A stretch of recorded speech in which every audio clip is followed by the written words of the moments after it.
We are live. Welcome to the RedBlue Pod number 57. And maybe later on, we may have Jaded on if he accept the link.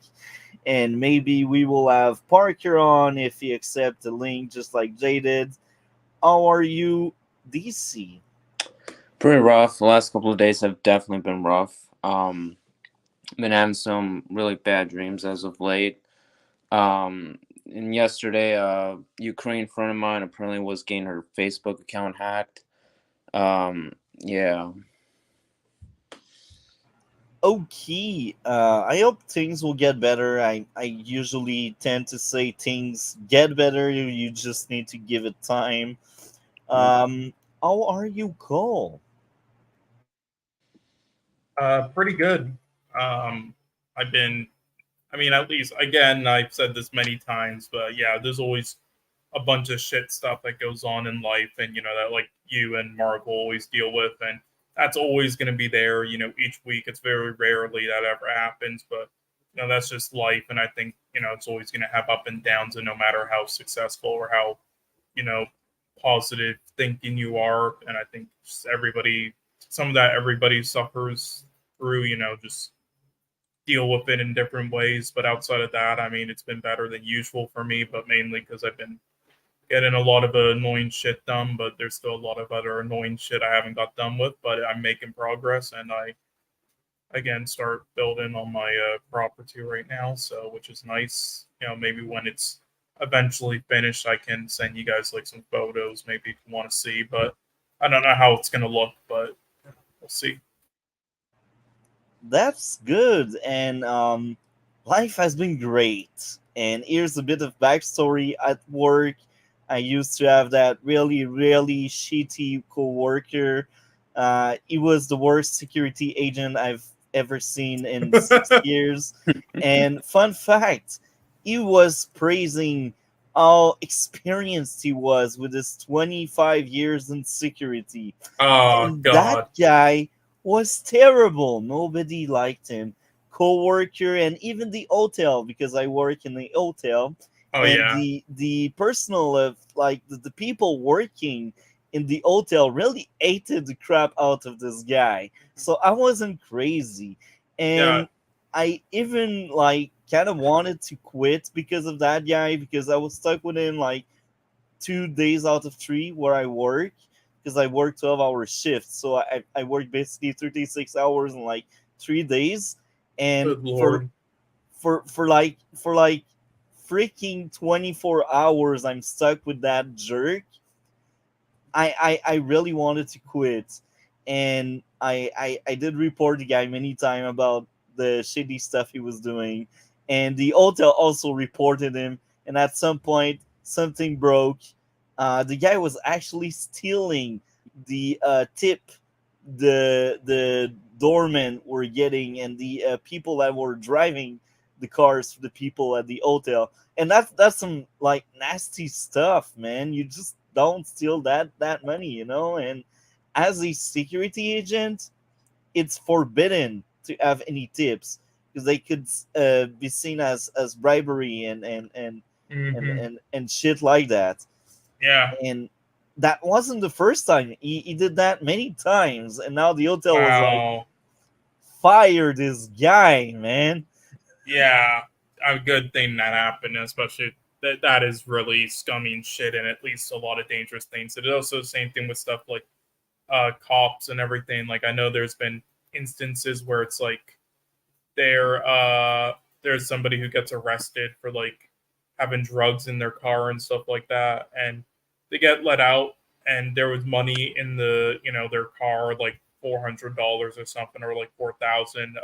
No clue if it was like just their own from prior, if they got it from selling drugs, but either way they have no way to tell, and then they ask for it back. And then a lot of the times though, what happens is it ends up that the police people who are on patrol that day, then instead of putting it in a in a place in the sheriff's office, they take it for themselves and spend it, and then they get fired later on after finding out, and like blacklisted. It happens so often with like money in the police force. It's insane. and I guess it happens there in security as well. Yeah, that's pretty common though. There's always so many people who are just like, I have so much experience, but they're always like the worst people. The people who always say that are like the fucking worst at their jobs because that's all they can say. Just any idiot, can like just waste their fucking 20 years there. That doesn't mean you're good. You have to actually be good. It's like sort of like the equivalent of like playing like a video game for a long time. It's like, yeah, if you play it for years, then you're automatically just gonna eventually just like, prestige and a bunch and level up. But it doesn't mean you're good. It doesn't automatically mean you're good if you're high level. That just means you played for a while. So yeah, pretty accurate. And the funniest thing in that, I kind of knew about him stealing the tips of the doorman and stuff, because the doorman himself came to me because they like me. They're like, "You're the best agent we got because you know your keys, you know your shit, and when you're around, we don't have any trouble because you know how to kick out people." And I'm like, "Oh, thank you. I'm flattered." And he's like, I'm not saying that because I want you to be flattered. I'm saying that because it's true." And I'm like, "Oh, that's good. Thank you very much." And then he is like, "Yeah, your coworker is like stealing our tips. So maybe place it in your report at the end of your shift, and maybe tell it to your boss. You got to do something about it." And I'm like, "Oh, really?" So like right before the end of my shift, I talked to the guy that was stealing tips, and I pretended to know nothing. And I was like, "You know what? What do you think of tips in security? Do you think we should be allowed to have tips?" And then guess what? That genius told me, "No, a security agent should never get any tips." So the guy knew it, but he didn't give a F about it. So this is why I strongly believe this was one of the worst security agent I've ever seen in 6 years. And trust me, when I was working at McGill University, I've seen all colors of stupid people. Like, You should actually like make a game or like write a story, like something off of this. Like it would actually be good. Like I know there's like a call person. I forgot what it's called again. Yeah, like a call center person who made this video game off of his job and like how lousy it is. It's called I Get This Call Every Day. yeah, Yeah, yeah. You Have have have shown you me heard of it? yeah. You have shown me the video. Yeah, and the guy got fired after he made it from there. But yeah, I'm honestly like, you could like do something like that with just all the crazy stories and horrible people you worked with. It would be entertaining, like either like a story, like a movie, like short story screenplay, or something. I'm telling you, I've seen everything. I've seen people sleeping on the job, and that's freaking easy to stay awake. Just don't sit like a retard. Just stand up and look awake. That's Just not drink that some hard. fucking coffee. I'm sure they have free coffee there, like a coffee machine. Depends on the Yeah. workplace. The McGill University was really cheap. We didn't add coffee, but Of course. nonetheless, we had access to a lot of water, like water fountain everywhere, man. Mhm. Like it's easy. Drink water. Do circle at your post. I don't know, but Yeah, I mean, one easy way is just I would say like while you're working on the side of like on your computer, just like type anything, just like type stuff out, and it will get your brain active and not Yeah. tired. yeah. And I've seen people that didn't even know they were at McGill University. And I was like, bruh, I don't trust you if there's an emergency. I just don't trust you. Or they speak on the radio, they're like, "Oh yeah, it's me," but we are like 300 agent on the shift. So you're like, "Which me?" There's like 200 others. It's like, bruh. I've seen lots of bad stuff, but this guy, not only he was stealing tips, but was telling me how to do my job, and he didn't know shit. I showed him more Yeah. stuff than he showed me, and on top of that, I explained him clearly in every possible way many tasks he needed to do. And guess what? when I was testing to see if he knew how to do the task I was explaining him, he didn't know squat, bro. I was like, working with this guy is like working alone. I needed to lock and unlock every door because if he was the one doing it, he would only lock one out of 30 door, and when he would unlock the same door he locked, but leave all the other locked.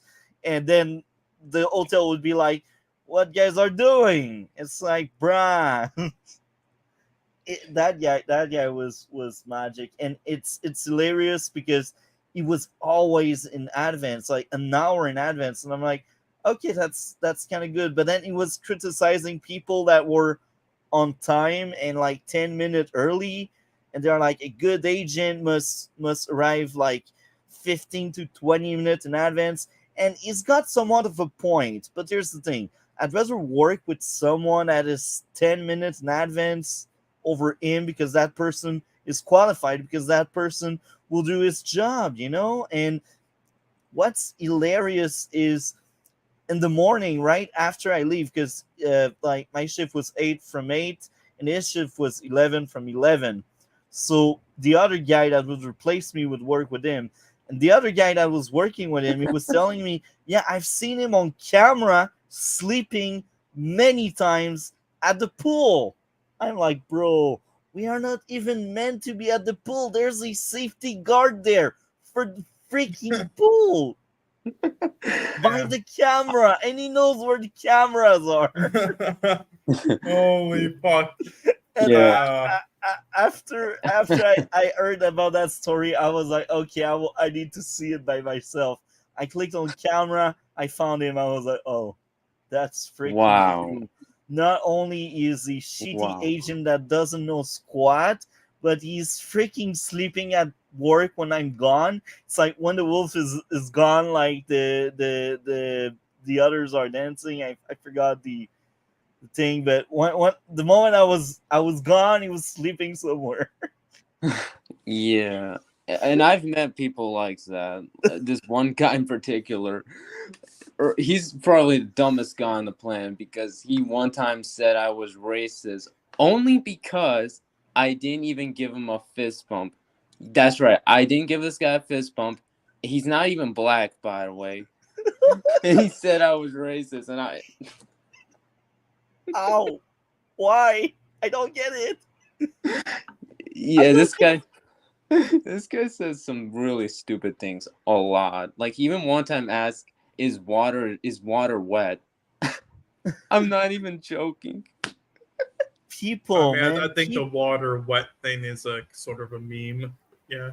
people are unbelievable. Like the peak of Yeah. the stupidity with this guy I was working with, he hated me because I knew my job better than him, and he knew that everyone liked me and everyone hated him, and he knew that. So he always trashed me on my back, and I knew it. Like, he didn't hide the truth, but the most hilarious thing is he hated me. I also hated him, and I'm honest with people. Like, if I don't like you, you will know it. And we didn't get along at all. It didn't work at all. And guess what? He was always telling me his life. Like, all his wife died, all his kids are sad. One of his kids is like not really organized. One is the perfect kid. I'm like, bruh, I don't give a shit about you. Like, I don't mind if you share your personal life, if we get along, if we are friends, if we are good co-worker. Like, I speak about personal stuff with other co-worker I get along with, but not with this guy, because I don't like this guy. It's a matter of trust and in the bond we have with the person you interact with. And it's like that guy is like just intrusive. He shares stuff you don't really want to share with him, because both of you like don't really get along. I knew more about his life than my own. Oh man. Anyway, life has been great. We got a new guy. We don't know if the new guy will stay because the hotel is doing some cuts. But fun fact, this new guy was there 2 days. I felt really good because that guy was good. I didn't feel like I was working alone. So that's the end of the tangent. I've been having a blast since the guy left. It's just like life is beautiful. Anyway, first topic. I'd suggest Infinity Pool. So we spread out like Yeah, comics and movies. So Infinity Pool would be the first topic. right. Who I wants to mean, start? did you want to do Possessor first, just because it's the guy's earlier film, or just Infinity Pool? Does not really matter, I guess. Infinity Pool because Oh, okay. I didn't like it as much as the other, even if they Yeah, have yeah, similar yeah. grades. No, this one I didn't like it as much either. I think I liked it more than Antiviral. I didn't think Antiviral was solid, had good ideas, but it was definitely had its issues. Was definitely a lot more, amateur and a directorial debut and everything, and more testing stuff out. Uh, yeah, Possessor we'll talk about later, but yeah, this I think this is more in between, and I think it was good. But yeah, I don't think it was like great or anything. I think it definitely had its weaknesses or just things that didn't like work as well overall. But I like just like his other films, I love the ideas he presents and like the style, some stylistic choices and everything. And I also think he did a good job of like the casting in this. I think the actors, fit the roles. But yeah, overall though, there's just a lot of things that don't work as well, and that there's also definitely things that kind of drag on a little bit. It's definitely not, out of all three of his films, it isn't the most interesting concept type stuff. What I will say though is, even though I love like the visionary stylistic stuff he does in the other films, and we'll get to it, there's points in them and like in Possessor where it goes maybe a little too overboard with it, like with the length of time. In this one though, I didn't feel as much with that. And it was a lot more, because especially because it was a bit more grounded in areas. So at least in comparison to like the premises and stuff of like Antiviral and Possessor. So he did. So I think that was like a bit of an improvement. But yeah, and there's also the story kind of gets a bit convoluted, I think. But yeah, I mean the editing is A pretty good. bit. Yeah, it gets, yeah, definitely out of all of them, it gets a little bit convoluted. Like there's points where Antiviral and Possessor, it's not there's tad bit moments there, but for the most part, he does a rock solid job with it overall, I would say. But yeah, in this, so definitely the has more issues like that. But I mean, yeah, the rest of it, I mean, I enjoyed. I liked the acting, I liked the editing, directing. I liked production design. Yeah, pretty good. So yeah, I mean, overall a good film. Not a great film to me. I love the ideas and everything presented and all that, and I was hoping it would be great going into it and be like even better than Possessor. Like one up in his one from like 2020 or whatever it came out in, since it's his newer one. But it wasn't. But it's still a good one. I hope he keeps improving. I don't know if he's gonna keep just doing like horror films like this. Like he said in interviews before, like he's not just doing horrors and stuff purposely because his father, did and was known for that. He just wants to at the moment, but might change it up later on. So, and I mean, I would be interested to see that though. Him trying out other genres and seeing how it would work out. But yeah. Anyway, who else wants to go? I'll go Yeah. because because I actually enjoyed the film. Probably the one that's the most positive for this film. I enjoyed it. I'm gonna first start with my dislikes. The things I dislike was, I feel like the how the cloning, the double thing, was probably the only thing where it kind of got convoluted. Where it's like, I don't know how he kind of consistently can clone, unless when you get double, it's like you can't die, and like the moment it happens, you, before you're quote unquote executed, you essentially create like a clone. I'm not sure how it happened, but yeah. Apart from that, I thought the film was entirely great. I thought the the suspense of the country and its dark culture was incredible. I thought that the whole where the first the quote unquote family, not his wife, but like the other guys, where I first seemed like weird people, but before they became good people, and then they at one point became bad, and then they became great by the end. I enjoyed that kind of like twist in a way. I also enjoyed how the main character James, you can see how he's struggling with all the culture, and you find out how crazy deadly the country is, which I also enjoyed. Um, anything else? Not really. I was have to say I also enjoyed how they handle like the hallucinogen drugs as well. I thought they handled it really well. Okay. Anything else? Not for me. So I will admit here, I did struggle with the character's accent here and there, and I also had apathy fast because I didn't care that much. I was watching it because I was like, okay, that's one of the topics we gotta cover, but I thought the movie was very, very slow and the pacing was horrendous. I feel like they could have trimmed down that movie a lot. Like, if I remember correctly, that's like 2 hour and like something. Yeah, I think Um, I feel like this movie could It have was just lasted. 2 hours, like an hour oh 57 minutes. I, yeah, 1 hour and 50 minutes. So I yeah, close I to it. feel it could have been like an hour and like 20-ish minutes. Um, but that's just me. Plot convenience. The guy just happening to cross the road in the middle of nowhere only to get it. I was like, bruh, really? I think from that point and upward. I was like, yeah, I have apathy. If your entire premise starts on the plot convenience like that, yeah, I don't care that much. Um, and I mentioned pacing again. So even after that, it was kind of slow.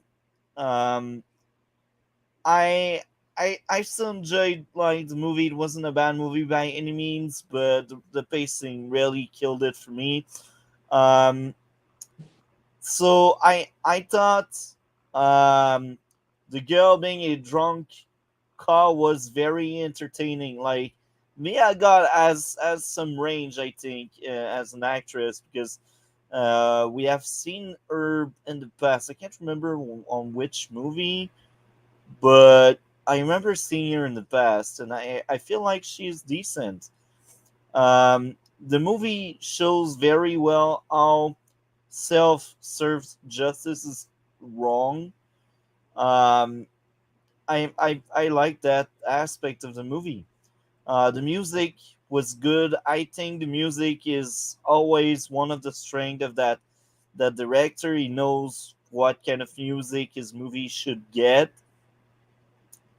And for once, not aiming is fine since the guy looked under stress. So that's in the apartment when they were attacking the family or something, and then there's a guy that was like had tremors, and he basically shot and missed because he had tremors. Um, so yeah, I was fine with that. We need more of that in movies when they want their people to miss. Um, the girlfriend leaving reassured me that movie would make some sense because when they were about to leave, I was like, the girl gotta leave. If the girl stays, if the girlfriend stays, something went wrong. But then the girlfriend really leaves, and I'm like, okay, that makes sense. Any normal being would leave after like that much trauma, like seeing yourself getting deleted the way they have seen it. That's traumatic, man. Um, Later on in the movie, the girl being drunk makes sense she would miss the main character while shooting. Um, and we also get to see the main character by the very end on the beach, and like the rain and a lot of water, and maybe that their way to say like he was high on substance for most of the movie, and maybe not all of that really happened, but maybe I tried to read too much behind the meaning of the movie. What do you think of that, Cole? Cole, are you there? Oh, sorry, my bad. I was just looking at someone. Sorry, what did you ask? I feel like them showing the main character on the beach at the end with the rain and the water, that was their way to say maybe not everything was real, and maybe just Oh yeah. that No, huge of course dream. not. Yeah, no, of course. Like, again, with these films and also this director and clearly this story, like it was supposed to be like definitely like a lot of stuff. It's like up to interpretation. Like what stuff is actually happening and not, and the characters going crazy or him going crazy, and like and with the other characters, that we could see from the beginning, and some untrustworthiness and stuff, and just the artsy visuals. Like it's definitely all part of the film, and all the concepts, and that's also why the film's a bit convoluted, since it's supposed to be juggling with that, and for you to decide. And I usually like that in films. I think I usually don't call them convoluted because that's the point of them. I just think in this one, though, with the pacing and everything, it was pretty weakly done, in my opinion, at least in comparison to then like in Possessor and Antiviral and other films, other artistic films I usually see. But still, I liked it, and yeah, definitely that's kind of like the interpretation at the end. I think they do a really good job at it. Yeah, I think if the pacing of the movie would have been better, just like what you said, that kind of plot twist in the end would have landed better, but it didn't. Um, I don't have much more to say. I was entertained when I wasn't bored. Um, People wearing masks was cool because I liked the design of the mask. They were really nice. And the lore around the cloning and why they didn't really ended the lives of the tourists made sense. But just like what DC had said, them being able to clone that many times was kind of weird. But hey, that's sci-fi, right? Yep. I don't have much more to say.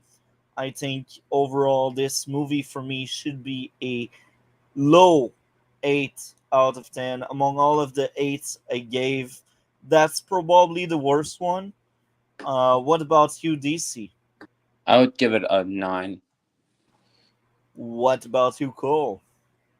6.5 is really good, but yeah, just not you know on that higher echelon, more in like the middle of like good films for me. That's very understandable. So now that we are done with Infinity Pool, let's talk about Supergirl. Except if guys would like to add more to Infinity Pool, I No, guess not. Okay, Supergirl third season. I'm the one that liked it the most likely. So I will let DC start. What did you think of Supergirl third season? I really did not like it, and it was for me when I really started to notice the problems in the show, and it was actually the first bad season for me. Uh, I'm so curious to hear more. What about you, Cole? What did you think of the third season? Um, was definitely an improvement over the other two seasons. I'll tell you that much. But it's still a good season for me. No, but I don't think it was a terrible season. At least I think it was pretty sort of decent, I guess you could say. It was definitely better than the last two. It wasn't terrible, but yeah, I wouldn't say good either. More so in the middle, but it was definitely a watchable season for me at least, which is the most you can hope for. It's basically the best episodes in Titans. Sort of that's what the season was, which is yeah decent. And I will say this: season 4 is seen as the best one from pretty much most people that have seen the entire show, and I fall on that same umbrella. And I think DC also falls under the same umbrella, Yeah. even if I think you dropped out in season 4. I think. No, it's season 5. Oh Um, yeah, yeah. But I thought season 4 was okay, but it's definitely the best season out of the show. That's for sure. yeah. So I thought for a long time that the third season was actually the best. And my last viewing back in like January when I did my retrospective, I actually thought season 4 was better, but that didn't took away my enjoyment from season 3. I thought the darker tone made something different, and as much as the first half had issues with Maggie and Alex relationship, that was clearly the worst part of the third season. As much as that part was shit, we had some of the best material for Kara. That was a great follow up from season 2. I really like the fact that Kara was becoming Supergirl all time because she was in denial. Like she didn't want to accept the pain. She didn't want to cope on the healthy way. She just jumped right into trouble to forget um, her losing Monel. And I really like that aspect because having a Supergirl that's Supergirl all the time and that kind of puts away like the Kara identity, that's very interesting because now you get a more fleshed out character. She doesn't feel like female Superman anymore, and that's what I like the most.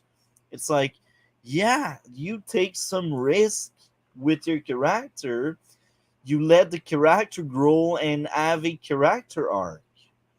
And coming from Supergirl writers, it's amazing because character Yeah, growth is not always well handled by these writers. for sure. I mean, Yeah. I definitely think there were missed opportunities though in this.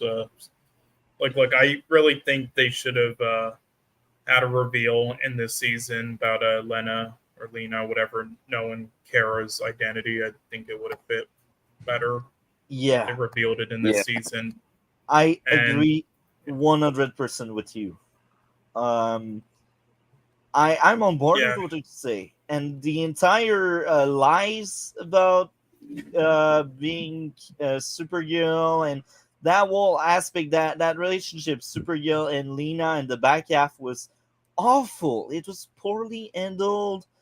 The love triangle shenanigans, I truly hated the shit out of it. and Yeah. there's a lot of people who actually like I don't give a fuck and I'm not on board with them, but there's a lot of people who think like Sam and Alex should have been a thing or something. Like, what do you think? I to be honest, I don't care about relationship like that. Yeah, me neither. But apparently that's Yeah. what a lot of people wanted. I don't know. Yeah, I They mean, another thing is I'm not sure I'm really a fan of just like almost every character in this kind of like, or at least hero being kind of just depressed all the time in this season. Yeah. yeah, Yeah, and that's for me one of my biggest problems with the first 2 episodes is they handle it so bad. It's like it's not how you deal with trauma. It's like episode 2 does Mhm. so bad. I was like, what am I watching? The reason why it didn't work for me in episode 1 is just I yes, trauma can definitely affect people, but I mean, if you really think about it, season 2, Monel just went off into into like an outer space. He's not even dead. You have no evidence if he's dead. He just went somewhere else. that does not mean he's dead. I don't get why in Supergirl she thought, oh, Mon-El is dead and he's dead when he just went to a portal. He went Yeah. into space. So I have no idea why she would think she's dead in the first place. And second, as I really did not like that in the first episode that they had Carl kind of shun everyone from her life. It's like, yeah, I know it sucks, but I'd rather have people I can actually be with who can actually support me. I than have no one to talk to at the very least. So I don't know why she's just removing her opportunity with the people she actually knows where and not to talk to them about how she's been feeling. It's like I don't get it. I don't get it. Well, I will basically explain the intent behind it because I think you may miss that because you don't really understand it.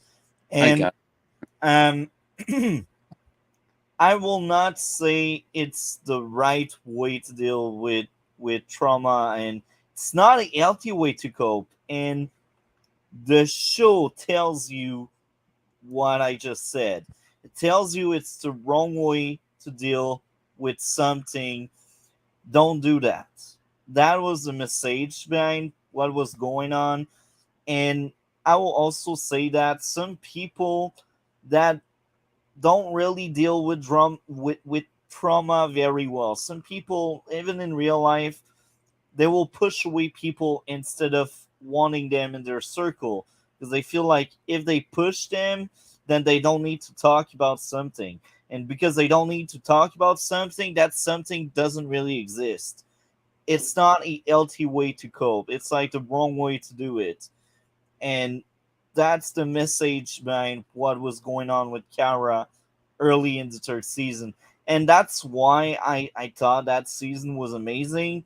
Um, Now that may come across as you say as not really well executed, but yeah. that really depends on the point of view. As I said, the show tells the viewer it's not the right way, it's the wrong way to cope with stress and trauma, and this is what she does. Yeah. And I would fully agree with you if they were promoting that way of coping, but they are not. They tell you don't do that, and they don't really tell you on a Batwoman way. They don't really tell you on a lecture or on a patronizing way. They are telling you on a very organic way through the characters' interaction and just Kara pushing away people. I think that part of the story is very well written, but you really need to understand every side and I think for the writers involved in Supergirl, they work very well on that aspect. They are the first writer I will trash for their stupid writing with the stupid dialogue, but Yeah. this thing they did it right. I won't praise it that much because in some corner that wasn't perfect. Like the entire Sam and Alex.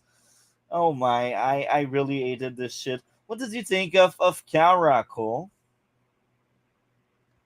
Uh, I didn't hate Kara, but in this, but I honestly the last two seasons actually enjoyed more. Honestly, I think she was the best in the last two seasons, and in this one, while the season's better, I think she was a bit weaker. Very interesting. What did you think of their approach about cope and trauma in the early stage? Did you liked it, or you're just like DC and you didn't No, really enjoy it? overall in the whole season, I didn't mind it, but it wasn't done very well overall. It wasn't done terribly though. But in the first half, though, if we're just talking about that alone, Yeah. yeah, that was pretty bad. Okay. So Yeah. maybe I'm crazy. um. So yeah, I said it earlier, and you said it. It feels like in this season they should have told Lena the secret about Kara. And Lena is a smart person. She should have figured it out like in season 3/4. And it's kind of interesting when they reveal the identity. They let you know like this is why it took so long. Um, Yeah. I won't go too far into that because that's kind of Yeah. spoilery. But Yeah. um, Yeah. Okay. yes, Also, you know what? I think the main reason why I don't like Hiroso as much in this is because I don't think all that stuff was done as well, and that's pretty much like her character in this season. Kind of, it's just like her trying to like rediscover herself a bit. yeah, Mm. that's So I part guess of that's her. why. That's part of her character arc. Yeah, Um, I like the idea. I just the execution is mixed for me, but I don't think it was like terrible. But yeah, yeah, and yeah. I think it uses some pretty lazy like storytelling tactics, honestly, that yeah, Yeah. move the plot. Yeah. and to get back to relationship drama and stuff, I think if you have relationship drama, you need to handle it the right way, and it needs to be a subplot and not a main plot. And that subplot should never take over the main plot. And this is very interesting because I write a novel right now, and not everyone in my novel will need a relationship to be a fulfilled character. Actually, only one of my six main character will be into a relationship. That will be part of that character arc. Um, and it's really a subplot, and it's really in the background. But then you have Supergirl that really wants everyone to have relationship all the time, and it gets worse with season 5 and 6. Yeah. There's a really bad relationship in 4, but it's nowhere near as bad as later season.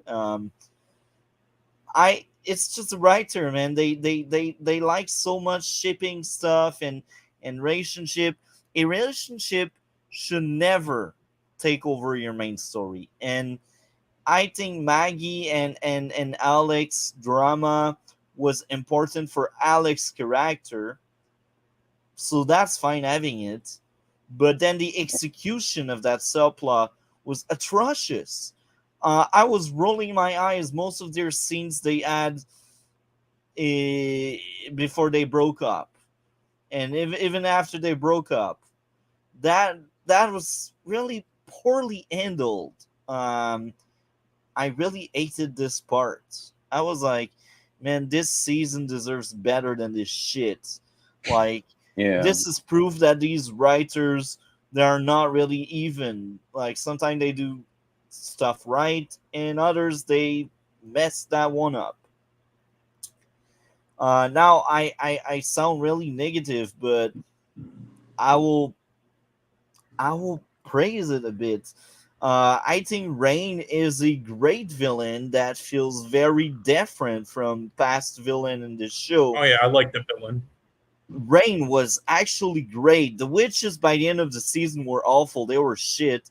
To the show defense, um, during these years they were making the third season of Supergirl, the fourth season of The Flash, and the sixth season of Arrow.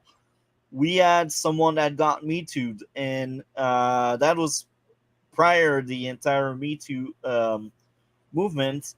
But yeah, that person that was Me Too was involved in all of the three shows, but he was more involved in Supergirl than the other shows.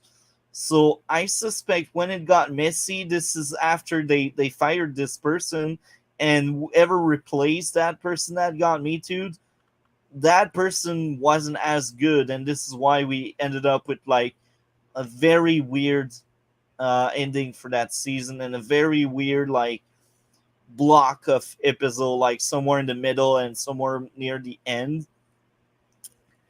Um, and I also liked how Kara has grown as a character in the third season. That's like the best season she had. Season 4 also has really good material for Kara, but I feel like season 4 is more of a villain season. Um, like the villains are very fleshed out in season 4, and I think this is why people like season 4 so much. But uh, Kara at first in season 3, she thinks she only wants to be Supergirl because it's easier, and by the end, it goes full circle because by the end she is with Monel on Argo, and she only wants to be Kara on Argo, and when she is on Argo, she realized she cannot really leave Supergirl behind, and I really like that aspect. That was really good. Like your character doing full circle in a season, it's interesting. It really feels like a Kara season. That's the only season in the entire show that Kara gets so much material. And some may dislike the material. I'm not one of them. I really liked what they gave to Kara. And the sole fact that in episode 9 Kara got defeated was wonderful. Because so far, Kara has defeated everyone. And Kara fought Rain only as Supergirl. Because Alex told her, forget your Kara, just be Supergirl. Beat down Rain. Be a Kryptonian. And this is what she does. That's not enough. Kara is defeated. She almost uh, lost her life there. And I thought that was amazing. What did you think of that entire ninth episode, starting with DC? I thought it was definitely the best way to introduce the villain, kind of like what they did with how they did with Zoom. The only problem for me is I feel like how they handle I feel like it would have been better had they not established us Rain had that daughter who was a horrible character, and I feel like that would have made her a little bit better. And I'm not saying it because child characters on films are bad. It's just I feel like with Supergirl, even the episodes before that were not handled that well. And it also doesn't really help that even beforehand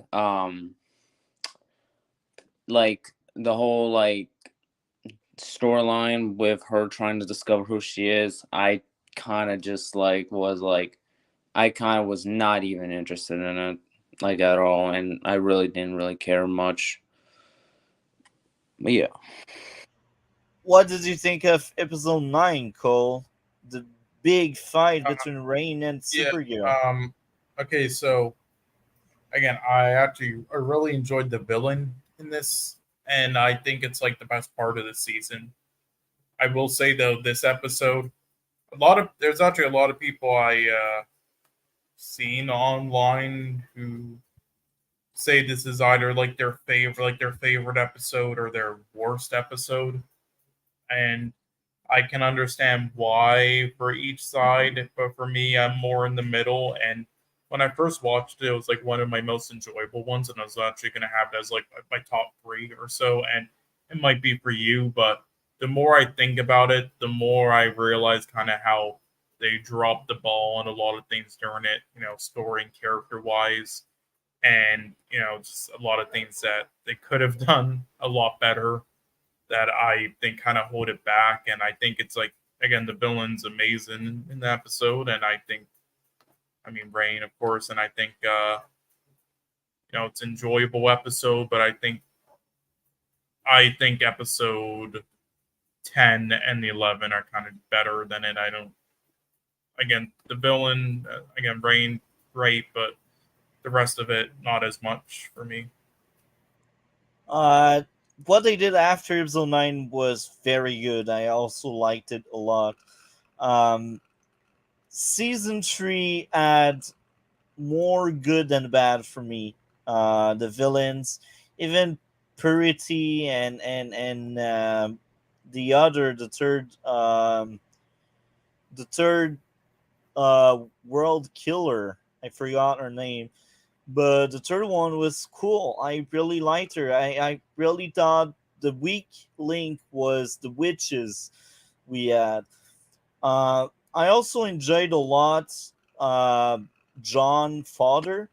That was a very interesting character about dementia and growing old and losing parts of yourself, and your son is basically suffering through that. That was great.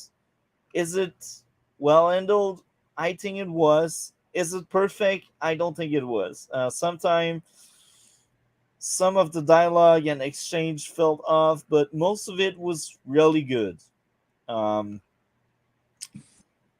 what else? It was also a very good season for John Johns because by the end, it takes a big decision to just leave the deal behind.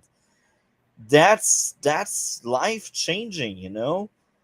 And I really like that. And having Alex in charge for season 4 was the right thing to do to really shake up things and to give good material to Alex. Because I feel like Alex season 1, she was a decent supporting character, but she didn't add that huge character arc. Oh, okay. Okay, that's perfect. Um, I've just read that, so yeah. John John's great stuff. Alex in season 2 wasn't that great. She wasn't bad either. That was like her self discovery about her love life and stuff. Outside of that, Alex felt empty in season 2. Um, then we got season 3, where they did pretend to give something to Alex. I say that because I think that was poorly executed. Um, it was needed for Alex to grow into the character she will be by the end of the show. Um, what she gets is really important to her character, but the way it's handled, it's just piss poor. It's really like Supergirl level bad. Um, so by the way, Jaded has the link, so he can join anytime. Now, what would be your top 3 episode and your worst 3 episodes, starting with Cole? Okay, so my top three, there's actually a lot to choose from for me, just because there's a lot of them that I think are pretty neck and neck. Again, I think episode 9 is definitely up there, but still, because of those things, I wouldn't put it in my top three. But I think it would probably be in your top three, though. But I think my top three, though, would be episode 6, episode 10, and episode 11. But there was a lot to choose from, though. Like, again, I think episode 17, 22 are definitely up there, too.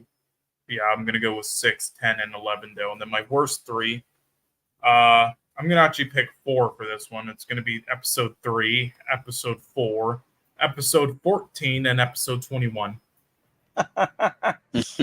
Very interesting. I guess some of them are equals. That's why you decided 4 instead of Yeah, 3. I couldn't leave out one of 3 or 4. I had to put them together. What about you, DC? All right, so I'm gonna first start with the episodes I enjoyed, which episode 3, episode 4, and episode 5. Those were the episodes I had the least amount of issues with.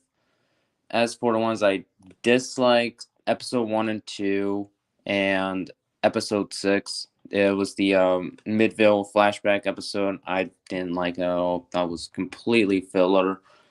But yeah. Very interesting. So this is the guessing game.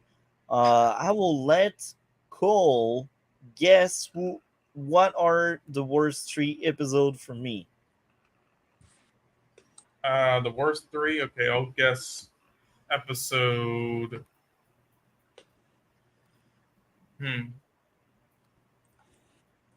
Episode 21. Episode 14. And episode. Oh, what's the one again with the?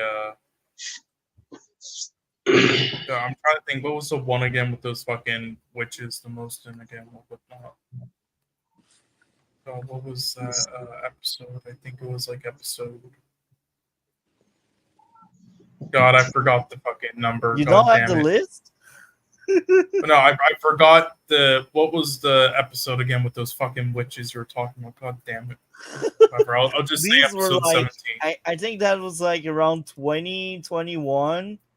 Okay, I'll just go 20, 21, and 14. Oh, very interesting. What about you, DC? What do you think is my worst 3 episode this season? Your worst episodes. I'm thinking one of them is episode 6.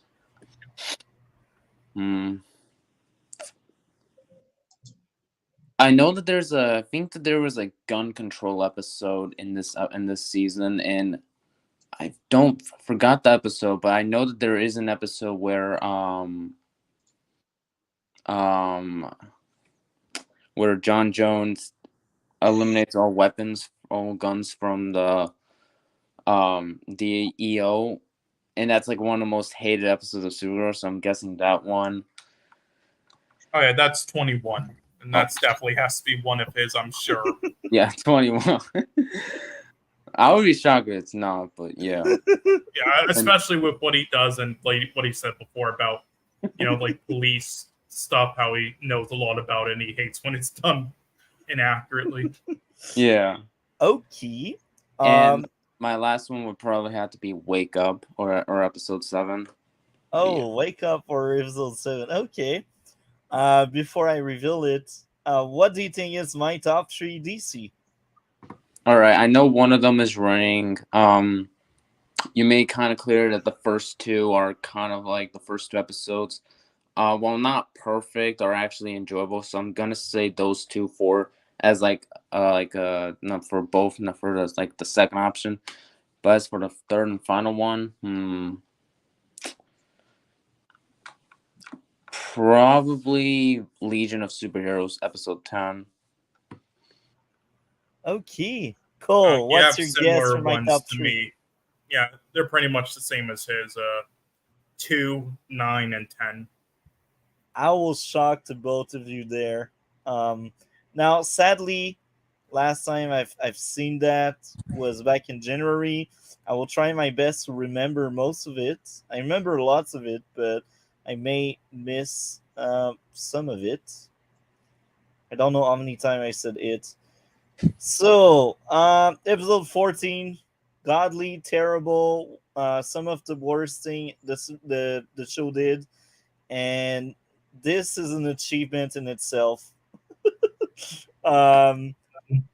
Cole, you know how I felt, right? You didn't like episode 14. No, episode 14 is terrible. I'm glad it's on there. I'm just absolutely in shock that 21 isn't in your bottom 3. What is this? Okay, so I remember why Fort Ross was down there. I truly hated all the men hating stuff. That son that kills man. I was like, bruh, what is this shit? This is how you write terrible lore. Why? And them trusting these former villains, like, bruh. You just have one of the big villain that just dies like she was nothing. Nah, nah, nah. Episode 11 for Roz was really bad. Um, Episode 13 was also kind of bad because that was the same. That was, I think, the part one of the two parter, if I remember correctly. That was a two parter, was it? Can't remember. Um, so yeah, okay, it's time for the top three. So episode 21, where is it? Oh, okay, episode 21 is not that far behind. It's actually fifth worst, so it's not that far.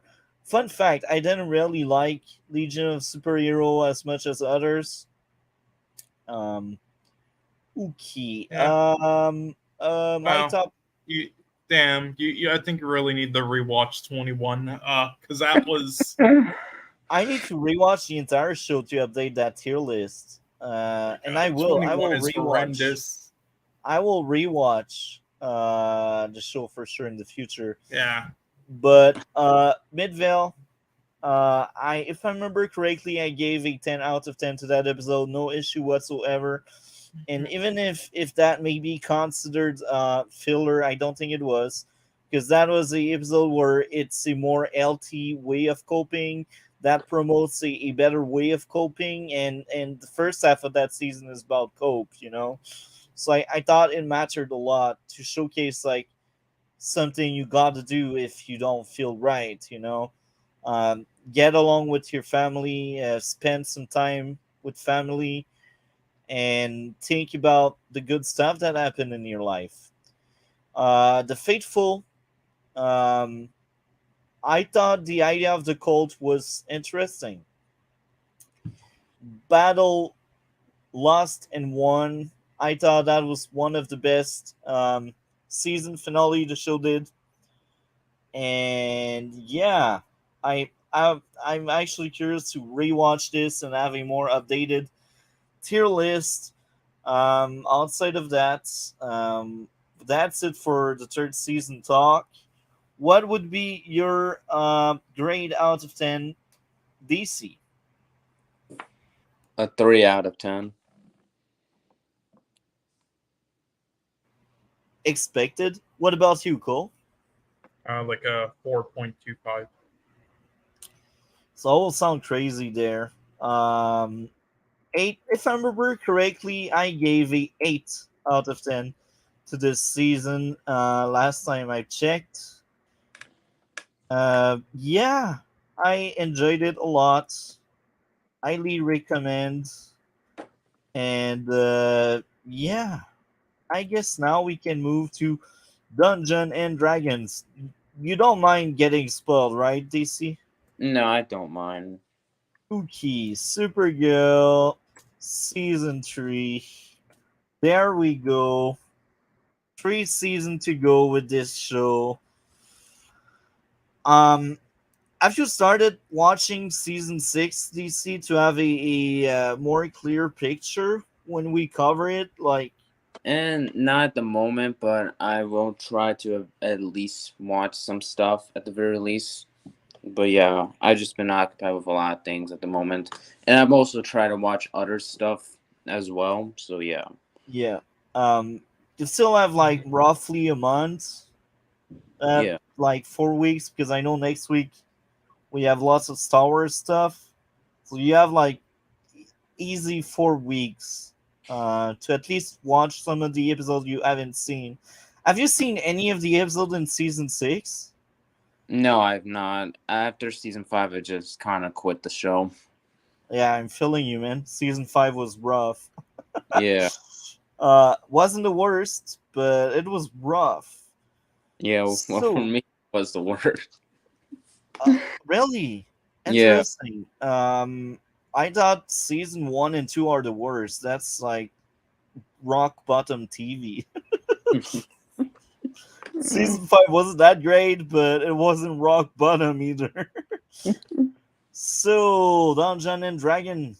Um, dungeon. Oh, okay, perfect. You're back, Jaded. I think we will understand each other on that one because I didn't like the movie. I don't think we will have the same reasons, No. but I also didn't like the movie. Dungeons and So, Dragons, yeah. I mean, Cole, I think you will be the more positive. Did you like it, Cole? yeah, it wasn't the best, but it He surprised me liked as the it. Barbie movie. Why are you asking his opinion on The Barbie movie is cinema. I don't know what you're talking about. We will cover Like Barbie I 2 weeks from expected now. this to be pretty mediocre of a film, so I was kind of pleasantly surprised that it was pretty solid. I didn't think it was great. I think definitely a lot of people are overhyping it just because it came out of nowhere that it just wasn't terrible, so they're kind of overhyping it. But it did a good job in my opinion. At least like I think the cast in this could have been better, but I mean they didn't have the biggest budget to hire like a stacked cast, I guess, and with the film they were working with, so they kind of just hired a lot of people who are decent names and reliable, but aren't really like the best leads. So I do think Sophia Lillis is they definitely hired a people good that actor were, on the rise. they hired actors who didn't really have a full schedule. How's that? Kind of true, actually, but yeah, I do think she's on the rise zone. Did a good job. Other than that, yeah, but putting that aside, though, I mean, I think the first thing I will really praise though is the camera work. Now, the people who directed this are John Francis Daly and Jonathan Goldstein, and they are up and coming. They haven't made too much stuff yet as directors, as a duo, but they have wrote a lot of stuff.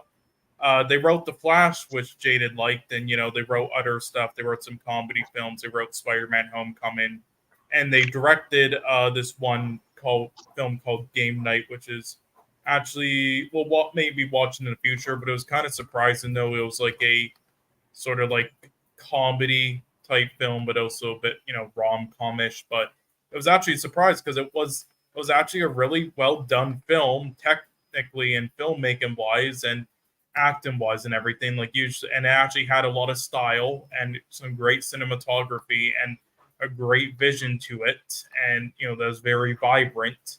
And because usually when you have those type of films in those genres, it's just like whatever vanilla films that like aren't even trying to be actual like artistic films, and they just throw whatever and just like write some shitty jokes. So that was a surprise. So when I heard they were doing this, I was hoping that there would be some style in it at least and everything, and I do think there was. And despite the lower budget, like I think the camera work did a fantastic job as given like this like over the top feel to it all, and sort of like that nostalgic feel of like type like Diablo type of games. And I think it really added to a lot of like action scenes and just the style of everything. And the story definitely had issues, and also especially people who actually know Dungeons and Dragons like Jaded, there's definitely a lot of like flaws into it. But I think with the story they were trying to tell, I guess, and the fact that this wasn't, I guess, supposed to be for hardcore fans, it wasn't bad, but definitely could have been done better. Again, other technical things and filmmaking things pretty good, I guess. Write-in was pretty good, but there were definitely moments that were off, and I think failed attempt at humor. I think the visual effects, there were moments that kind of felt like bland, straight to DVD-ish, or sort of like what the Hobbit visual effects felt like. But then there were other moments that I think they did a great job, and actually kind of looked back. Jada brought it up before. Actually, he thought the Shazam visual effects looked better than the visual effects with the dragon in this. But Oh yeah, I mean, I actually, yeah. But there I were then agree other with Jaded. moments. Yeah, but there are then other moments that I think they did a good job, and considering the budget. But yeah, lighting could have been done better, but it wasn't bad, I guess. Yeah, overall not the best film, but I do think it has some good merits and is solid. But people are definitely overhyping it to shit. It's sort of like their other film Game Night, where it was a genre and also a type of film nobody expected to be good. It was expected it to be mediocre, but it wasn't. It was pretty solid. But then just because of that, now they're trying to like push it to a level that it's definitely not on at all. Like, it's definitely not like some amazing film. Like, let's be real here. But yeah, that's all I got for now. I mean, if I don't know if you want to go multi or let Jaded go now. I will let Jaded talk a bit. Having brought up the D&D movie, I understand a little bit more about what Cole is actually appreciating about certain movies. Because when he had mentioned about the cinematography, usually that doesn't really mean anything for me. But with the Dungeons and Dragons movie, I would have to agree with Cole, because that's what made the movie not that's quite literally the cinematography is what saved that movie, because nothing else in that movie was worth watching. And so when he says that the cinematography in the Barbie movie was great, I can understand what he's talking about. But for me, if the cinematography is what's saving the movie, then that means the movie in and of itself failed, because you need the cinematography to actually, like, I again, going back, like, again, it's been a while since I saw it, but going back, it's like, yeah, you know, the shots were very well done. The transitions and going from one scene to the next was all, it was very, other than the special effects, it was very visually it was very well done visually. Even like simple shots of them riding. I'm just picturing the scenes where the bard and the barbarian, and they're riding the horses down the street, and I'm going, that shot was very well, like, that was professionally done. But the dialogue was crap, the acting was mediocre, and the story was irrelevant. But again, yes, visually it was. And not only that, he mentioned the other movies that the writers did. They did Flash and they did No Way Home. And I'm going, oh my God, Homecoming. And I'm going, that explains so much of the stupid in this movie. Oh yeah, they had that vacation film, like the 2015 one, that's supposed to be like what, the remake National one? Lampoon's, yeah, the National Lampoon remake. That explains so much, because these guys, it was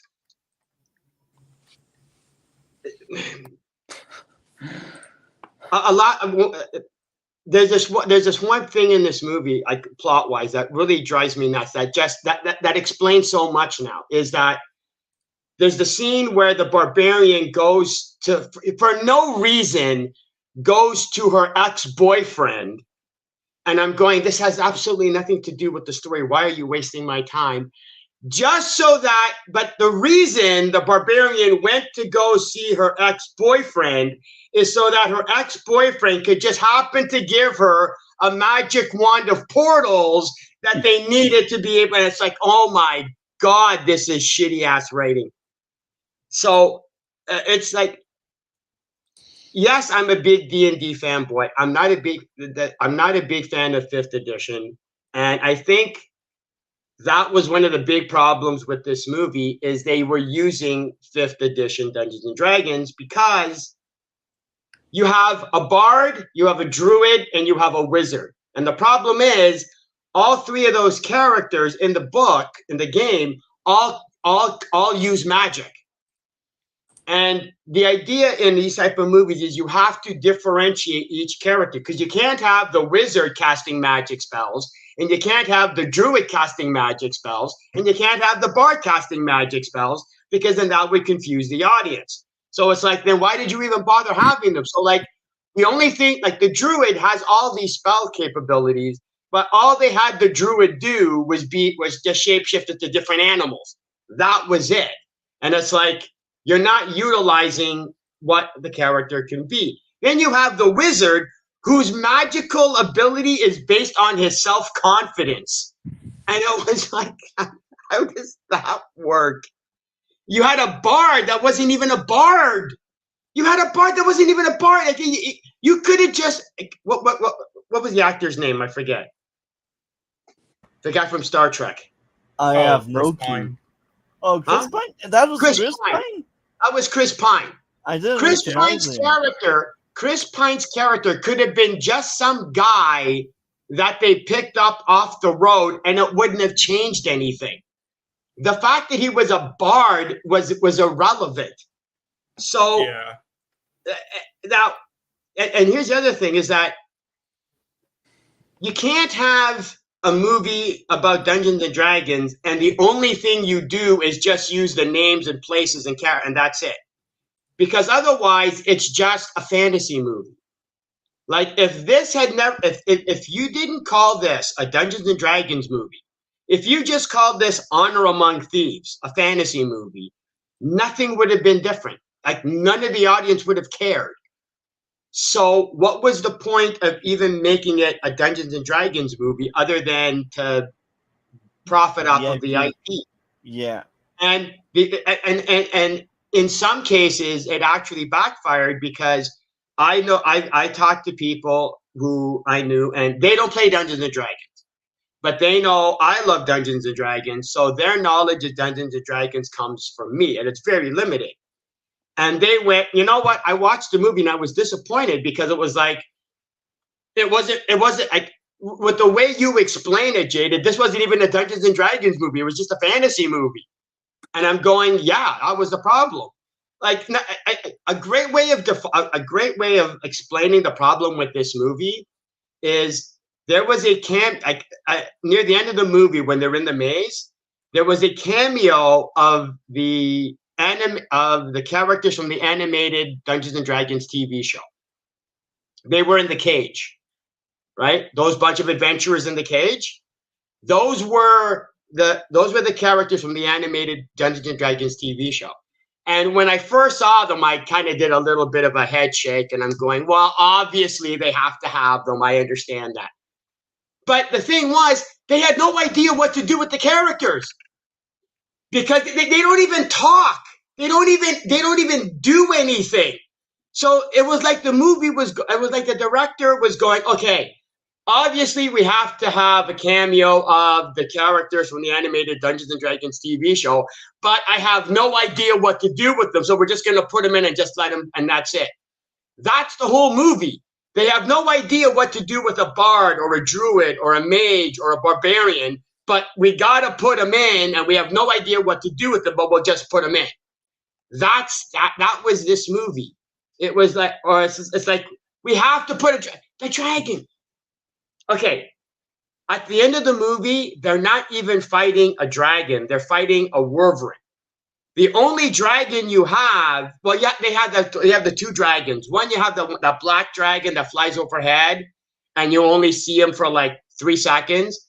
But then they fight this overweight, clumsy dragon that's just kind of stumbling all over. I'm going, this is comic relief. Like, this is a dragon. He's supposed to be dangerous. He's supposed to be one of the most powerful, monsters in Dungeons and Dragons. And it's a comedy bit. It's a Three Stooges bit.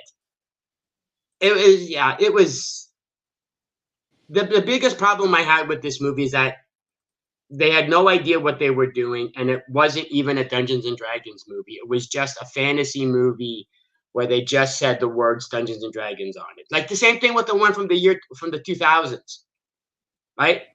Believe it or not, as bad and as much as I hated the one from the 2000, it actually had more of a Dungeons and Dragons feel than this movie. It really did. Yeah, I have to kind of agree with that point. Like, as a fantasy movie and like an over-the-top RPG adaptation of something, it did its job. But as a Dungeons and Dragons movie, they didn't really do as much. Because the 2000s one sucked. Don't get me wrong, but there was literally a scene where the thief actually had to be a thief and try and sneak and disable a trap. You didn't have the part to do anything like that. There was no need to detect magic. There was no need to, do any of the thieving skills. You didn't have the barbarian. It was just nothing. It was just a standard fantasy movie, and it was, again, at the end of the movie was the big fight scene, which was good, and that was about it. But yeah, the Oh, movie overall was oh, mediocre at best. I feel you, man.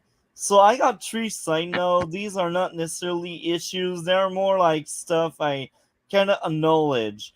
So the first thing, I had apathy. I did struggle a bit because it's fantasy and it's middle age. I as a child I used to really like middle age stuff and like fantasy, but as I grew older, I kind of disconnected from the genre. Side note number two, I don't know anything about the extended lore, so I view the movie as a thing of its own, a bit like your friends Jaded. I don't know about Dungeons and Dragons, so that's under that lens. I will review this movie. Now, my last side note. Usually, I criticize when women just happen to have super strength because writers don't know how to write women's fighting. Here, I gave a pass only because I don't know the species of the co-star, so maybe her species Oh yeah, has super yeah. strength. Well, it's not that. Is that she's a barbarian, so by default she has, a high strength and a high stuff like that. So she is going to be big and strong. You're not going to have, a 5 foot to a 90 pound fighter, right? You want to Yeah, have a big fighter with muscles and can swing a yeah, big ass sword. So it yeah. wasn't it wasn't anything about being woke or anything. It would, Okay, like, if she okay. was if she was small, that would have been the problem, right? Yeah, yeah. So that's why I gave a pass because I'm very strict on that kind of stuff because for me fight choreography is important, and this is why I think Mission Impossible. We did spoke about Mission Impossible in like the last two streams, and we have Dead Reckoning as one of the topics later on, and I thought that franchise is brilliant when it comes to women into fights against men. They are outmatched most of the time, and sometimes they pull their own weight, but then they have help from others, and this is how they overcome their opponent. They have very tactical skills, but they are just not as good. Like they will receive one hit and they will be like out of commission. And that makes sense because this is how it goes in real life. It's not like random that we have weight classes, we have gender classes in sport. Like it's normal. That's the way it is in reality. And when you do a work of fiction that try to emulate reality, you need to respect that. So here, that's why I said I gave a pass. It's because it's fantasy and I didn't know the species of the creature. So these are my three side notes. Um, now, I got a few likes and a lot of dislikes, and my dislikes did really weigh a lot. I don't think that was a good movie. I think that was actually terrible. So the first thing, the humor ruins the sad backstory. The tone was all over the place. Like when he was like, "Oh, I'm waiting for that judge. I'm waiting for that judge." They tried so hard to make that joke funny. It just wasn't. It just ruined the sad backstory. All of the soldiers are made incompetent to make the plot happen. Not all the humor land. Musical because musical. Humor doesn't land again. Now, I may sound like these anti woke people, but I will say this: lack of strong men, since all men are useless or kind of bad and one dimensional. Um, Even the main character, I thought it was a poorly written character, mainly because of the humor and shit. Like, I thought the actor did great job with shit material, but his material was shit.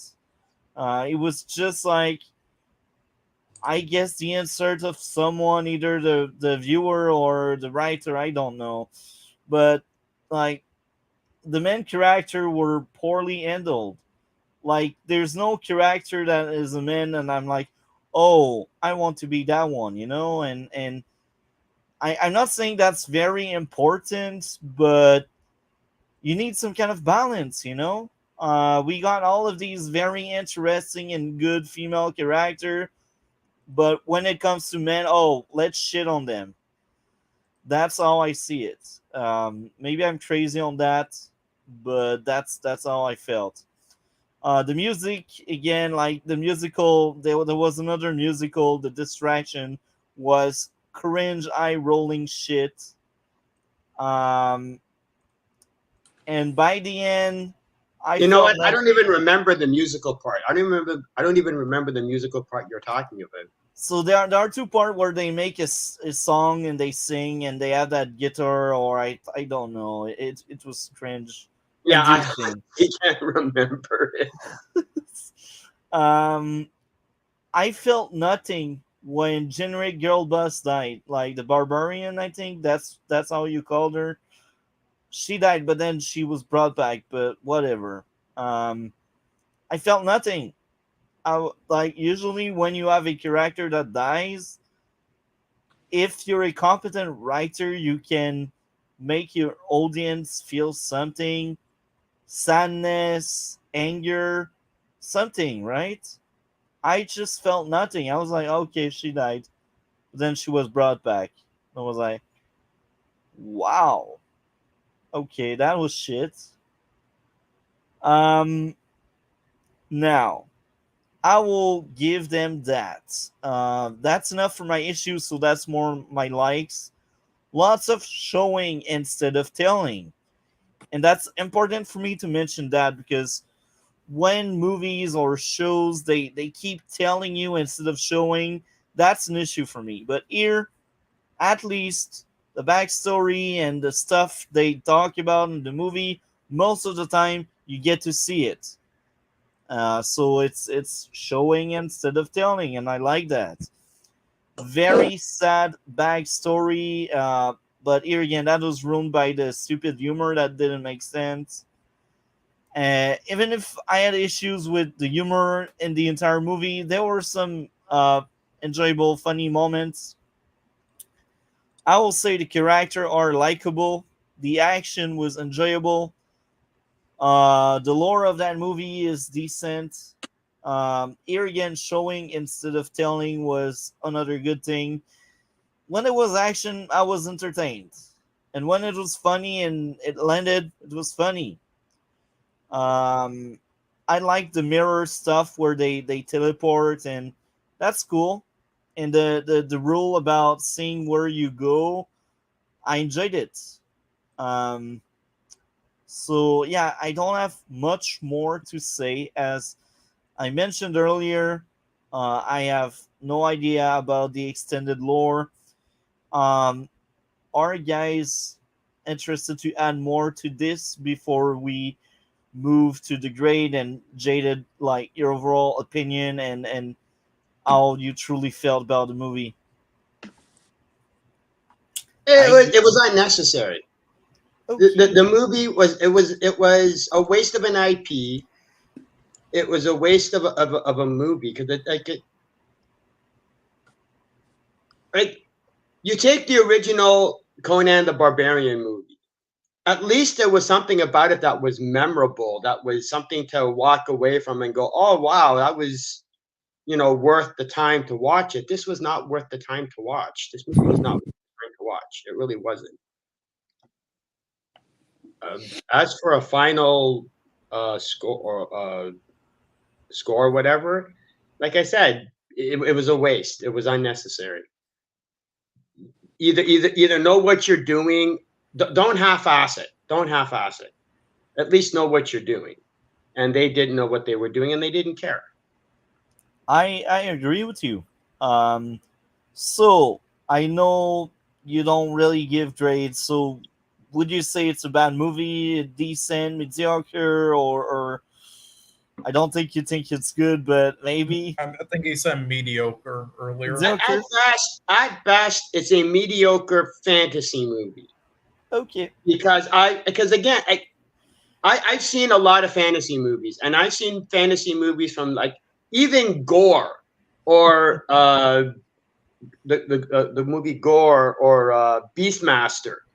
Even Yeah. Beastmaster was a better fantasy movie because it actually had a character and a story and a plot that you were actually invested in. There was nothing about this movie that I was invested in or had any reason to. Like you said, the barbarian died, and it's like, okay, so what? And then, they ended up keeping the kid because they got the kid back from the evil king or whatever. And it was like, okay, but I didn't really care that you whether you got the. I didn't care if there was a happy ending. I didn't care if they died or survived. It didn't mean anything to me because it was like I don't care. There was just no plot or story to invest me into going, gee, like at the very minimum, by halfway through the movie, you got to have me go, gee, I wonder how it ends. Like, how is it going to end? With this movie, and not just this movie, but a ton of other movies, it's like, I don't care how it ends. Just what's the ending, just so I can see what happens. That's.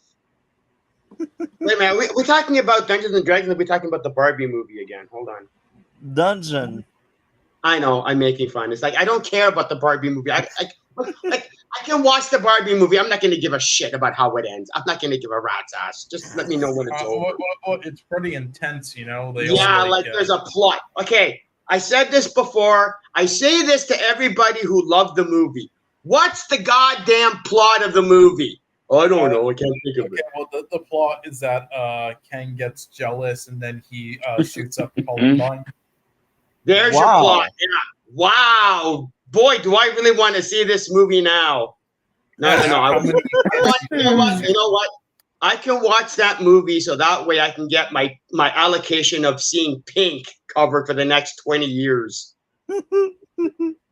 Anyway, sorry. I got to see it for the podcast, and we will have Miss 1776 if she wants to join us.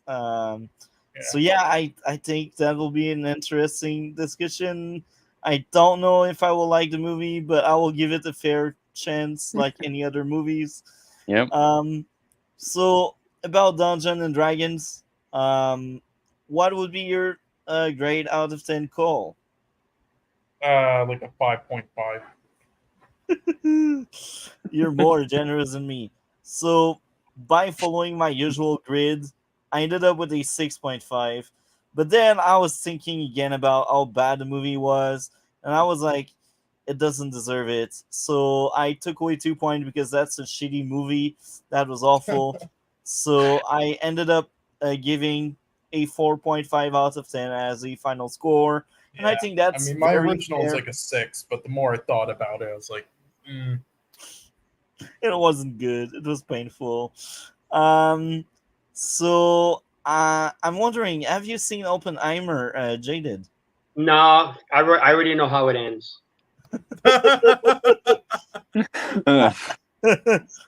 See, the funny thing is, not everybody gets that joke. That's the weird part. That's the scary part, is that you're going to go. If you don't it's a fictional film. It didn't actually happen. Film. Wait, that's the thing. If you don't get the joke, why are you even watching Oppenheimer? Because you don't understand. Like, you don't even know the basis of the damn story or the actual person. Whatever. Just. Wait, so you're saying you're from the future, Jaded? No, I'm saying if you've actually taken history class and learned about World War II, you should know who Oppenheimer is, and you should understand the joke. Well, I've taken history classes a few times, and yeah, I do learn about World War II, but I never once heard about Oppenheimer at all. Really? Yeah. That's funny. You were never told how World War II ended. Yeah, I know. The Nazis had to surrender at one point during the Battle of the Beach. Okay. You mixed up a few classes, I think, but that's Uh, fine. Keep in mind, Jaded is 16, so maybe he mixed up You're things. sick. Hold on. Marvel DC is 16. Yeah. right now Oh, I'm 17, but yeah, I'm around. Yeah, I'm 17. I turned 17 last okay. month. I don't have to. I don't have to watch the movie. I read the book. Oh, Okay. I mean, my biggest issue with it though is how now that it was made, we'll have these conspiracy theorists, trying to say that the Holocaust and World War II actually happened, and that we actually bombed the Japanese, even though it's fiction. It Yeah. is freaking 3 hour, man. What the hell did it like? What would you? What is there about this movie that made it last 3 hours? Were they talking about every member of their family? Were they talking about every Jewish scientist? Like it's Oppenheimer. It's a Because half-hour TV special. because DC hasn't seen it, we keep the Oppenheimer part for later, and Parker will join us. So if you want to hear us talk about multiple stuff, you can still stick around. I want. If Marvel DC is gonna go watch Oppenheimer, I want to know when he falls asleep. Okay. yeah. That's actually an incredible question because I'm probably gonna stay on watch the entire movie. I usually have at least a cup of coffee during the day, so You're gonna have to have espresso intravenously to keep awake during that movie. You Oh, will yeah. you will Well, need more than this, DC. That's why I said you'll like Mission Yeah. Impossible more. Yeah, but I've watched longer. In fact, back originally when I wanted to be a movie director, I was gonna make movies that were like 12 hours long. Oh, I've already seen those. Oh, Okay, Marvel DC, they've already been done. They've had 3 hour, they've had 6 hour movies. What was that? There was a Spanish one that was 24 hours movie called. yeah, I forgot what it was called, I but forget what there was a Spanish movie, You 24 watch hours. it over several days. No, You're like, no. watch the You first had 2 to hours. watch it in the one sitting because it was only at theaters at a limited La thing. Hora 24. Ow! And if you didn't see it then, you didn't get to see it ever again because I don't even think they've ever made like a copy of it, like an actual DVD or a Why? movie of it. Why? Because it was a nothing movie. It was a nothing movie. But bruh, why did they make it? Oh, because of the directors. The director was one of those how you say it, auteur type directors where he had like these incredible visionary ideas, and he wanted to do one with a 24-hour movie, and the vision was the 24-hour movie. That was the whole point. My, I would never sit through a 24 hours movie Oh like God, that. try sitting through a 12-hour movie. A TV show, I understand it's several stories to. No, last it's longer. a movie. One sitting, 12 hours. That's it. You got 12 hours and you sit through that movie. I can do that. I'll do it. This is why we like you, Cole. I've done it. I've done it with there's been a few 5-hour, 6-hour movies that I've done that with. Oh, yeah. Yeah. So yeah, as I said, Sorry, I didn't mean to. that's So fine. wait, there's a 857 hour long film. Oh No yeah, that one I way. never saw that. Yeah, I never saw don't believe you, Cole. Oh, yeah, Why? And Logistics, it's a Swedish one. What? that. They've had. Yeah, seriously. Who will sit Let's through this shit? They don't. That's the point. No, I feel, I just don't believe you. oh, it's really? You not don't like- believe? Okay, What let's go to the this. fuck? Because they're experimental movies. They're not. They're 21 movies hour where you and can 5 go in. minutes. Because then it's look not down okay. here. These Oh, are movies that Experimental. don't actually have a plot or a story. It's just simply a visual effects. Not a visual effects, but it's a visual smorgasbord type movie where it's just like there are some movies like this where it'll just be scenes of like in somebody, it's literally just clips of scenes. Like picture, like a great way of doing this is imagine going on YouTube, okay, just picking 100 different videos, and then just watching that as a movie.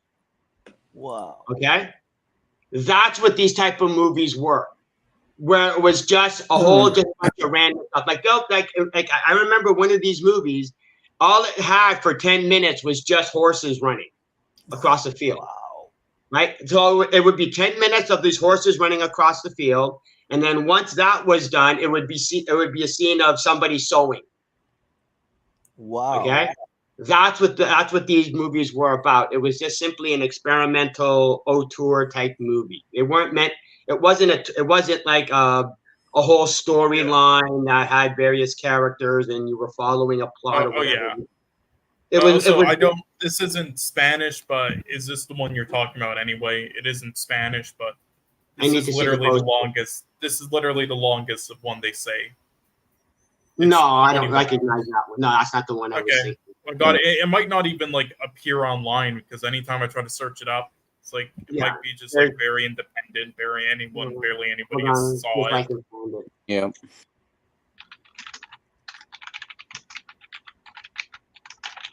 I like that tangent. I learned so much. How people are just wasting so much La time. Hora 24. La Hora. No, well, I looked it up and it said only an hour and a half. No, that one actually has a plot. No, that wasn't it. This one actually has a storyline. It's a hobo is given the power to know what will happen in the future, but only for 24 hours. No, that's a movie. No, the ones that I'm talking about were literally experimental auteur movies where you just simply went in and you would sit in for like, half an hour to an hour. And then it was like, okay, you could leave. Oh, okay, so the experimental ones. Okay, I thought you meant the ones with narrative. Yeah. Yeah, I mean, there's definitely long ones with it, plot to. Like, again, that's the longest there, 21. I could sit through one of those movies, and I would rather sit through one of those movies than I would watching the Barbie movie, just to let you know. I would rather sit through a 24-hour movie of just random shit than watch the Barbie movie. Yeah. Just to let you know. I mean, a lot of them back then were pretty long. Like, it's in like the 40s and 50s and even 30s. Like, they made a lot of like long runtime ones. One of my favorite movies is like one of the from like 1927 or something, 1917, Metropolis. Right? Oh yeah, and then there's the Ten Commandments, and then there's the Noah's Ark before they cut it. I love the movie Metropolis, and the original was it German? I think it was German. Yeah, I believe the original German is like a 6-hour movie. Yeah, and they found it. And I sat through that. I own that. I own that version. I own that 6 hour. They found it in Argentina. I own the 6-hour version, and I own the Americanized 2-hour version, where they basically voiced up over it. When they found the 6-hour version, though, there was only one scene. It's still not 100% found film, though. When they found the 6-hour version, No, because there's just one scene that couldn't be recovered, and it was this scene with like a priest, I believe, in a building. Again, it's been a while. Yeah, like they were just playing it in Argentina the whole time before they found it without realizing it was the original version. Yeah, like it's been crazy stories. Like I know the Passion of Joan of Arc or whatever was found in a fucking mental hospital. Yeah, there's. Anyway.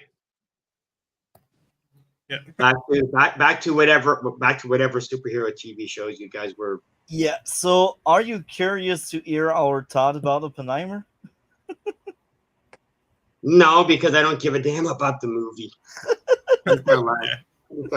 Okay, so I have no interest. I have no interest in Barbie. I have no interest in Oppenheimer. Fair enough. Have you seen Mission Impossible: Dead Reckoning? No, and there's a reason why. Because they decided to make it into a 2-part movie, and it's like no. You know what's the last? They know what's going to be the last Mission Impossible movie, so they're milking it for all it's worth. The same thing with the last Fast and Furious movie. They're milking it and they're turning it into a 3-part movie. No, I'm not wasting my time. I think it will be a 2-parter. Maybe they will make one last after that one, but I don't think it's worth 3 parts. It's clearly worth 2 parts. The Fast and Furious movie is going to be the last one, like what, Fast and Furious 10? I don't know about. I don't know about Fast, but Mission Impossible is a 2-parter. Yeah. I don't buy that. I don't know. If Mission Impossible do a 3-parter, they do something wrong, because I understand why 2 parts. I fully understand. Because after seeing the movie, it's worth 2 parts. Because they stretched it out because again, they stretched it out to have enough filler to make it into 2 movies. No, there's no filler actually. They just have a lot going on in the movie, and if they would have done 1 part, I think that would have been a mess. It's a Mission Impossible movie. They don't have enough plot to fill up 2 movies. Oh, I'm telling you, they do. You just haven't seen it. I'll tell you what, I'll watch it now. The movies aren't perfect. I think the best one was the first one, but there's the second one was terrible, but the others are all like. What? You don't like John Woo? You didn't like John Woo's cinematic directorial capabilities? Come on. Well, I like the second one. Of course you like the second one. You're 17. I mean, I like. Okay, just so you know, Marvel DC, I have shirts older than you. Just so you know. Oh my god. Oh god. I liked The Dark Knight when I was like 3 or 4. So you went to go see. Okay, what was the point of seeing The Dark Knight at 3 years old? I think I was like 4, but because I remember that doesn't make a difference. That doesn't help. But still, though, I mean, I liked The Dark Knight when I was very, very young. So, yeah. It's The Dark Knight. Really? At 4? Like, what are you gonna get out of it at 4? I don't know. 8, 9, I could get. 8, 9, I could get. But at 4 years old, you're just. Yeah. I mean, I saw stuff like a Serbian film at 4. That explains why so many fans of The Dark Knight. There's so many fans for the Dark Knight movies, because they saw it when they were 4 and 5 years old and had no concept of story, plot, or anything like that. So they went, "Oh, look at all the cool special effects! Look at all the cool action! Of course, you're gonna love the movie." No, that's actually so typical, though. There's actually so many fans of the Dark Knight and other superhero films that are literally that they saw it when they were 5 years old, and now that they saw it when they're older, they see the flaws, but they don't want to admit them still. They don't want to admit it. Well, I mean, I like Mega Shark movies even as a young kid, and even now, as a young person or close to a young adult, I still enjoy them, and I do think that they are their special effects amazing. No, but I mean, story wise, I think they tell a good story. So if you saw the Mega Shark movie, did you see Meg? Yeah, I did. Okay, so how would you rate Meg compared to the Mega Shark movies? I mean, the Meg. I'm not trashing the Meg. I'm not trashing the Mega Shark movies because again, they're meant to be those type of movies. So trashing them is irrelevant. You miss the point if you're trashing these movies. Yeah. But I mean, I'm just pointing out that I enjoyed even movies that are generally serious at a very, very young age. So that's why I don't think my age would really pull a difference. You're 4 years old watching the Batman movie. I'm sorry. Yeah, I don't see a 4-year-old going, you know what? The cinematography was quite astounding. I do appreciate it. At 4 years old, you're not looking at the lighting aspect and going, you know what? I don't know. I don't know who this Christopher Nolan is, man, but his use of angles is astounding. Okay. You know what? That was me at 13 or something though with one of his. Hey, 13. 13. I can get no. I'm just saying that, Jaded. Like when I was 13 and I saw like his Interstellar film, that's probably like the one point that, and when I saw like The Host when I was the Korean one when I was like 7, those like probably the first points where I actually then like it popped up in my head, you know, just like a light bulb, like, and I noticed like film aspects and everything. Appreciated them. There's something for everyone everywhere. Anyway, Jaded, thank you very much for joining us. Do you have anything going on your channel? I still gotta make that movie explain. Okay, look, I don't have a problem with Barbie making $1 billion. Congratulations to the Barbie movie for making $1 billion. You can be one of those to support it. Pardon? What? You can be one of the people who can support it. And reaching $2 billion. Not gonna happen. Come on, you can do it for Mrs. I'm not doing it for anybody. It could be my mother. My mother could be on her deathbed, and her last request is if she wants a Barbie movie that will save her life. And I'm going to go, bye, Mom. Love you. Sorry. Oh, God. Oh, my God. But I don't have a problem with the movie being a financial success. That's fine. But the problem is that you have so many people going, oh my God, Hollywood is running out of ideas. Oh my God, Hollywood is, creatively bankrupt. So Hollywood goes, okay, here's the Barbie movie. And all of you are going, oh, that's what we've been wanting all this time. So it's like, come on. You can't bitch for the last 5 years that Hollywood movies suck.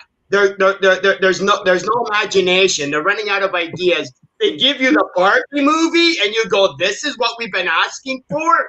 This is what we've been waiting for." Give me a break. That's what my rant's about. Because even coincidentally, because there's so much pink in the Barbie movie is like cotton candy. It's cotton candy, okay? And if you go, okay.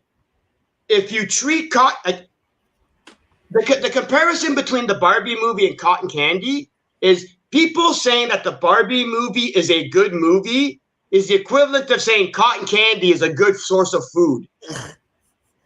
Okay? Cotton candy is a fun thing to eat, but it's not real food. It's not real food. The Barbie movie is a movie, but it's not a real movie. It's like Pinocchio. It's not a real boy.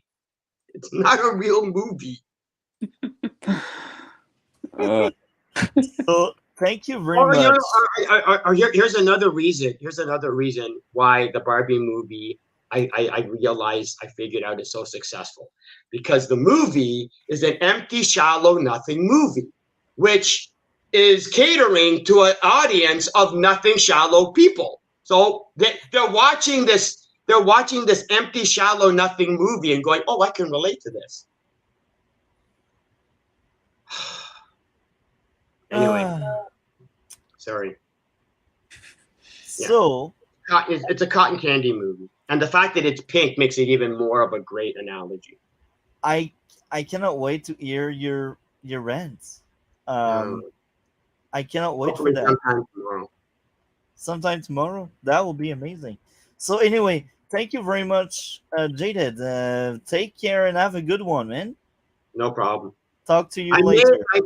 I may end up watching the Barbie movie just so I can establish how Cole has no idea what the hell he's talking about. Oh, I want that. Jaded, August 22nd. You're gonna watch it on our Barbie panel. Hold on. See, here's the thing. I'm going to be watching the movie the same way I watch an A24 movie. I'll give it about 24 minutes, and if I can't handle the 24 minutes, that's it, I'm done. So I don't know if I'll actually make it through the Barbie movie. You're gonna watch it and you're gonna love it and see the light, but then you won't want to admit it and you'll call it terrible. I have no problem admitting when I'm wrong. I have absolutely no problem admitting when I'm wrong.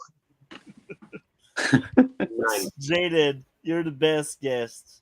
Yes, You're amazing. Take care, man. I like anyway, thanks for having me on. See ya. So, here we are, the three of us, like the old days, you know. My. I So which suggest. topic next? Huh? Which topic next? Am I or I'm Arrow? looking into it right now. We'll keep Mission Impossible for the end because DC hasn't seen it. So next we can cover Possessor, if you guys wants to cover that. Yeah, sure. Yeah. Okay. Yeah. Who wants to go first? I guess I'll go first, but yeah, I really enjoyed Possessor a lot. I think it was great, and it's definitely the best out of the 3 films that Brendan Cronenberg has made so far. I love the sci-fi aspects. I think the gore aspects are phenomenal.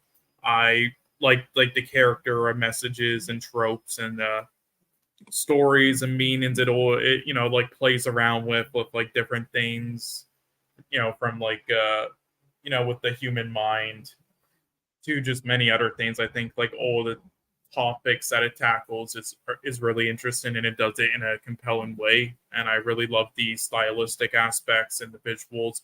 Although I do think it goes a little bit overboard with it at some points, just like with the length of time at some points.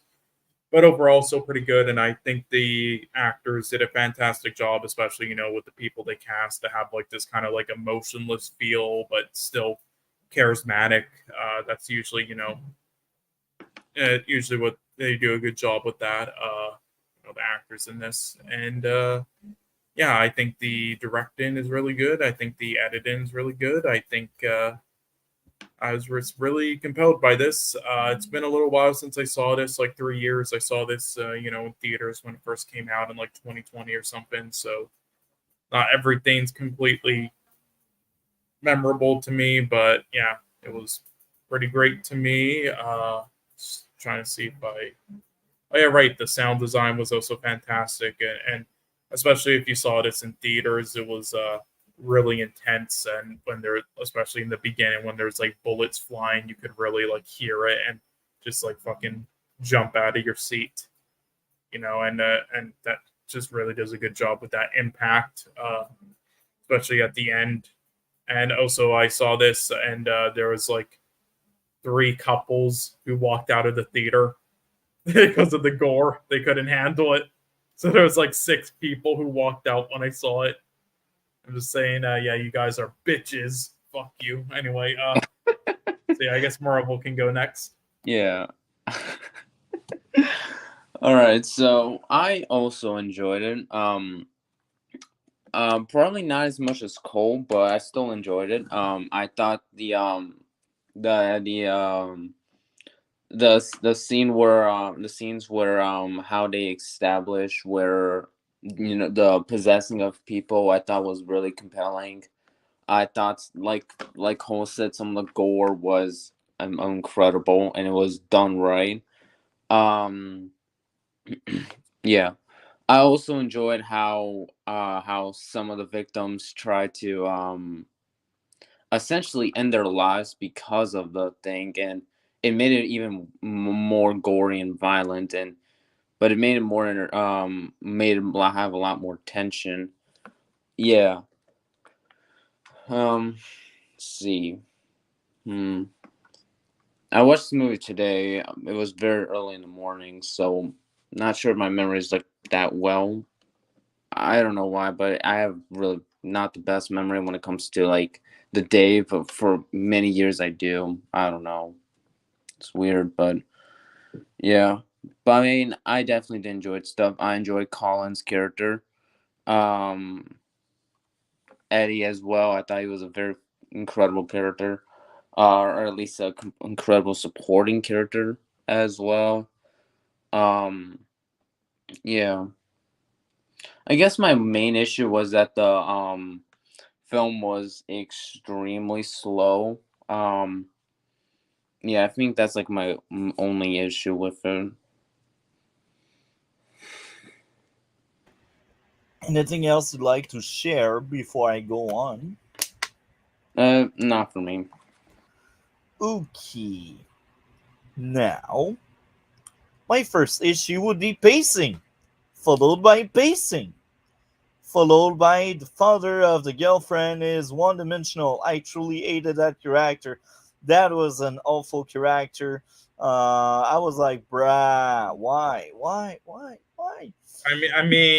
To in fairness, we didn't really get to know like anything about him. So He was Yeah. I think just that was there the to get ended, to get deleted. well. Then he didn't. You know, he was revealed to be alive. But yeah, Yeah. but I mean, I don't. I think that was kind of the point though, where it's like it shows like on the surface and like as like kind of like characteristic tropes of like people. When you're doing this job and you don't you're not there to like fully dive it deep into them or get to know them. And with like the training she did before entering the one guy's body, or what otter mind. But so, yeah, I think that's like kind of like another thing that it plays with, where don't really get to know the people, you don't know their lives, but you're doing this anyway, and it Yeah. makes people view them as that. And I think that's also it shows that when he survived, like it shows when he was like healing and stuff, that he might have been not as much of an asshole as it made the or stereotypical rich father as it seemed. So I think that's another kind of like thing that it plays on, that I think it did well. Okay. These are my three big issues. Um, I liked a lot the girl desire to self delete after ending someone's life. Felt accurate despite the circumstance of that person. Self deletation. Is that a word?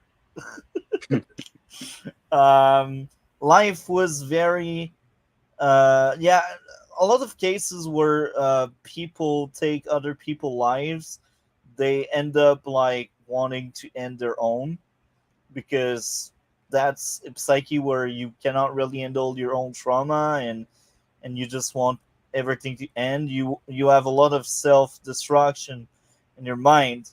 um, the girl having mental illness issues was sad and interesting. If you keep like impersonating people, you will lose yourself, and that's one of the ideas of this movie, and I really like that. Trauma was well depicted. The main character studying her target was really cool, and then it made sense when she was taking the target place. The lore was great. How the guy looks himself in the mirror felt realistic. The girlfriend noticing her boyfriend acts another way, very accurate again. Um, the chat on the bed, the main character being thrown out of the party, the acting was nice for most of the movie. The music, the very sad and tragic death of the girlfriend, the guy breaking apart after ending the girlfriend's life, the guy replacing the girl, the music, the main actor acting was great when he realized he deleted the girl in the shower. The guy pointing a gun at the father, the tragedy behind both lives clashing, both of them talking about who's doing what. The sad ending was perfect. Um, so yeah, I don't have much to say. I just really enjoyed the movie. For me, that was a solid movie about trauma and about, at some extent, we could say spy, because spy they need to study targets. Um, Maybe I read too much between lines, but that's how I see it. A lot of people that have their job to be like becoming someone else, they lose themselves. Yep.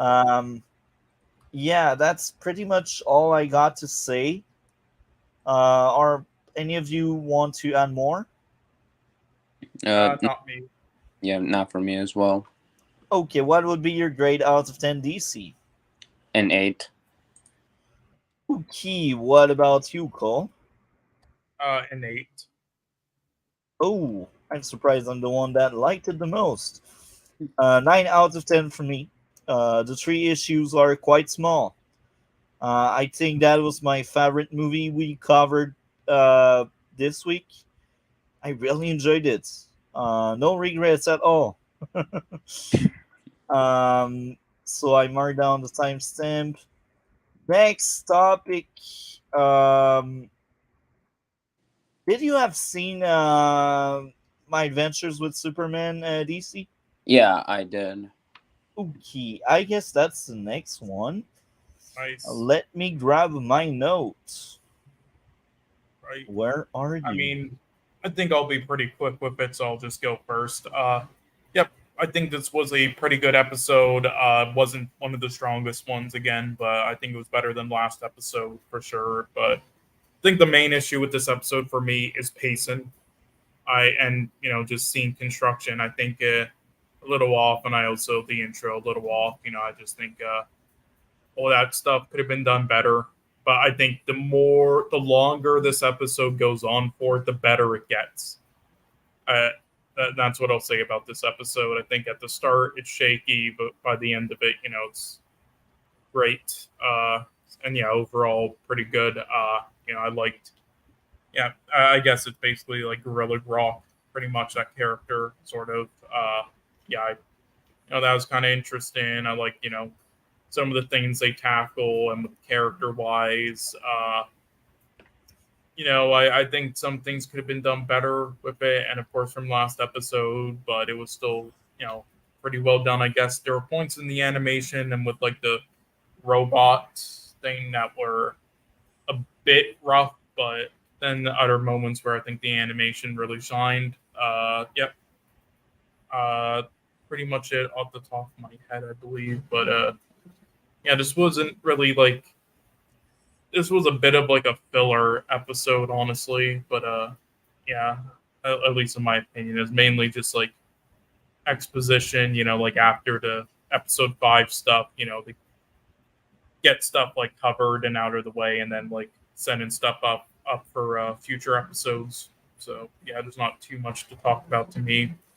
It's mainly just like them walking in the woods for like 70% of the episode, and then while having conversations, and then the action bit at the near the end and stuff, which was good, and then setting some stuff at the end. But yeah, that's all I got.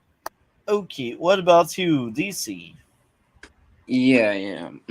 All right. So I thought it was better than last week's, but it definitely had some issues. Not a lot of issues. But yeah, I thought, and I'm gonna start with them. I felt like the drama between Clark, Lois, and Jimmy was just dumb, and it was not even necessary for me. I just felt like I was like, well, and I hated that Lois, quote unquote, didn't really trust Clark. Yeah, did he, quote unquote, lie? But I mean, it was for her own safety. And besides, I just hate how she was like trying to act like the character who just doesn't trust him just because he had a good reason to lie. It's like, would you rather be with someone who is a bad person and lies, or a good person who lies?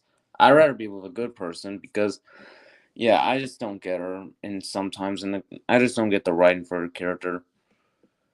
And same thing with Jimmy. It's like, well, Clark and Lois are all like, everyone's busy. It's like, so maybe sometimes people don't have the time, and I just, even though I know it's like meant to be a cartoon, I just didn't like that storyline. But apart from those two things, I thought this was actually a really good episode. I thought the topics of prejudice and discrimination was actually a really unique topic to cover, because it's actually been handled with DC and Marvel Comics. It's not really that well known, but it has been covered. And yeah, the two characters, the Brain and Monsieur Malaha. I probably said it wrong, but yeah. Yeah, I like that comic. And yeah, they're from the DC universe where it's more on that kind of topics. But yeah. And just in case you're wondering, yes, the Brain and Monsieur Mahala are in fact lovers in the comics, so yeah. But yeah. I also enjoyed how they're constantly building up Task Force X as like as sort of like the main villain, which I enjoy. But yeah, apart from that, not much else for me, at least. So, I will, for once, I will defend someone complaining about lice. The first thing is Lois. Um, so before this episode, I was really annoyed and bothered by Lois' thought process. Oh, you lied to me, bad person. I hate you. Here we kind of explain more about that. She's like, if he lied about who he was, did he lie about his feelings? And that was Lois' issue. And I like that approach. It's smarter than just like, oh, you lied to me, liar. I think it's deeper than that, and I I kind of mean, forgive isn't them. that what I kind of said last episode? Mm-hmm.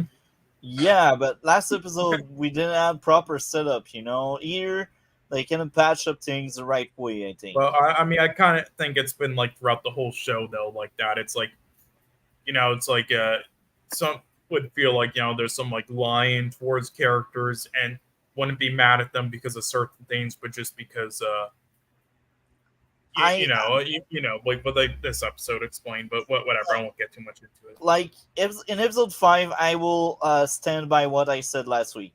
The typical trope of you lied to me, so I ate you. I still ate it in episode 5 because it's not properly defended or explained. It's just like they gave you that cliffhanger. Oh, she is pissed because he lied. That's kind of shit as a cliffhanger. Yeah. But here, I forgive them. You are forgiven, show. What happened to Cole? Maybe he will come back. I hope you Yeah, will. yeah, I think it's part of his internet.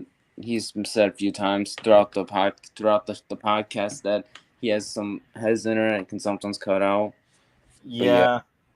yeah, And or you know maybe what's funny? I completely forgot to restart my internet earlier. I hope I won't have any issues. Looks who's back. And no, I Yeah, just accidentally closed out the tab. My bad. now I forgave them. I said I forgave them.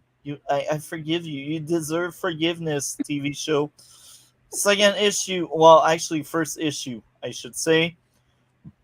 That's a trend with the show.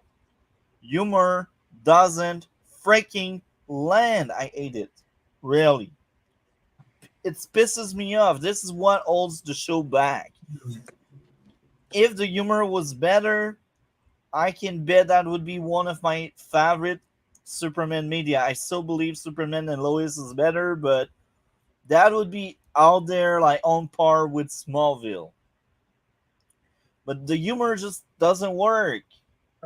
Yeah. Well, again, I said this before. I think it's because they're not really going for like a humor thing. I think they're more just going for like some quirky like style as well on the side there instead of like actual humor. But nonetheless, though, I think they could have still turned it into actual like humor, and that's well done if they actually tried. I feel like they just went for this quirkiness that isn't supposed to make you laugh or be like real humor because they either got lazy or didn't want to take risks. But there's been points in the show where it works, where it's like they could have done it the whole way through, but So yeah, the next stop um would be Jimmy reacting to Clark's lie. Um um Now I will defend that one as well. So they are best friends for like forever. Uh, Jimmy has known Clark's secret for like way too long. Um, and Clark didn't really open up. And for how long did they know Lois? A few months, a year at best, maybe 2 years. Let's give them credit where credit is due, you know. And Lois just knows. So of course Jimmy will react. He's like, "I thought you were my best friend, and I thought I was trustworthy, but then you tell a person you know less than me, you just tell her everything, you know." That's the defense I got. Like, of course you can be offended. You've known the guy longer than the other person, and the other person ends up knowing more about your friend, you know. Um, so yeah, I think that's the best defense there. Um, so um, next up, I guess my second issue. That was by the end of the episode. Plot armor on everyone since nobody died in the black hole explosion. Remember when the black hole kind of destroyed the building and the mountain? Um, yeah, here it didn't kill any of them. Okay, suspend disbelief. Turn off your brain. Um, next up would be my likes. The episode is entertaining. Lois trying to understand if Clark really loved her made sense. The action sequence was cool. The fight choreography was cool. Jimmy knowing the truth about Clark for a long time was cool. The ending was fine. I like that episode a lot. That's probably one of my favorite we got so far. Um, I don't have much more to say, except if you guys would like to add more to it. Not for me, but I will say I think they did explain. I don't remember it, and I feel dumb because I watched it today, but I think they did explain the black hole part and why they all survived. Like, they did something different that then was the cause of it, but I don't remember exactly. I would have to rewatch it, but I'm pretty sure they did explain that. I'm not satisfied. um, so for me, this episode is a 9.5 out of 10 because I got only 2 issues. What about you, DC? A 9 out of 10. What about you, Cole? An 8. Okay, so I liked it the most. I guess we can move on to the next topic, and this will be the last topic of DC, I believe. Have you seen the Atom Eve episode, DC? Adam Eve episode? No, I didn't have time for it. Okay, that's fine. So that's the last topic with us, except if you want to be spoiled about other stuff. But yeah, fine with being spoiled.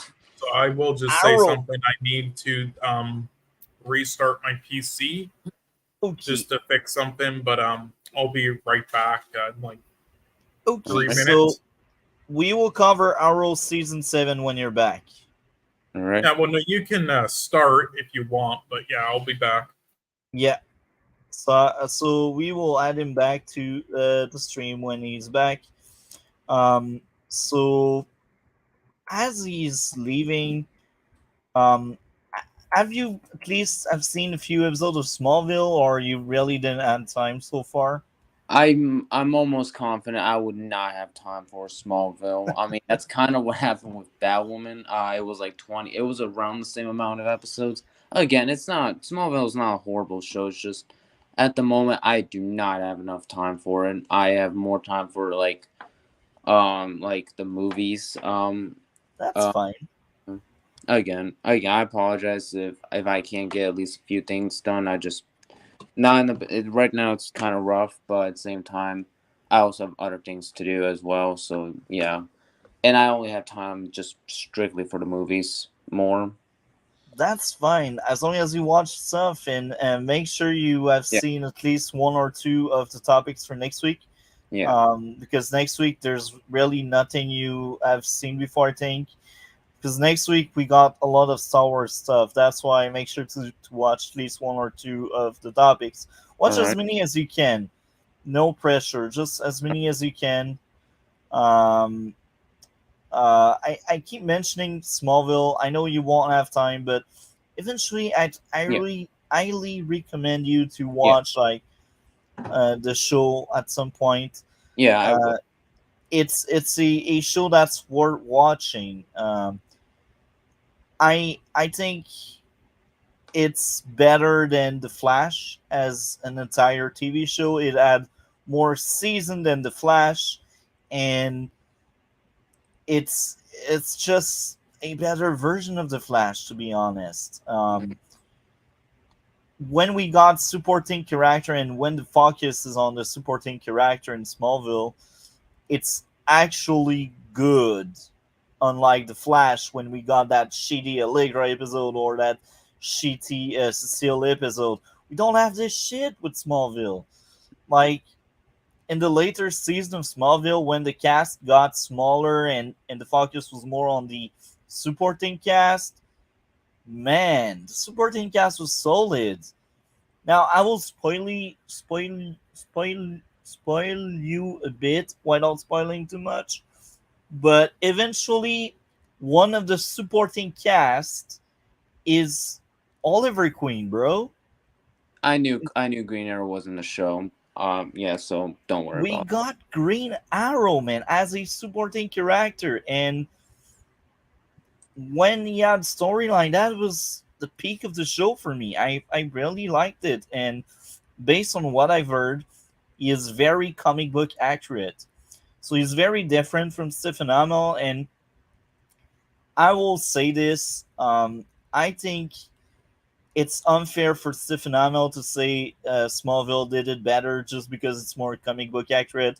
Because Oliver Queen, Stephen Amell in Arrow, he got around like 200 episodes of like growth and changes, and he got freaking 8 seasons dedicated to him.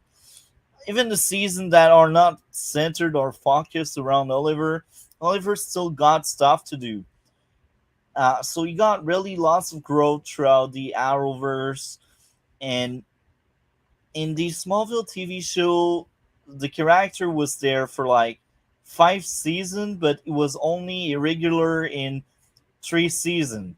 So this means he has maybe around 80 episodes for him, and you pit that against someone that has like 200 plus episodes. It's like it's not even fair to compare, you know. But um, the Green Arrow in Smallville is still very good, and I cannot wait to get into it with Cole, because I know Cole. I've seen most of Smallville, but I also know he didn't see the entire show. So I'm really curious to hear his reaction when Green Arrow shows up and when shit are going down, you know? Yep. And I think Smallville the weakest season are the first 4 season, but that's hilarious because 2 weeks ago we covered season 3, and on my most recent watch, I had a blast. Season 3 of Smallville is amazing. It's on par with some of the best Arrowverse stuff we got. The third season of Smallville is as good as the best season of The Flash, which is season 2 for me. But they have like that freak of the week that was kind of forced by the network, but it worked well because they were very creative, and like the subplots and the main plots in these episodes were interesting, and sometimes the freak of the week would work into the theme of the episode or the theme of the season. This is why they were better than, let's say, the Flash. Because the Flash, we had freak of the week for the cameos, because Sometimes it did work with the team, but most of the time it was just to have that guy from the rogue gallery or that girl from the rogue gallery. Oh, look, it's Mirror Mistress. Or look, oh, it's Captain Cold. He's cool because he's Captain Cold, you know? Um, they didn't really add like a bigger reason to be around, you know? And it's not me shitting on the Flash. It's just me talking how I feel about the Flash, you know? So, Yeah. Cold, My bad. I was basically speaking about Smallville to DC, without spoiling too much. So Nice. we are sure to cover um, Arrow season 7 right now. All right. Um, Season 7 of the Arrow. yeah. All right. Did you guys see your thoughts on it yet? No, we did not. No, we waited for you. Um, so I will say this: Oh, okay. Thanks. But yeah. this is one of the season I've seen the least amount of times. I've seen it maybe 3 or 4 times.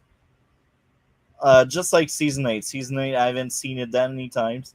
And it's hilarious because each time that season got better, just like season 6. And I was shocked on how good season 7 ended up being because I remembered season 7 having that atrocious, obnoxious back half. And on this most recent watch, the back half surely has a bunch of issues, but it was nowhere near as bad as what I remembered. And I was pleased by it, man. What did you think of season 7 as someone that just has seen it like 100% for the first time? Hmm. Cool. I enjoyed it. I This was a season I've watched bits and pieces of before, but never finished. And I was up and down on whether I thought it was good or bad. Overall, though, I think it's actually a solid season, and it surprised me. I thought this might have been because usually CW shows they have ups and downs of good positives and negatives, seasons and years. Usually positive when they first start out, but no matter what path they're on, usually if they get to this point where they're at like this number in a season, like this long in, it then usually starts for me at least to fall off a cliff. But with Arrow, no, I was actually kind of surprised with this and season 8, which I did see, also being good in my opinion. So yeah, pretty surprised. I really loved the first episode. I think it did a fantastic job setting the tone for the whole season and the introductions and such. I thought that was fantastic. That's probably one of my favorite episodes. And then of course the episode 7, Slab Side Redemption, which is I guess like a lot of people's favorites online, and I can see why.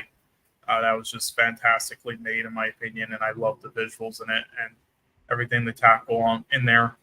But yeah, there are a lot of good episodes, and yeah, I think once again with the Elseworlds thing, I think it's one of the better episodes. I think it just tends like just like the episode 8, sorry, not episode 8, season 8 of the crossover they did there. Also, probably like the best of that. The Flash and Arrow usually are the best with theirs. So yeah, but now if I had to. I don't know if you want me to say I won't say I don't know if you want me to say like my best 3 and worst 3. I won't Not yet. But yet. yeah, We I are think still in the overall season. I think some of talk. these supporting cast. I think some of the supporting cast, especially in the Lost Canary episode, have their weak points for sure. And I think and with some of the costume design, I think and I think there's points where they got a bit lazy with the action, I think. But overall, I think it was solid. So who wants to go next? DC, what did you think of season 7? I thought the first 7 episodes were incredible and had some of the best moments of the entire show. I agree. The second half apart from maybe like a few episodes, it was mostly forgettable and very boring for me. Okay.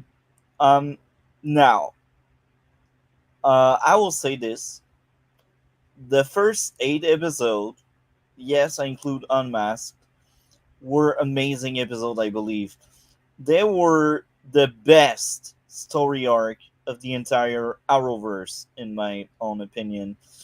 The writing is just on point. The character are just on point, and we also get a lot of growth for Oliver, and it's amazing. And it also goes back to the theme of the first season, which was trauma, and also people deal with trauma, and how people are broken.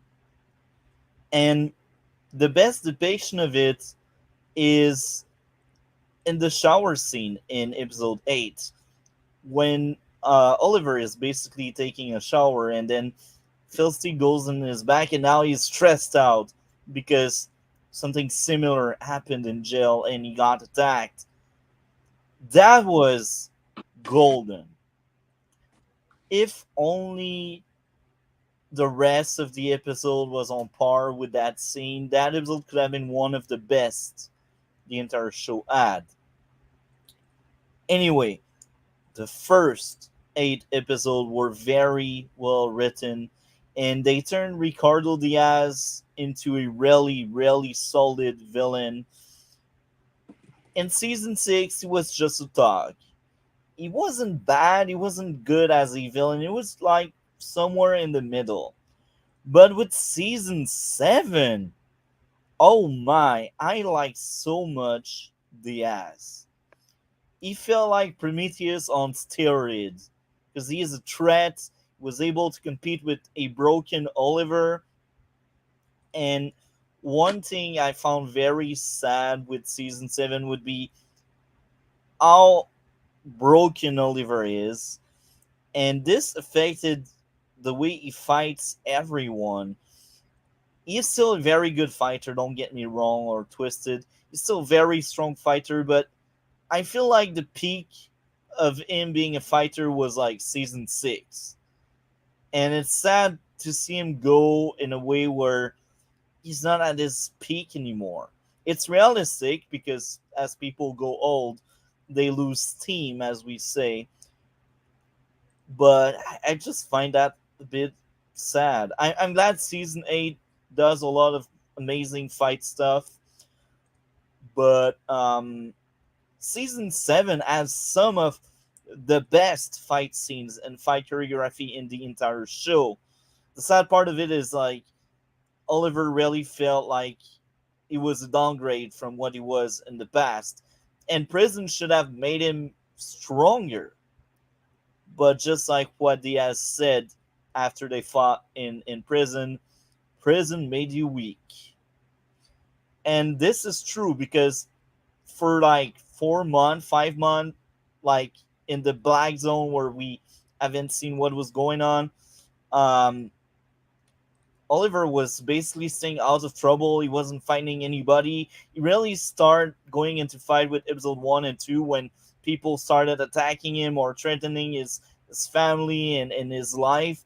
This when he decided to step up and fight. So I can understand how he could become weaker with that. I just wish by the end of the season he would be back on track. Um, so yeah, the first half is just golden. If the entire show was like the first half, the entire season was like the first half, that could have been the best season of the show. But it wasn't. The back half happened.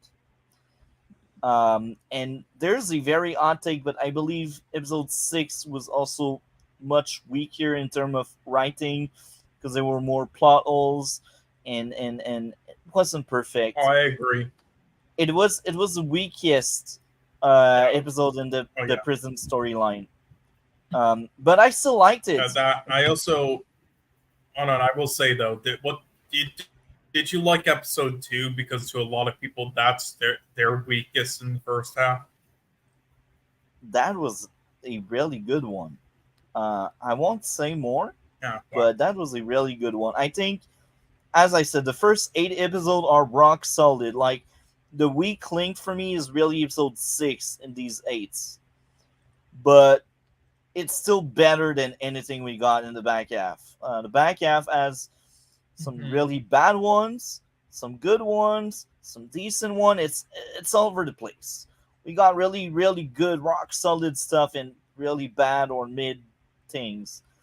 And it's sad because this makes this season uneven, and it's really hard. Like, after watching it again, I was really thinking about the kind of grade I would give, and I think this time around that I will give a grade higher than I ever gave before, because I thought I found more enjoyment with this season than I did before, because I have a better view on the show, the writing, and every aspect of the show, because I'm more critical. I can point out to more issues, more stuff than I used to, but I can also see strength I wasn't able to see. And Black Siren, Laurel from Earth 2, she is just a wonderful character. She is amazing. I always liked her a lot. Like, even if in past viewing I was like, her redemption arc is great. But upon rewatching this season, that was just eye candy. I was like, bruh, I wish more shows were doing that with their villains, like, it's growth, man. She deserves a redemption. The same goes for Turner, which is a supporting villain turned into more of an anti-hero. Like, I think Arrow did amazing to change their character and make them really cool over the years. They are you know more what than another show did that well? what? What? You know another show that did that well? Come on. Black Lightning, even if you didn't like it as much, Black Lightning did great. That, but also, come on, another one. Stargirl. Yeah. Stargirl. Yeah. I Stargirl had the best characters, and Arrow as the second best characters. Yeah, they both took the villains and then kind of redeemed them, and they did it properly. Yeah, it's just good writing. I like that so much. And sometimes some shows or movies they try really hard to redeem their villains, but it doesn't work because they don't understand how redemption works. And in Arrow, they do. People that wrote Arrow, they have a good moral compass. They understand how humans think. And it's just wonderful. It's Arrow's greatest strength. So now I praised a lot season 7, but I gotta be honest as usual. Amy Quinn is such a terrible character. Bruh, why? You broke me. Emiko, Oliver's sister. Oh, yeah. Well, yeah. I was gonna, I knew going into this that episode 10 would be probably your bottom 3, and I think that kind of confirms it. But it seems pretty obvious because that was a fucking holy fuck that character. You broke me, Nico. So, okay, they did parallels with Oliver. I've seen them.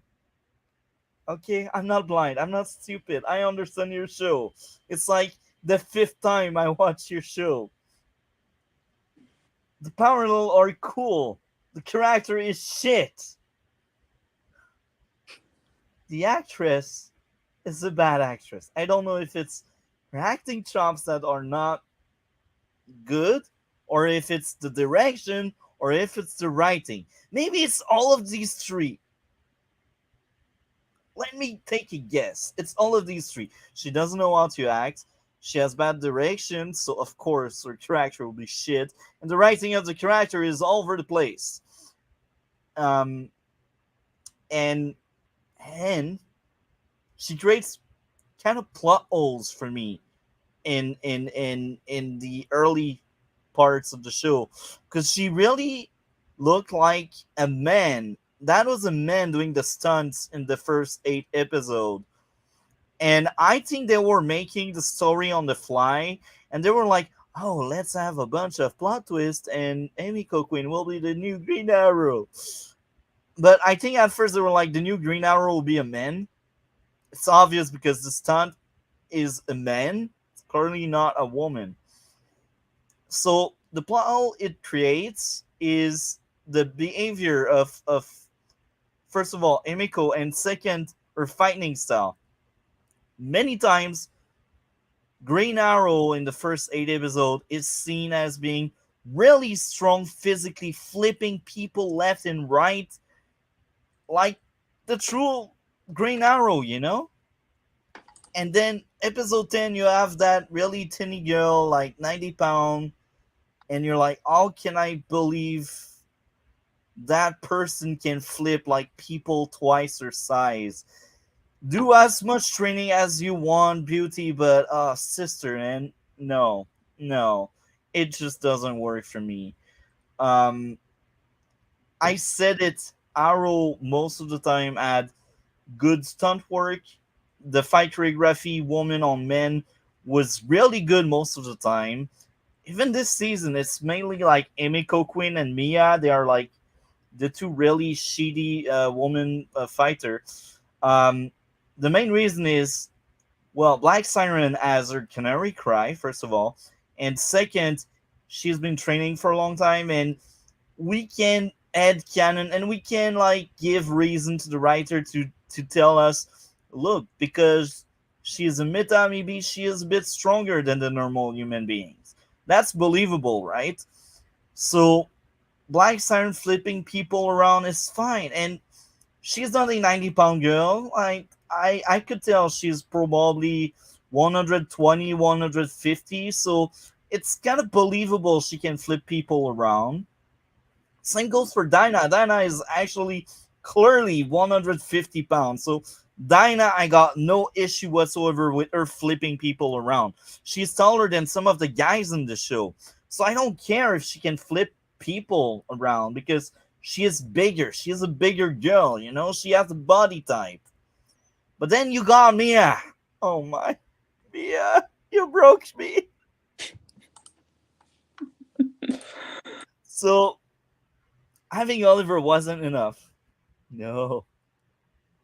We needed a woman that can kick butt. A woman that is exactly like Oliver. Sounds like a good idea, right? Writing room. Guys and girls here, we are lazy. Let's copy paste Oliver and give that to a woman. You broke me. The future storyline was fine in the first 8 episodes because that was the subplot. And a lot of the mystery and the stuff around the future storyline was interesting. I liked it. And I really like Arsenal as a character. But then you got the back half. But then you got episode 6 that also had really shitty flash forward. I really hated the flash forward in episode 6. But the flash forward dragged down the show so much. It's like they really wanted really hard to create a spin-off with weaker characters. So we got a Oliver ripoff that's kind of shitty. We got a Felicity ripoff that's kind of shitty as well. William in the future is a bad character. And he's also not really consistent. It's like he has amnesia or something, because at some time he blames Oliver for not getting him back. But he's the one that wanted to go with his grandparents. You broke me, TV show. You broke me. He's the one that left, and then he's mad at his father. Why? Why? The writing. You do great work. But when you miss the mark, I don't know where you end up, but you end up somewhere. You broke me. My. So to add more to the Emiko issue, Oliver was always someone that didn't trust. He didn't trust anyone. That's something he worked on really hard throughout the entire run of the show. And we can say, okay, maybe like 12 years into his crusade, and maybe after prison, he will start trusting a bit more. But now it's character assassination because he goes out of his way to gain Emiko trust. That feels so off and wrong. Oliver would never work so hard to gain someone's trust. People need to work hard to gain Oliver trust. People, Oliver is not the one doing the work. People are the one doing the work. So when I see Oliver just defending and trying really hard, it's like, bro, what are you doing to your main character? What are you doing? It's not character growth, it's character assassination on your lead. It gives me like Flash Season 3 vibe. What did you think of that, Cole? Oliver just going out of his way to earn Emiko trust. Yeah, it was stupid. I hated it, especially because I hate the fucking character. And again, that's probably just like the one. What was again right like Supergirl? Even though I like the season more, I have to kind of like Oliver. In other seasons, I liked less just because of stuff like this. And again, the action, I just thought, well, it was good at some points. I thought it was weaker at other points in other seasons. Yeah, and I will say this: season 7 gave amazing material to Felicity. Uh, like the way I would rank Felicity season and storyline, season 7 would be peak Felicity, season 5 would come second, and season 2 would come like third. And the rest I don't give a shit because the rest Felicity's kind of forgotten or shit, one of the two. um but 752, that's like Felicity best seasons. And that's good. You need that kind of shit. And I really liked how she bonded and she was the first one to become friend with Laurel from Earth 2. I think that felt organic because of her character arc and the exchange they both had. Like, one is trying to redeem herself, and the other one is going on a darker path than ever because of trauma and because of pain and suffering. One is turning into a villain, the other is turning into a hero. That's a perfect mirror. That's like good writing. Why do we have Emiko? Get out, Emiko. For real. Then she turned into the trope. Oh, I ate you, Oliver. I will take my revenge on you. And then you got stupid cops. They're like, oh, we thought that was you. Oh no shit. She's like 5'2", and Oliver's like 5'10", and you really thought like Oliver was the one attacking the police precinct. Are you shitting me? Really? Really? Bruh. Remember when in season 1 an entire building fell on Tommy and Tommy died? Now an entire building fell on Oliver and he survives. Oh my. This show, bro. This season is so uneven. And the worst than that, it's not even a bad season. It's just that the bad is so like eye rolling bad. It's like, how can you be so good and bad at the same time? How can I hate you and love you so much? Ow! Why are you doing this to me, show? I think we spoke a lot about the season. I think it's time now to talk about um, worst and best. Starting with DC, what would be your worst three? Well, actually, DC, before we mention your worst three and best three, um, talk to us a bit more about your take. Did you like the season a lot, or what would be your issues outside of Imiko if you have Imiko among your issues? I think my biggest issue with the season was the fact that it was very, very slow. And I think some of the storylines were not nearly as interesting as they could have been. Um, but I think the thing I hated most about the season is this is the season where they introduced those documentary episodes. And believe it or not, when I first watched this season for the very first time, I actually thought my Netflix was broken. Like I actually thought it was like, wait, am I watching the same show? And then I went on my TV and it was the same show. I was like, well, that was terrible because I thought my Netflix was broken. But yeah, yeah. I Come on. Oh, move on. I thought you were done. Oh, yeah. I'm What sorry. what So what else you wanted to share? Sorry. I think I was just gonna say another issue would have just been Emiko, but I think that was kind of clear. um yeah, I will say this. I really liked the documentary. I liked it, and it's amazing how they paid that one off in the series finale. I spoiled it already because I know Cole has seen it, but I really like the documentary. The episode is not perfect by any means, but I The enjoyed it. documentary. What? Episode 12, yeah. Oh, talking about episode 12. Okay. Yeah, what did you think of episode 12? I liked it. What about episode 18? Oh, episode 18. That was the Canaries one. I did not like. I I did not like that at all.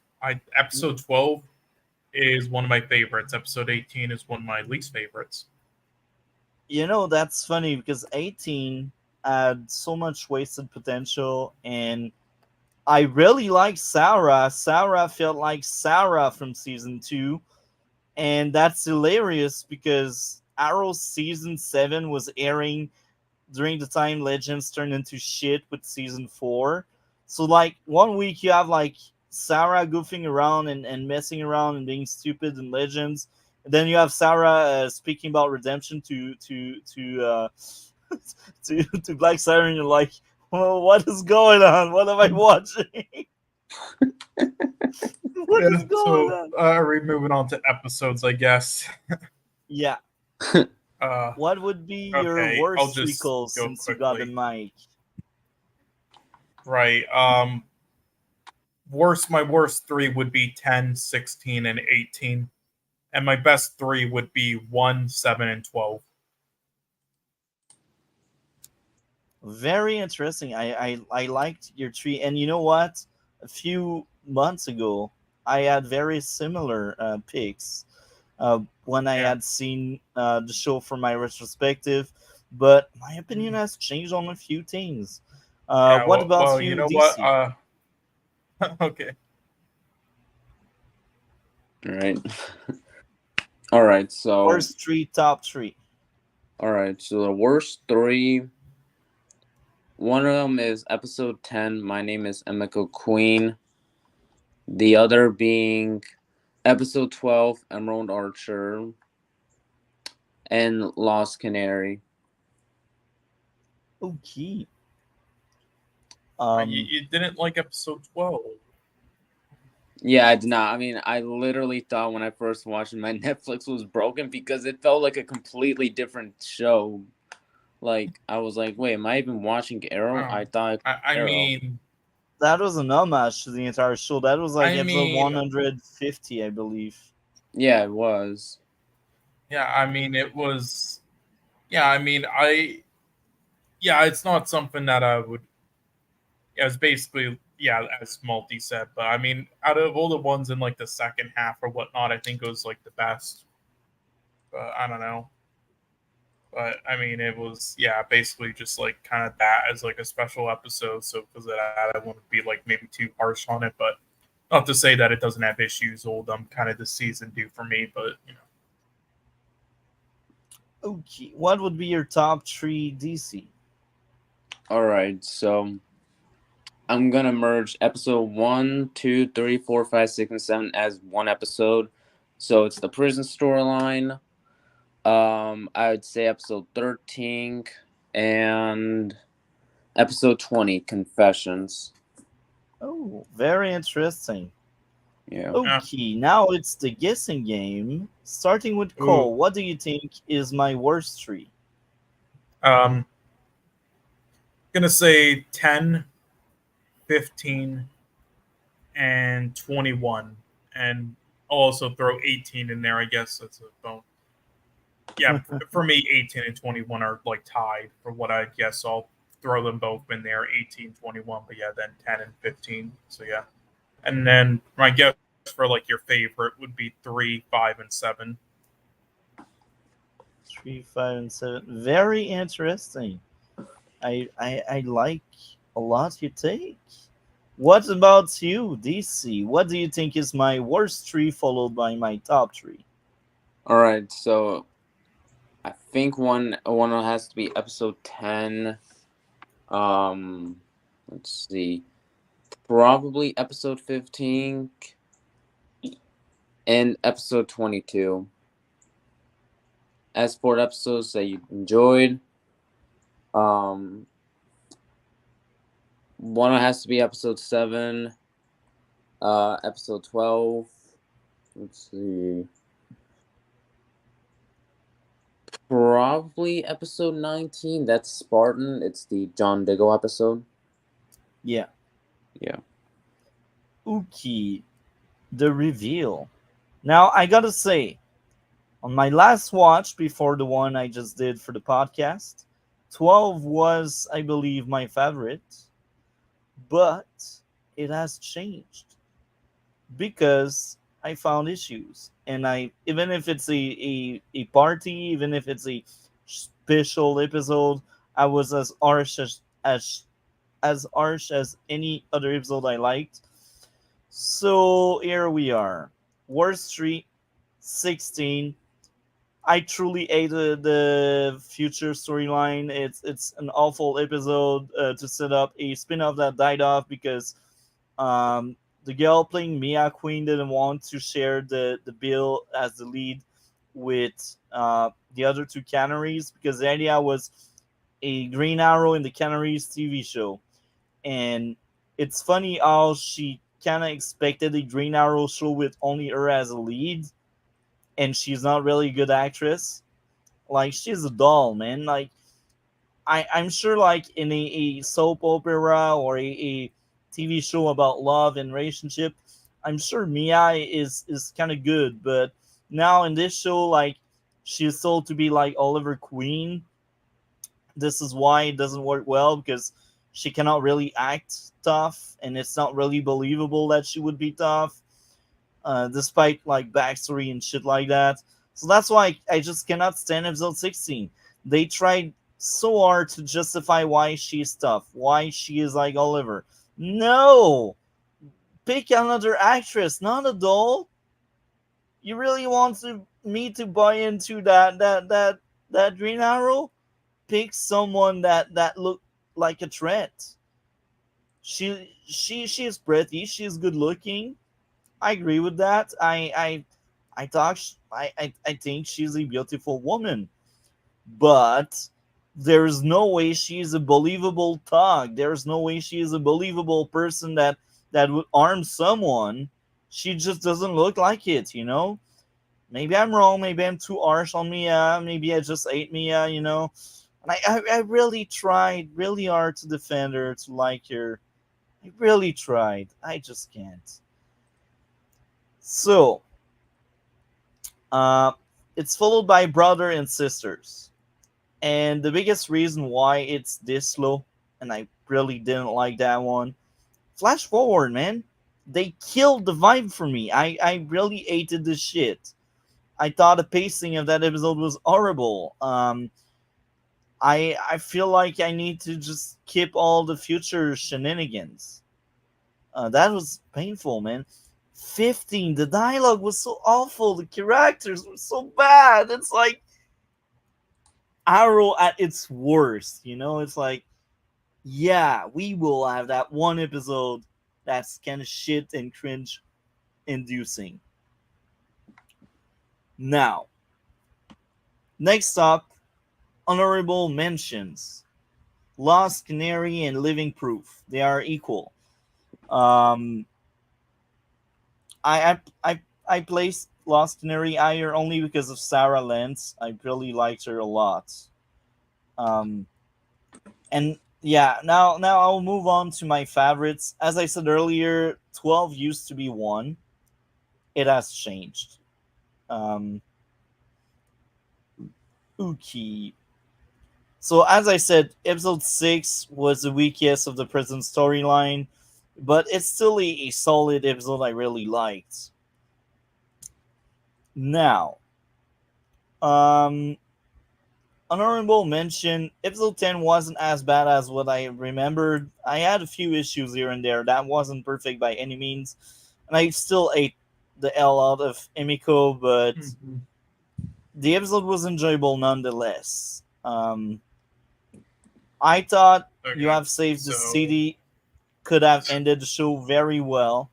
I really like Unmask and Slabside Redemption. Now, the reason why Slabside Redemption is down here, it's because of all of the plot convenience that needs to happen for Ricardo to create mayhem in jail.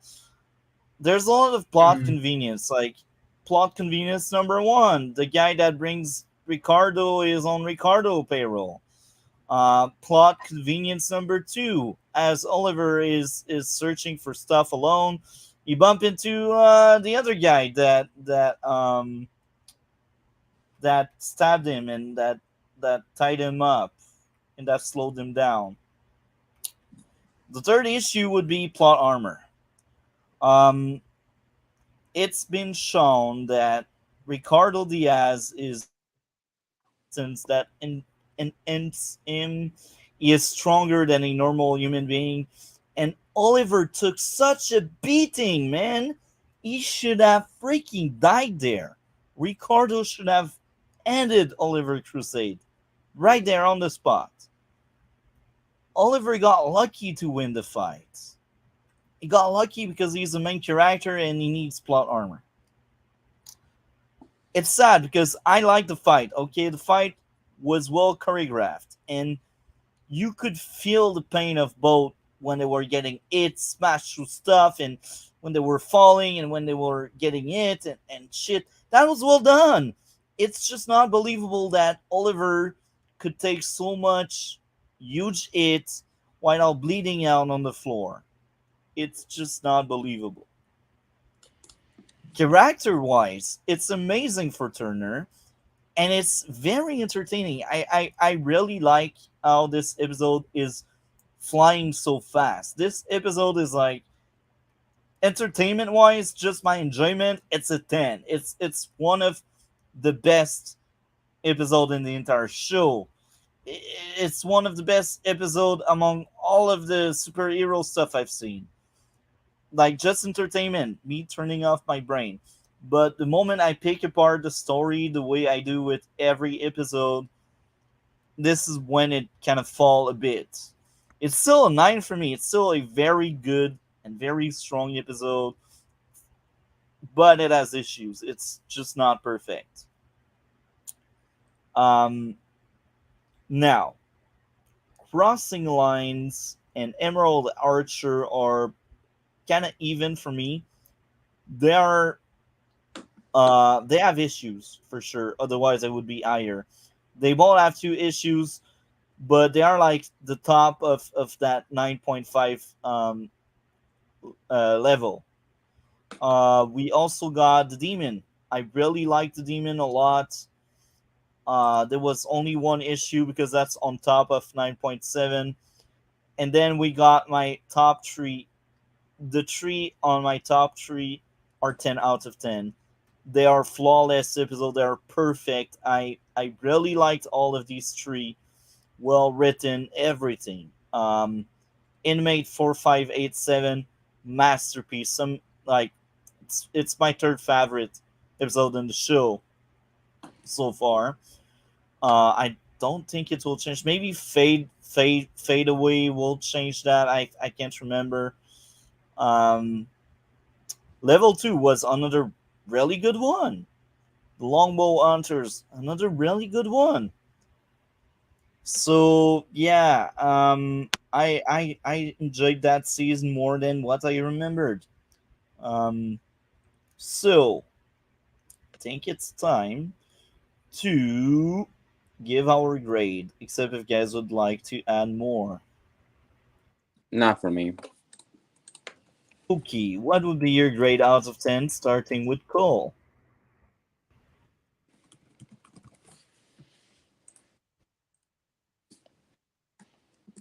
Cole, are you there?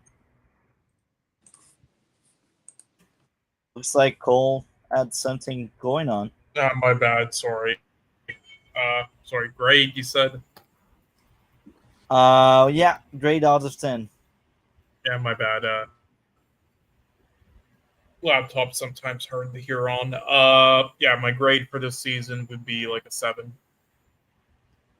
What about you, Marvel? Mm, probably a 7 as well. A 7 out of 10. You know what? I was thinking a lot, and I gave season 6 a 7.5, and I think season 7 is slightly better, like just a little bit. The worst is worst for sure, but the best is best. So I think season 7 has a well deserved 8 out of 10 for me. And this is the highest I gave this season. I remember giving 7s and 7.5, but this time around 8. Black Siren, you carried the show on your shoulders. Oliver, you gave wonderful moments in the prison storyline. Fight choreography, action wise, I liked that season so much. First aid episode, masterclass. I highly recommend. Even episode 6, which is the weakest in the bunch, I highly recommend. So now it's time for our other topics. DC hasn't seen.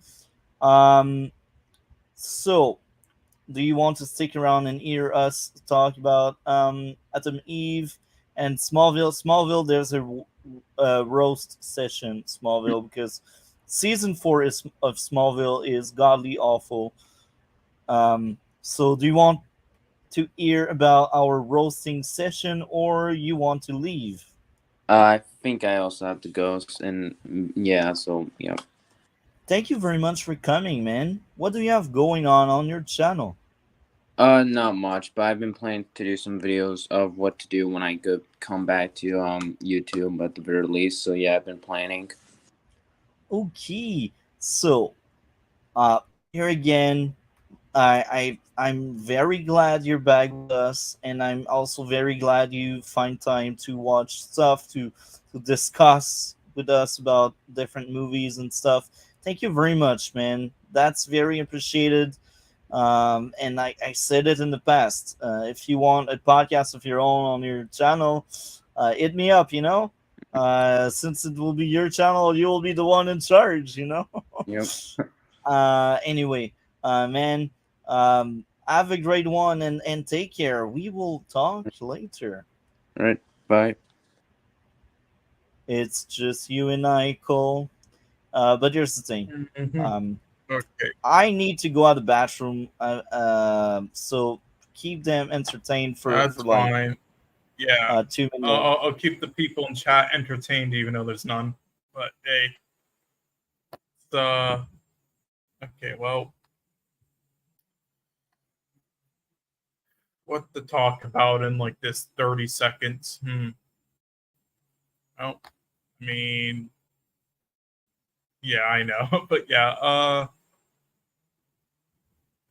Gosh darn it. Okay, well, there's definitely some films coming out soon that I'll be excited to possibly review with multi-topic that are coming out.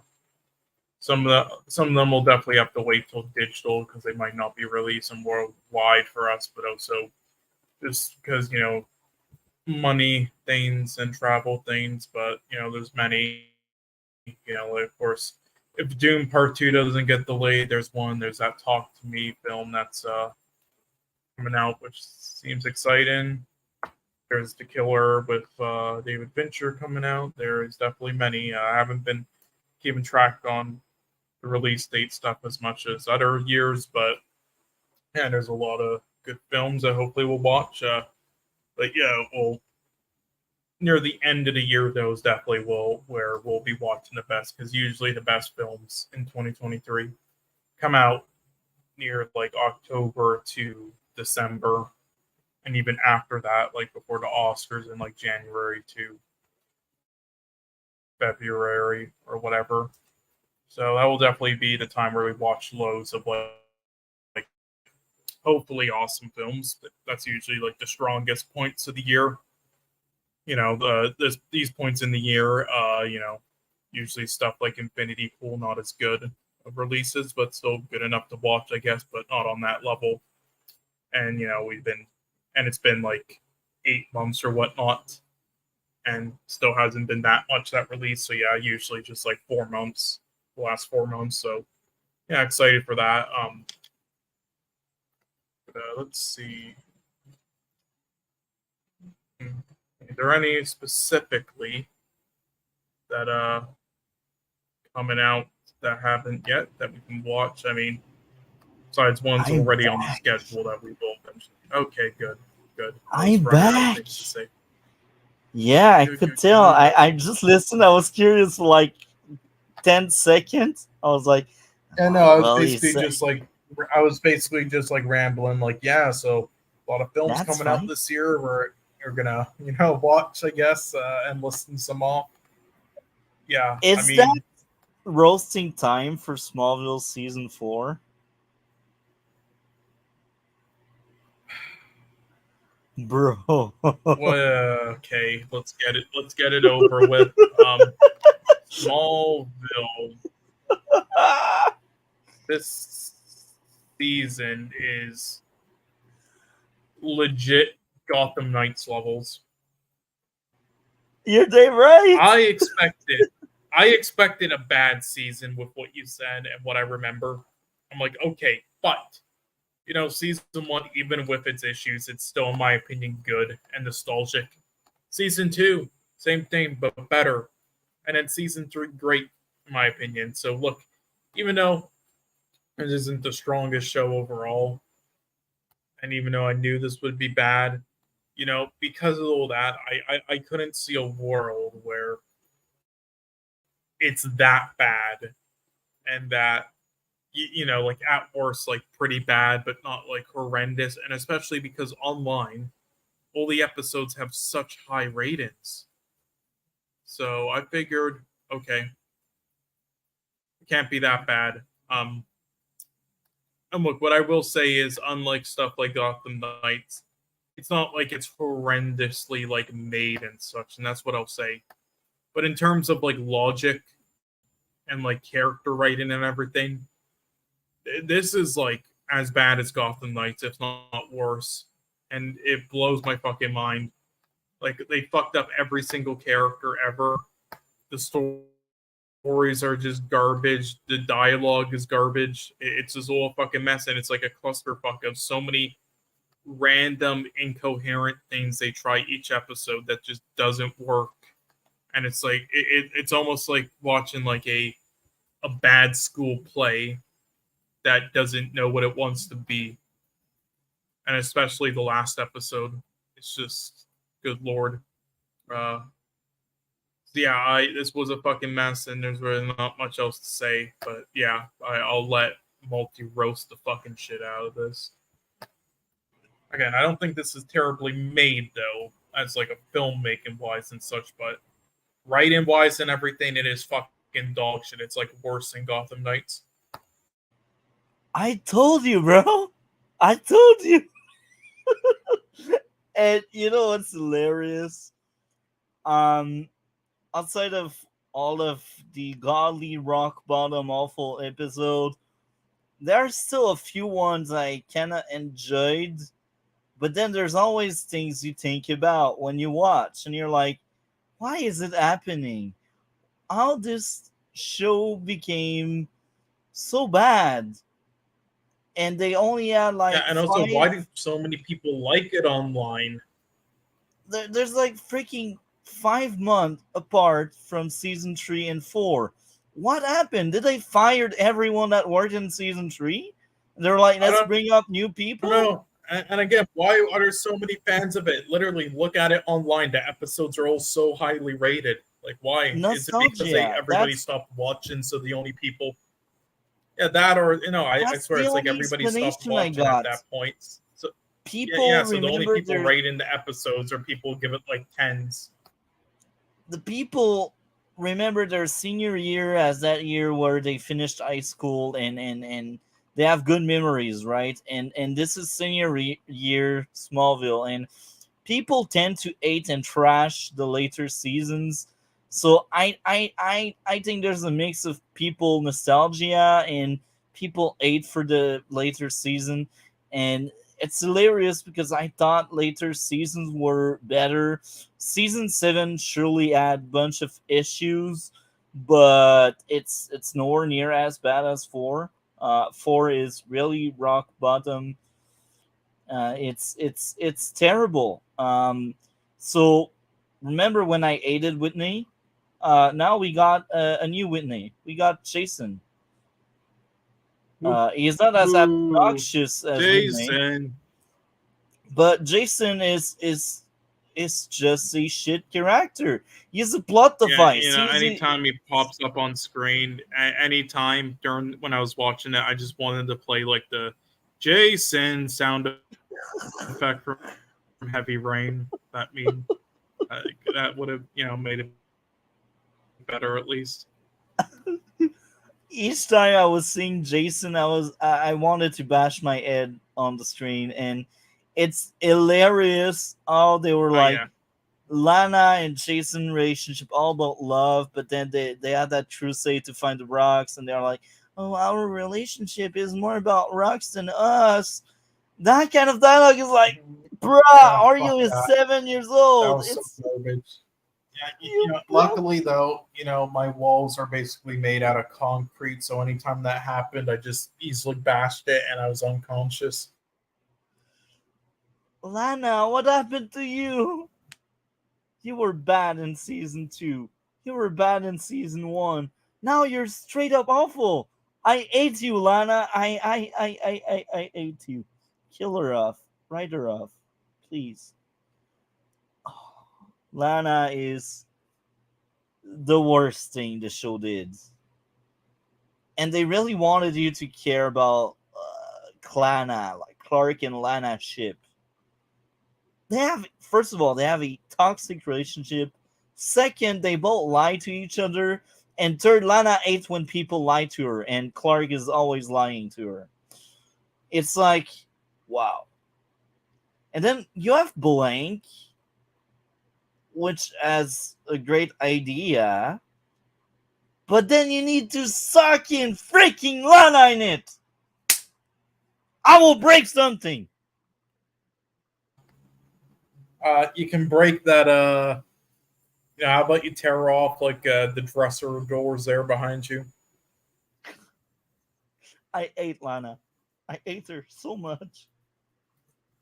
And you have like the episode like Facade that has a really good message, but the episode itself is unwatchable. It's like, bruh, why are you doing this to me, show? You have a message, and the way you sell it, it just doesn't work. It doesn't work. You got like episode like Spirit, you just want to forget about that shit. You got Forever, which is another episode. You're like, oh, that episode has a good message, but here again, guess what? It's poorly handled by retards. Um, you got Ageless, and you're like, oh, whatever, Ageless, whatever. I want to forget about that one. Um, Devoted. Oh my, oh my.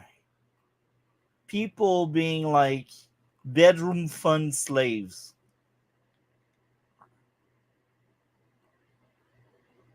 This show killed me. I'm done. They deleted me.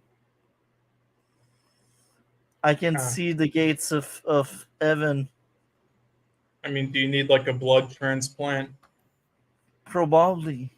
We also got like Spell. Even if I'm like, oh, that's cool that Clark is not immune to magic. Cool, Clark can be affected by magic. But all of the cringe eye rolling shit crap? Really? Why are you doing this to me, show? You have a lot of great idea, great concepts, but you're just too stupid to make it work. How is it possible? Like, remember when I hated the Flash for being bad? Smallville feels like the Flash right now. I just want to roast the shit out of it. And there's another episode. I won't spoil it yet because we will keep it for the guessing game. But there's that one episode I'm like, the idea is cool, but God, I don't want to ever see this shit again. So this season is just messy. I like Lois as a character. She's great, and she works very well with Clark. And I like their friendship.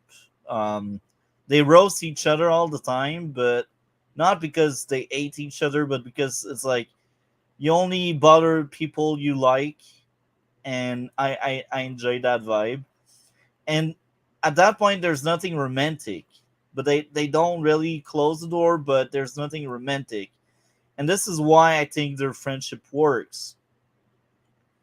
Also, like all the hints that Chloe is leaving to Clark to let him know, look, you can talk to me about your secret, you know? That's very enjoyable. So, Alicia, okay. I enjoyed her episode in season 3 because good writer were on the case, but apparently they fired the competent people, and now Alice is back. Alicia is back. Oh my, what am I watching? What am I watching? I'm really wondering why. One of my favorite episodes in season 3 with one of my favorite Freak of the Week. You bring that Freak of the Week back and you ruin everything. And you know what's very funny about that? I don't know if you recognized her, but she was Shikata in Flash Season 5. That's the same actress. 10 years older, but that's the same actress. So the way I see it, she has some kind of range. She's not the best actress out there, but she has some kind of range. She can really show different character with her performance. So Season 4 biggest sin is all of the filler. Season 4 second biggest sin is all of the trash dialogue, poorly written dialogue, shitty dialogue. Lana, you're an awful character. I don't want to see you ever again. Oh, Jason, shit character. Jason Mother, even worse. Jason Mother is just a plot device. She is not a character. There's at least one good thing I will remember. Actually, two. Two good things. Lionel and Lex. Both Luthers are the only redeemable thing. They are the only enjoyable thing in that mess. And you know what's hilarious? What's sad and funny at the same time? That's the first season where they really tried to have a storyline that connects every week. And that storyline is kind of hidden by the freak of the week, but with the stone and the witch and the Luthers, there's a lot of good elements in it. But the main plot, the main shenanigans, it's all awful. So you're like, you have the skeleton of something that could be great. And you have an awful skin. It's as simple as that. That's also why I liked more the later season, because they kept the skeleton and they gave a better skin. So later season will have the ongoing storyline for the entire season. And this is something I like. I don't want to watch filler crap. Season 3 got away with some filler because the team kept coming back. The writing was on point. So that's why season 3 was so good. Even if there was no like bigger picture, bigger storyline, everything still felt connected through the team, through the writing, through the tone. Everything worked very well with season 3. And then you got season 4. The tone is messy. One week you have something amazing and dark, and the other week you have like goofy shenanigans, like someone that wants to trap people in high school, because why not? Bruh. Why? Okay. What would be your worst 3 and your top 3? That's gonna be tough, but my top 3 would probably be,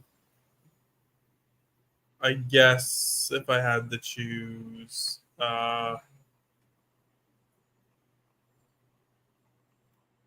Onyx, just because I like the attempt.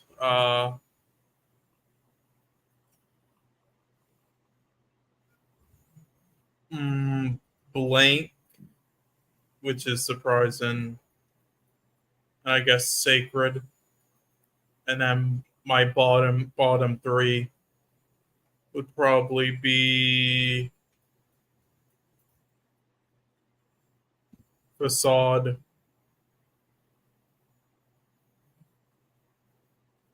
Jinx, and Bound. And also my guesses for yours, bottom 3 would be Bound, Transference, and Facade, basically. And then my guesses for your top 3 would probably be, let's see, say, Pariah, maybe, Unsafe, and Run, I guess. But I really don't know. They all fucking suck, so I don't really know. I mean, I was thinking of also putting like Recruit as one of your ones, but whatever. Anyway, what are yours? Before I reveal it, I gotta say something. Recruit was great. And I was close sad. to adding as one of your favorites. Fuck. It's sad because the episode itself has a bunch of issues. But the reason why I say it's great, it's because I forgot to mention what I see as the team. Because this season, as a team that connect most of it together, it's just poorly executed like 90% of the time. But this season team is like growing up, taking responsibility, and like becoming an adult. That's also the idea behind the entire show. It's a show about growing up. At first, he's a teenager. At the end, he is an adult. A full-grown adult. He's a full-grown superhero by the end. So, season 4 is about like realizing who you are, and it's about being responsible of what you're doing. And Recruit reflects that very well because Clark realizes if he keep doing football, he will eventually become a cheater, and he doesn't want to become a cheater as he grows up. I really like that. It's amazing. It's just handled by stupid people. Enjoyment wise, I like it because it works very well with the team. But writing wise, it's on the wall. They shit on it. So, with that rant out of the way, there are so many episodes like Rock Bottom. I just skipped it because I remember these shitty episodes because I either have seen them many times on TV when they were airing, or I've seen them myself in the past when I was rewatching the show. Yeah. There's just too many I can choose from. Yeah, I mean, I remember you put in like Facade right at the bottom. I don't know if it's like the worst though. It's one of the worst. Okay, So here's the reveal. let's see. Rock Bottom Devoted. Oh my. As much as I like Lois a lot, that episode was terrible. I don't want to see this shit ever again. Spirit, same deal. It's awful. It's like, oh, she has plot convenience. She just happens to die at a place where there's rocks, so like she comes back as a spirit, and then she possesses people, and then she goes at the prom, and then so contrived, so shitty, so bad. That was one I was thinking to like add, but It's I filler. thought that I thought that there would be worse episodes for you though. That's all. I knew it would be at the bottom, but Devoted. Yeah, I thought just because you like Lois that it wouldn't be there. It's filler, and Devoted, just like Spirit, it's filler. As much as I like Lois a lot, like anything I placed in F would be filler, except for Transference. Transference is the only one I don't consider filler in these, because that's the one that explains why Lionel goes into some kind of redemption arc where he believes he is meant to become a good guy and he wants to change his ways. I liked what Transference did, but the episode itself is shit because there's a bunch of plot convenience. Like, oh, they were able to enter the rock inside. Oh, they were able to let Lionel get the rock, or they were able to connect Lionel and with Clark so they can swap body.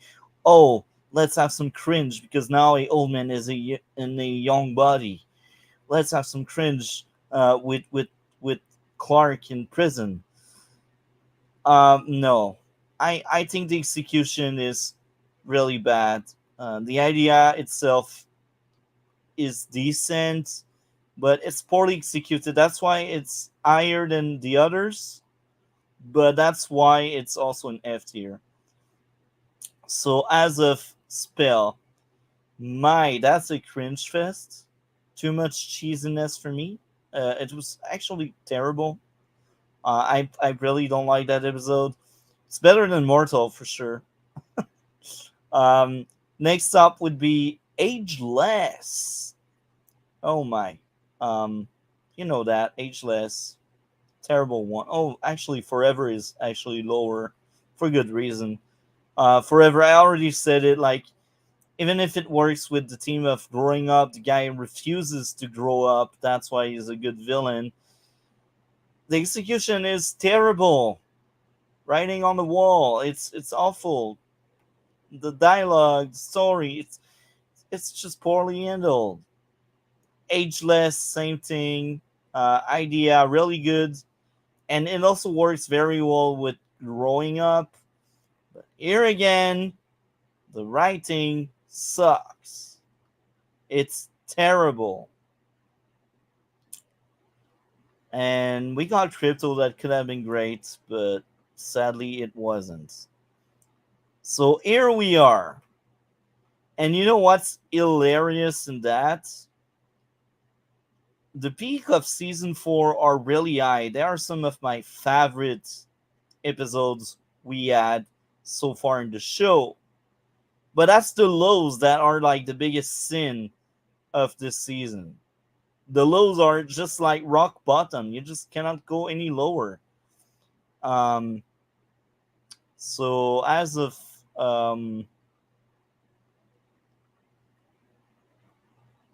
I forgot where it is. The recruit one. Oh, recruit is on top of A. Yeah, for good reason. I said it like the plot is handled by stupid people, but I really like the team. Bond biggest sin would be it's filler. You don't need this shit. There's also a lot of plot convenience here and there. Not perfect writing wise. I thought Jinx was slightly better than Scare. Um, Maybe it's because I like the mind control stuff that was creative, I guess. And Scare also relies a lot on plot convenience, right people, right moment, right place. Um, so okay, my favorite one is Run. The reason why Run is all the way up there, we got Bart Allen. I think he is very entertaining. I enjoyed him a lot. The only issue I had with that episode would be plot convenience. It just happens to be near Clark when the accident happens, so he can steal Jonathan's wallet. That's really the only issue I got. That's why it's so high for me. It's because if my only issue is a nitpick like that, a plot convenience, the episode is still well written. Onyx. I actually forgot the issue I had with that one, but I like Run more because Bart. And Blank, I liked it a lot. Lucy, she was enjoyable. I like Lucy. Um, it also added more to Lois' character. That's why Lucy is that high. Like, even if it's a Lucy episode, there's a lot of Lois. You get to know Lois. I'm a huge Lois fan in Smallville. I think Lois is amazing. She is better in Superman than Lois, but she clearly carries her own weight with Smallville as well. So, don't have much more to say. Do you have anything else to add with this atrocious abomination of a season? No, I'm getting tired just talking about this. Let's just get to the fucking rating. This gets a 1.75. Be reassured, season 5, based on what I remembered, was a really good season I liked. This is based on most of my viewing. This is when the show got good for me. Well, better, I should say, because season 3 is still really strong. But season 5 and upward, it only gets better. Season 7 may have. I like the crypto stuff. That's it. Yeah. Season 7 will have a few issues here and there for sure. But overall, season 7 will still be better than this shit. Season 4 is really like when they hit bottom. And it's funny. The more I think about season 4 of Smallville, the more sad I become. Because some of the episodes I really liked are really enjoyable. And there's a lot of good ideas. And they understand the theme of the show. They cannot freaking write something good. there's a good positive to this is that you can't get any lower than this now for the rest of Smallville. Yeah, there's no way they can get any worse than this, unless they got the writers of She-Hulk to make a season. Yeah. So, season 4 for me, I'm really torn apart between two grades. So I will have the exact middle. So I wasn't sure if it was a 3 or a 4, so I will give it a 3.5. It's a 3. Yeah, you're actually right. Jason is a terrible character. Like, listen, you put all those episodes in F tier, all right, and all of them say 3. I don't understand why there isn't like a 2 or a 1 thing, but yeah, you put all those in fucking F tier. So, all right, giving it a 3 is generous. And it's so sad because we replaced Pete Ross with freaking Jason.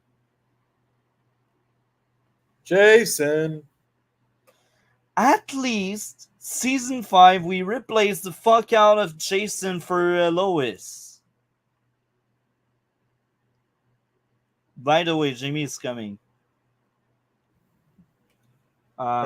He won't be a regular yet. He will be a guest, I believe, in season 5, or maybe he first appears in 6. I actually forgot. Well, there's an episode where he gets just like knocked into the fucking sun. So yeah, that's it for Smallville. Let's talk about something good. Invincible. Yeah, the special episode, right? After they announced season 2 in the trailers and such and the release date, they also announced a shitty looking mobile video game and a special episode of prequel with a character. And I don't know how many of these are gonna. Well, not how many. I should say I don't know if they're gonna do any more of these. But I would like to see it. But yeah, this was definitely the character though that needed a prequel thing the most to learn more about. And yeah, they did a fantastic job. I actually really don't have like any issues with this episode that I can think of. Like I'm sure there's like minor like maybe writing or story things, and with like how like the lead character in this, like takes information that you can maybe write off as a little unbelievable or unrealistic. Maybe I'm not saying there is, just maybe if I rewatch it, then I'll spot those more.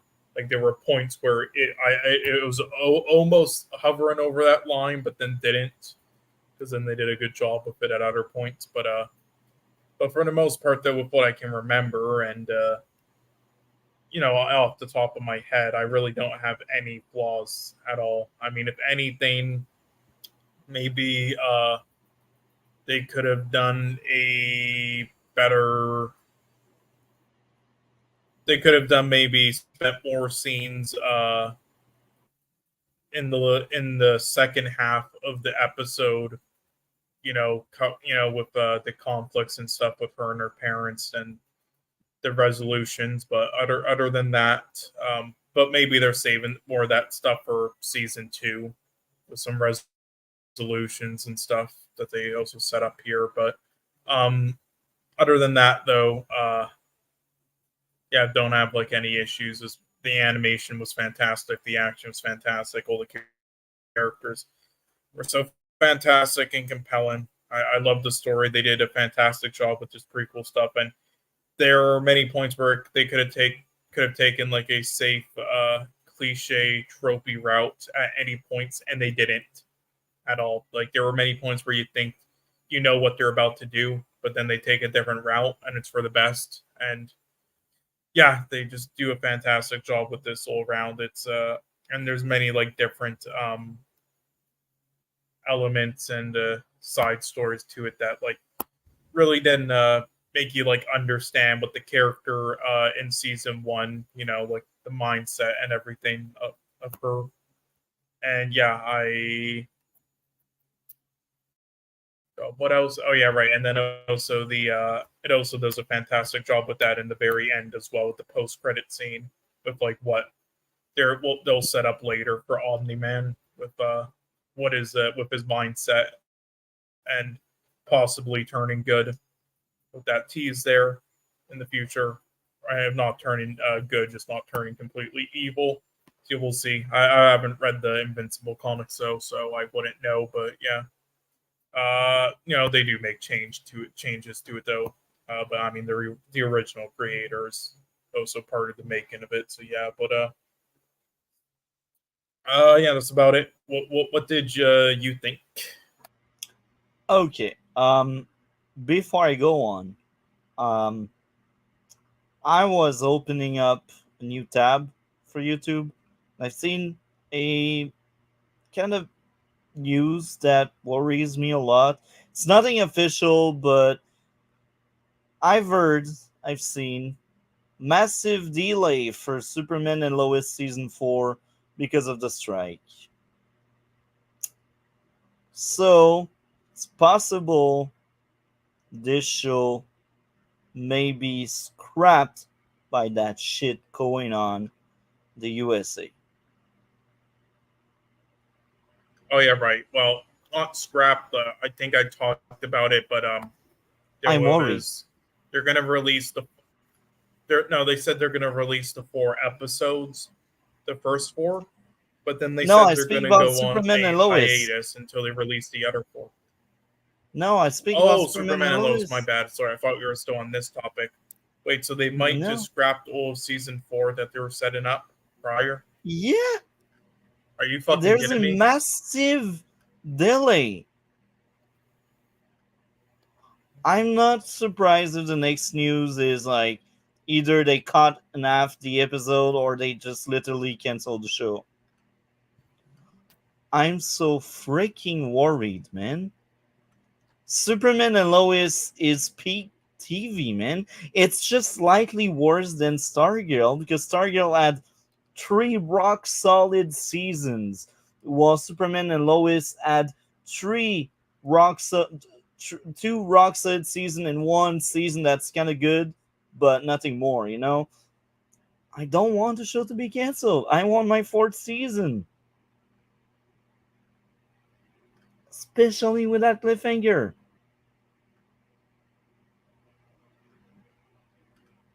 Especially Yeah, with like that if it wasn't for the cliffhanger. cliffhanger, then okay. But after that and everything, then oh boy.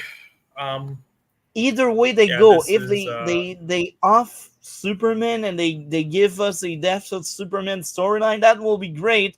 Or if Superman is victorious and he defeats Doomsday, that would be amazing as well. Whatever they would have done would have been great. Why?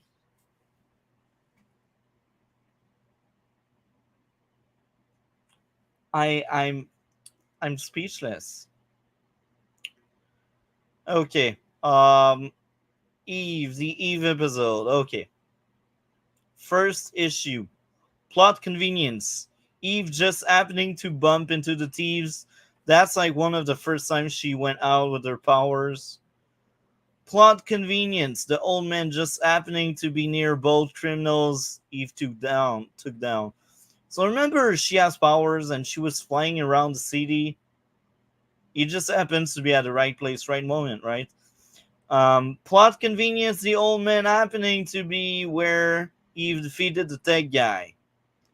It's like the old man just teleports. The plot wants him somewhere. He's just around that corner. well. I mean, again, with that, I mean, they never set up. Again, they do set up that yeah, he basically knows his way around like the most with him living off the grid for ages, and yeah, it doesn't. Now it doesn't like explain how it's like he has like teleportation, but doesn't basically. But I mean, they do set it up, and they still explain that, and they try to do it in like more of a comedic way. And I think they did that because again, if they didn't do that, then they would have spent too much time on this episode. I think so. It was like a creative thing they had to do. They try to justify it by saying, "Oh yeah, he spies on Eve, and that's fine. Like I will bring my novel I'm writing right now. I set up the fact that people are following my main character. There's many scenes where I get to showcase in my novel. People are watching the main character. They spy on him, and at some point, I'm like, I will need someone to help out my main character. So, with that build up and that setup of people watching over him, it feels natural and organic that eventually someone that watches him will end up helping him at some point. And the person that end up helping doesn't appear out of nowhere. Like before he helps the main character, he is shown to be on the scene because he's following the main character. So when he step into action, he's already in the area, and I showed him before he showed up to help out. So people just don't appear out of nowhere in my novel. People are planted to be where they are meant to be. And I cover myself when I see there can be possible plot hole. I think around it. Without any spoiler, at some point there's someone that tells very important piece of the story, and later on I explain it was all part of a big plan. So it makes sense that that person explains stuff that that person doesn't know, or that the reader doesn't know at that point that the person know. um so it's all about writing, and I just don't like the fact that he teleports. um the other issue, the father was a one-dimensional jerk. I really hated Eve, stepfather or foster father. I really hated him. I can't remember the show, so I can't tell if he changed or not. But based on that one-off, I really hated the father. Outside Well, of yeah, that, that's kind of in the show he was like that as well. And again, it's a little one-dimensional at points with the father, and again, I think, but there are genuinely just parents like that that literally act that way constantly. So it isn't unrealistic, you know. So I don't have an issue with it. I just would have liked more, but I think the we barely got anything in season one, like when it came to her father, and so we mostly, you know, got it in this episode mainly, like a lot of it, and then being more introduced to it and with the conflicts and stuff in the relationship.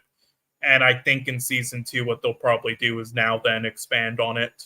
I think that's what their goal is with it, but I don't know. It's just a guess.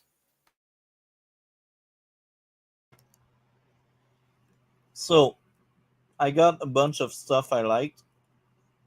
Fight choreography on point. The action was really cool. Eve being an outcast was amazing. Eve unlocking her powers was cool. Girl not accepting Eve was sad but realistic. The music was good. Eve going out by night. Funny Eve versus the super powered guy. Fight versus the mutants. The fight on the bridge was great. The music. Most of the action was really on point. I don't have much more to say there. I think this special episode should deserve 8.5 out of 10. What about you? I'm gonna give this a 9.75. Okay. Now, the last two topics. Sadly, I didn't have time for Black Mirror. I barely had time for yeah, no, that's Dungeon. fine. You know, the Adam Eve episode took up the time for it, so it's fine. But yeah, And again, on as top, long as you, on, oh, on sorry, top continue. on top of that, because they fired the guy, as I said earlier, Thursday I worked an extra day. Okay, fair enough. More money. Yeah, yeah. Well, I mean, yeah. I again just unless there's times like these where then like have to watch something else like that one extra episode or whatnot. Yeah, as long as it's just one episode per week for it, that's fine. That's good enough. You know, if you have time for more, then that's also good, especially after the season when the episodes are a bit shorter, at least most of them. But yeah, as long as it is at least one, though, that's good enough. But yeah. the, As of next week, I completely forgot in the intro, but next week, 7:30 instead of 5:30. I will remind it in the chat. Yeah, and also there is one film coming out in theaters, another one now. I mean, with Barbie, we're probably just going to wait till it's out digitally. Barbie, we cover it on the 22nd, 2 weeks from now. Oh, yeah, right. Okay, well, yeah, if you want to go see it in theaters, then okay, and if it's not out digitally yet, but I still want to benefit of that kind of buzz around it. Yeah, but there's this other film that's coming out in theaters, and I believe that like theater it comes out on the 10th, and I don't know when I'm going to see it, but I was just asking if you want to see it in theaters.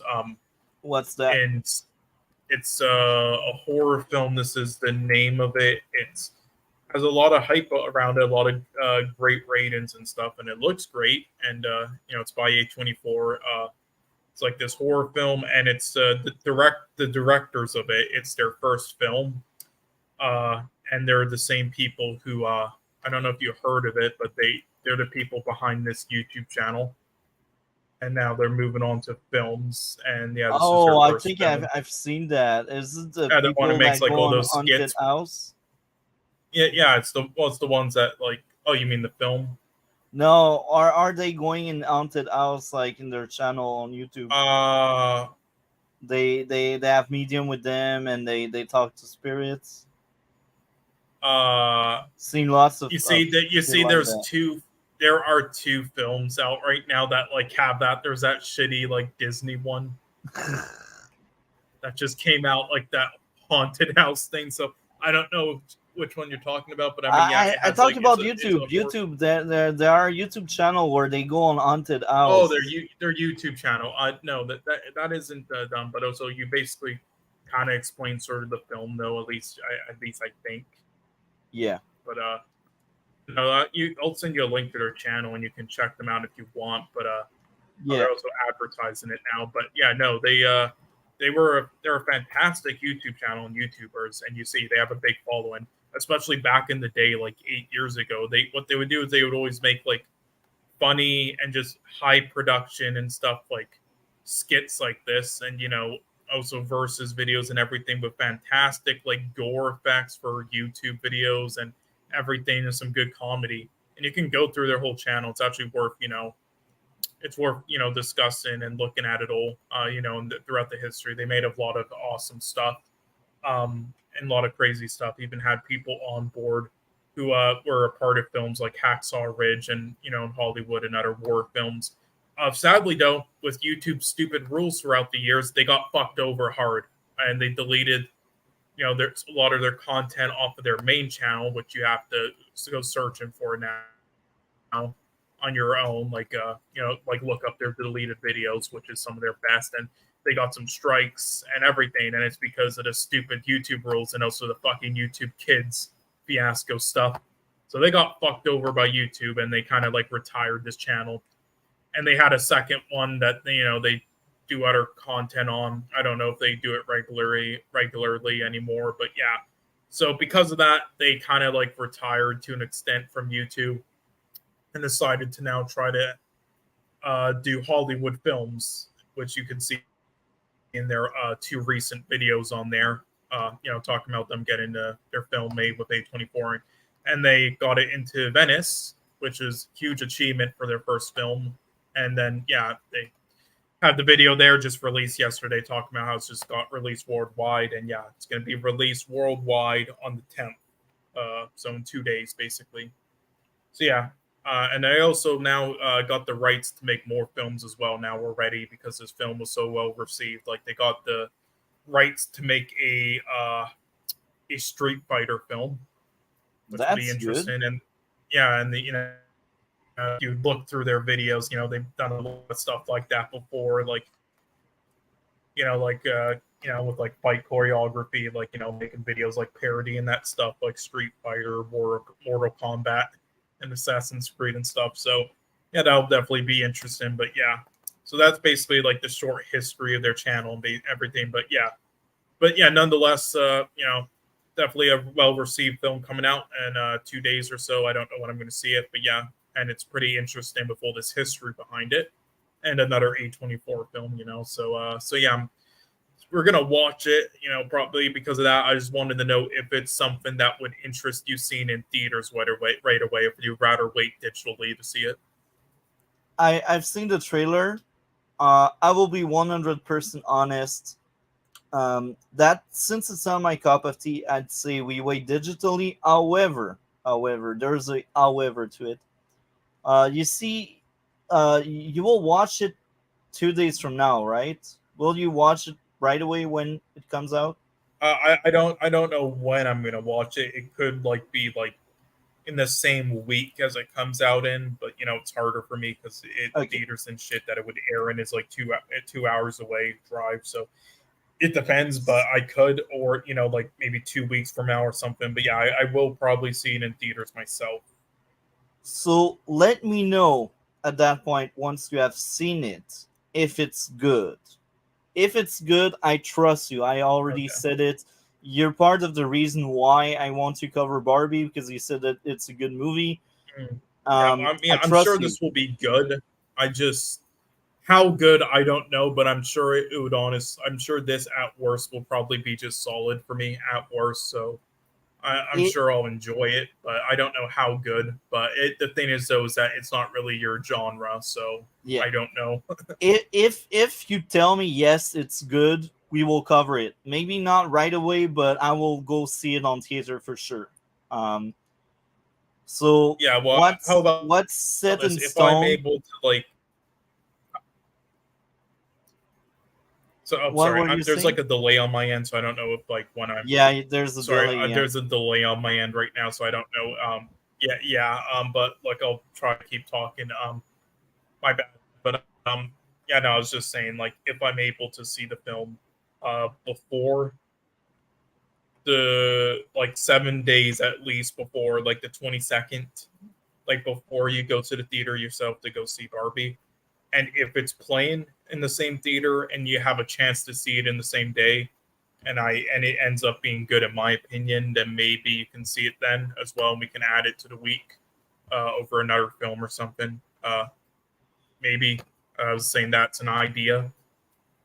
If it's good, if you said yes, we cover it. We will cover it the first stream of September. So I will Well, I mean, basically go see it we'll by the end of the cover it, month. just whether theater or not, I don't know. But I mean, again, I don't really want to go by if it's good to me though, because I'm sure to me it will be good, and because I'm into those films. But with you, not so Well, much. maybe So it's I don't bad. want Maybe to you say end up that as seeing it. criteria.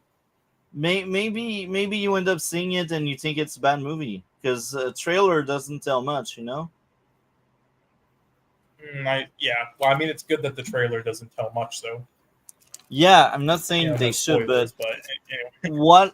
what I basically mean is if you end up disappointed, then there's no rush. But if you ended up really liking it, I want to support movies. You know, I do use my illegal website a lot, but when I get a chance to have physical stuff or to watch stuff in theater, I do because I want to support the artists and the people making it.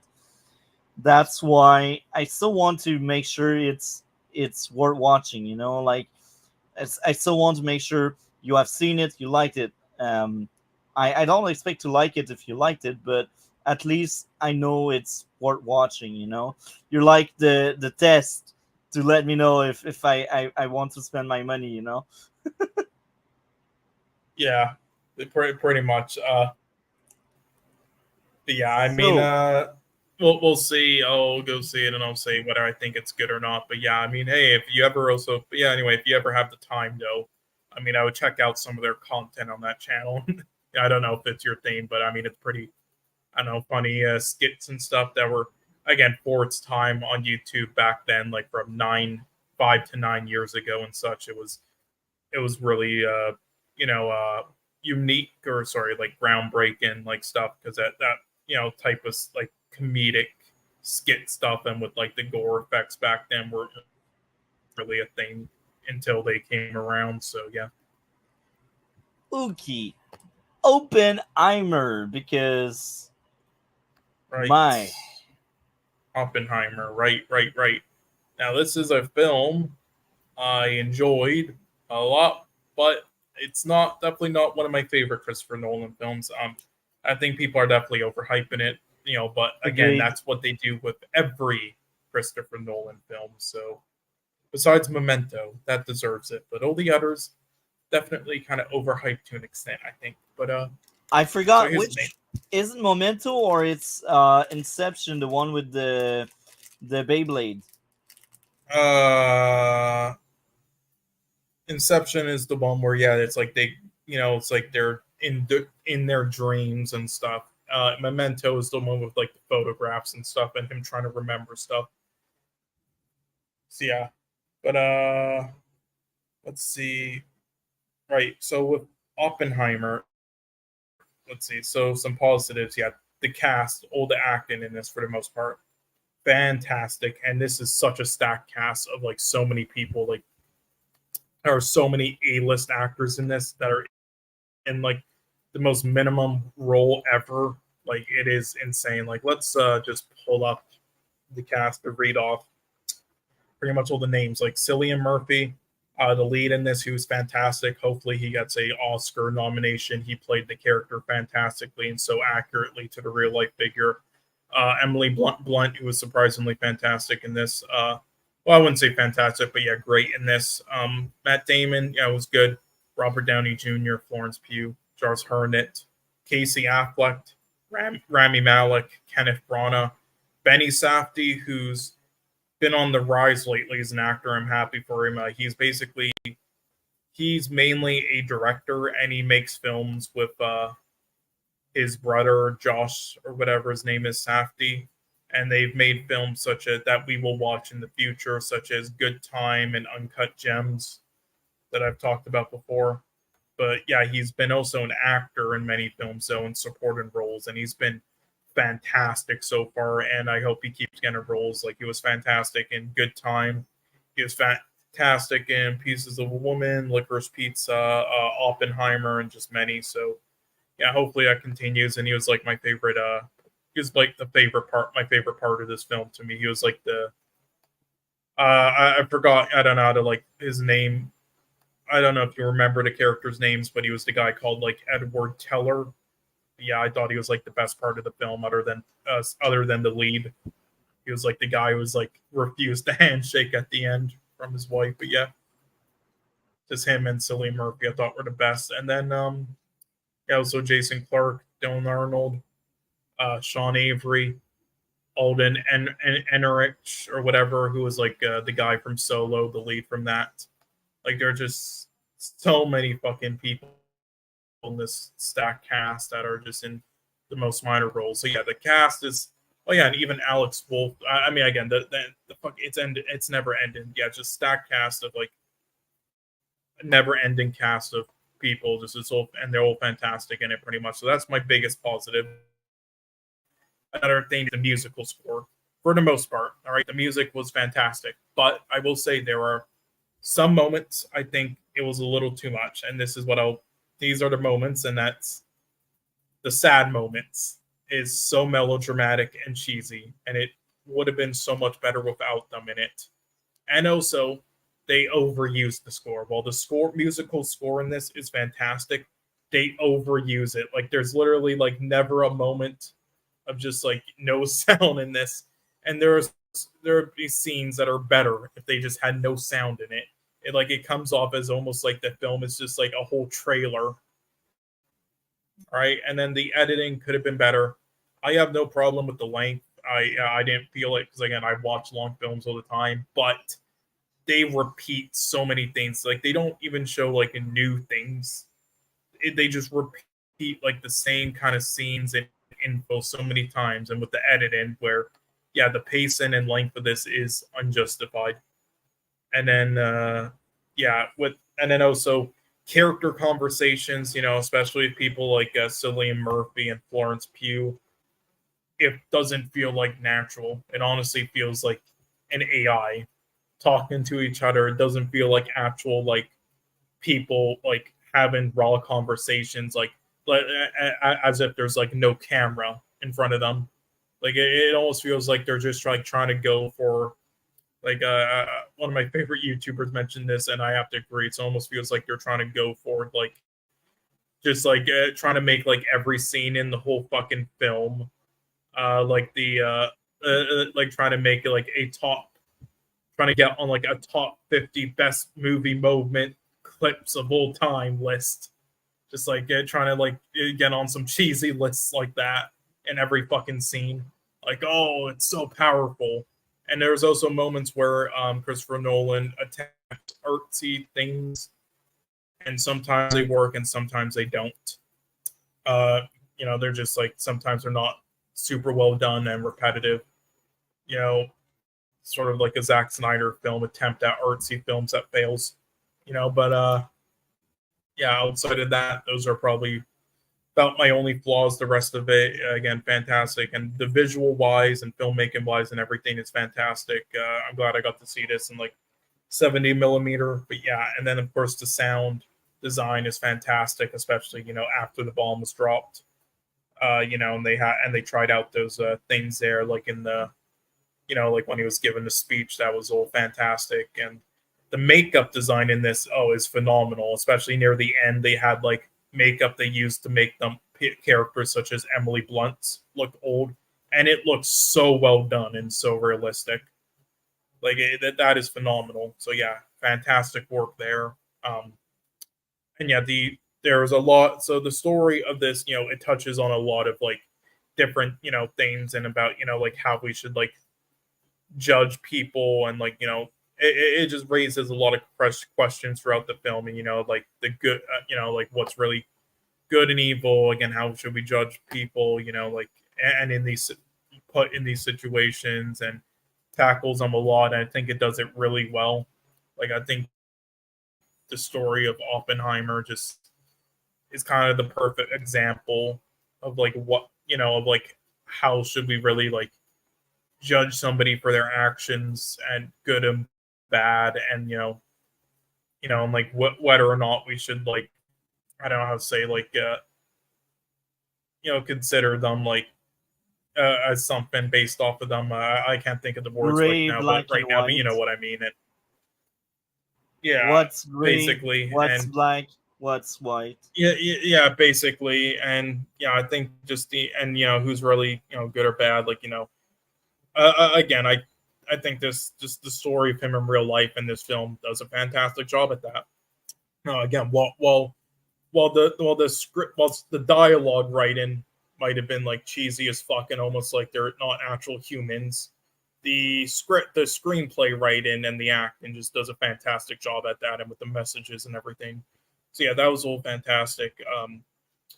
And yeah, is there anything else that I haven't thought of? No, I guess that's about it. But also, the way they filmed the bomb and everything, there was like no visual effects used. It was all like practical effects, how they filmed the bomb. So that was really nice. Yeah, and that's really nice because we don't need fucking CGI and everything all the time. Like you can make it done very well with practical effects, for fuck's sake. I respect the movie a little bit more now that I know that. Yeah. So yeah, I mean, I think this was really well done. I don't think this is as well done as people say. Like, I think there's definitely room for improvement. I think it's honestly like an even better film somewhere in like the editing room for this, but overall, I still think it was excellent. And I think this would be about on par for me, at least, with like films such as The Prestige that he's made. So yeah, what did you think? I will be honest, that was rough. Okay. I was very engaged in the first hour of Oppenheimer. I really liked what was going on. The second hour, I was like, okay, 2 other hours. And I literally, in the theater, it's rare I do that. But this time around, after the bomb went off because they were testing it or something, I was like, is it almost the end? I took a look, 1 hour left. I was like, are you kidding me?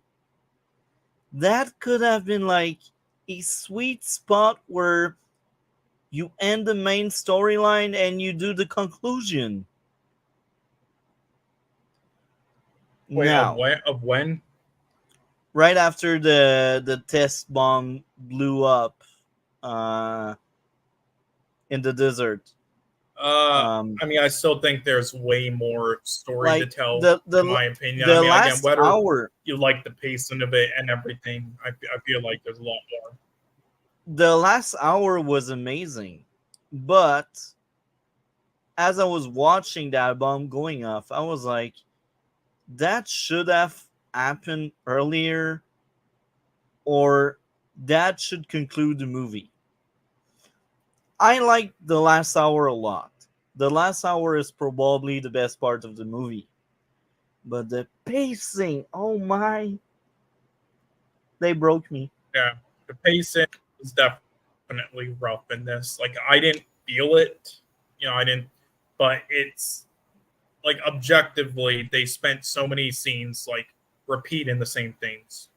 Yeah. But and I will say with the bomb scene though, I think that's the point of that is that when everybody went to see it, they figured like the climax of the film and kind of the end would be like the bomb dropping because that's like the big. Oh, hold on, my thing's lagging. I'm sorry. Can you hear me? Yeah. Okay, sorry. Did I lag out there for a second? Yeah. Right after you said, "Did you hear me?" I heard you, and then there was a Yeah, cut. hold on. I need to refresh. My thing's lagging out. Okay.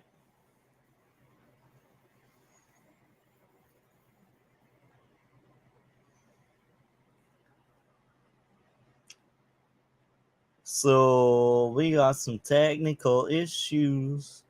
Some technical issues. Some technical issues. He will be back shortly, I hope so. He will be back very soon.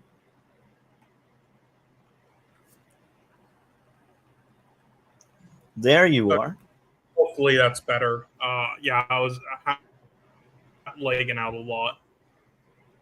Hopefully it's fixed now, but I was just gonna say, with the bomb scene, I think that was kind of the point of it because everybody in there, again, going into the film, expect that to be like the climax and like the big thing. But I think, yeah, the point of the story is that that's like only a small part of like the bigger picture and how it's like really the main like big conflict is everything that came after it. And I think that's like the message of the film and like, and everything that it touches on and how really the bomb is just like the tiny piece, a tiny piece of the puzzle and just the thing people focus on, but it's not like the real thing behind the scenes that like that like causes all the chaos. I think so. I think that's like kind of like the message and the point of it, and also why they didn't really like show the bomb being dropped in Hiroshima because that's what you would expect and what like the audiences just wanted action and shit would want, but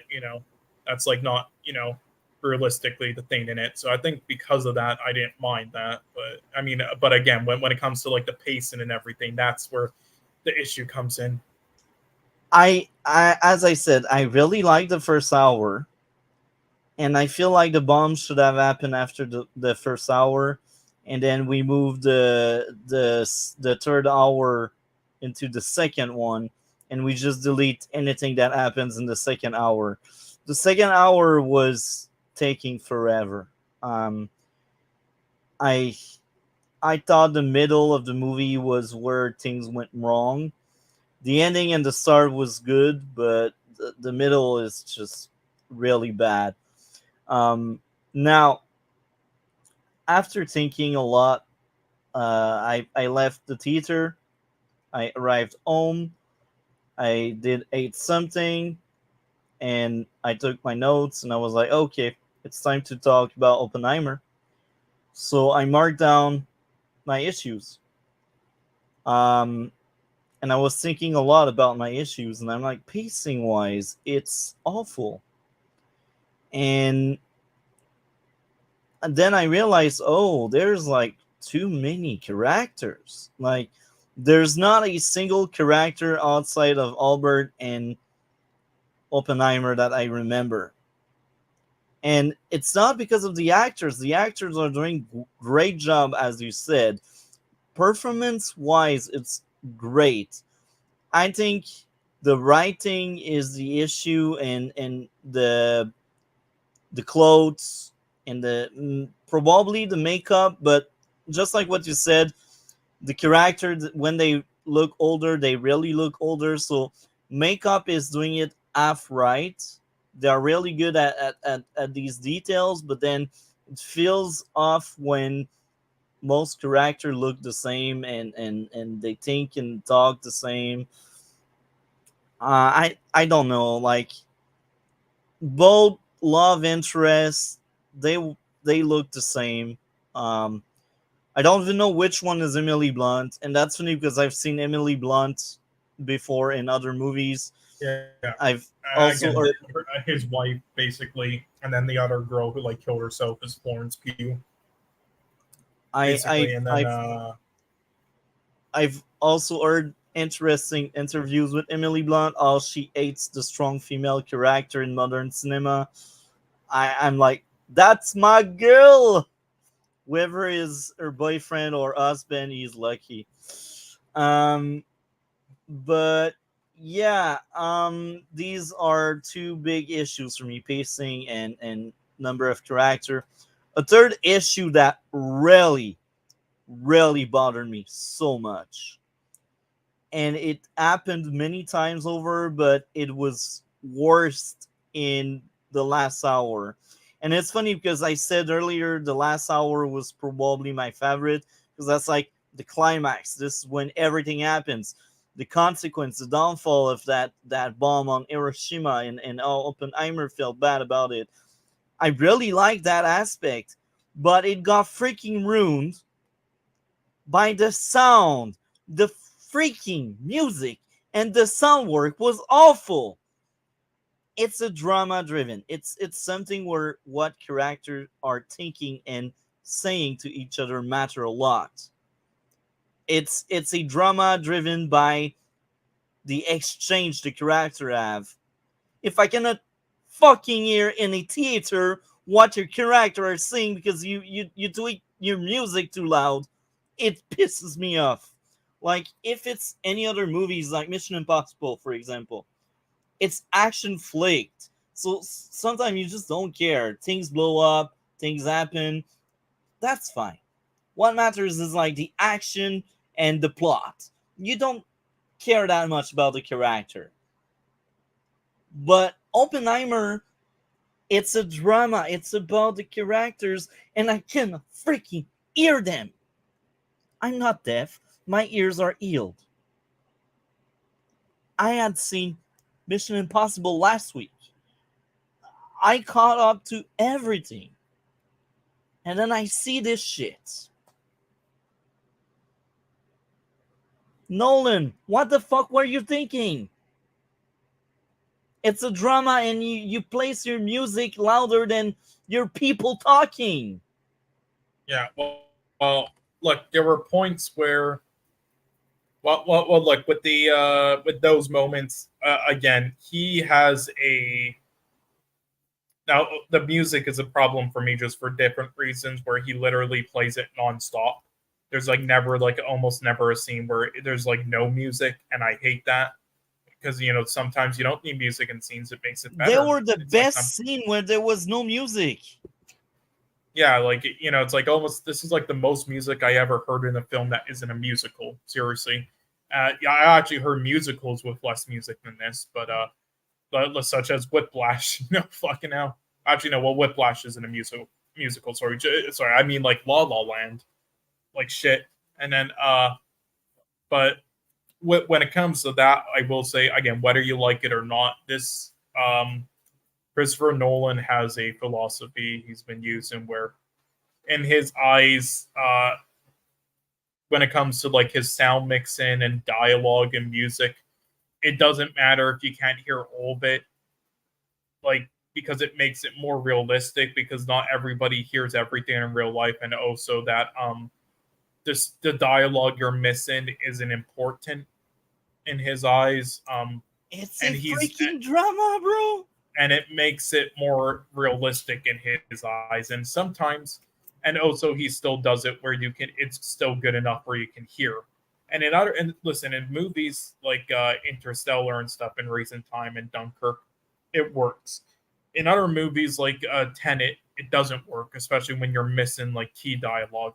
Now with this, with the scenes where you can't really hear the dialogue with the music, which is, there's only like a few scenes with that, but it still happens. There are moments. Okay, there's one where there's literally no point to it, and it was terrible. Now there's others like the one in the climax of the film when with them interrogating Cillian Murphy's character, and the music keeps getting louder and louder, and with the sound effects. Now, I didn't mind that because, again, it's supposed to be him just like in shell shock and it being in his perspective and under distress and being a thrown moment. And also because the dialogue in that scene, you can still hear the majority of it. You can't really hear as much, like as clearly near the very end, but the dialogue in the very end of it, where like it's very loud and you can't really hear anything, isn't anything important. It is mainly just the character like repeat and stuff. So because of that, I didn't have an issue with it. But there was one scene where I have an issue with it. I get your point, okay, and I can see where you're coming from. And I do think, again, whether you like it or not, I do think it's just a well done scene when it comes to like putting you on the edge of your seat and stuff. It's a drama, and I get what they were doing. They were like, music goes higher. And the they're main like, character showing doesn't the effects, feel well. Showing the effects of it, like in all those scenes, they have like the music of like a bomb dropping and stuff, and the flashes.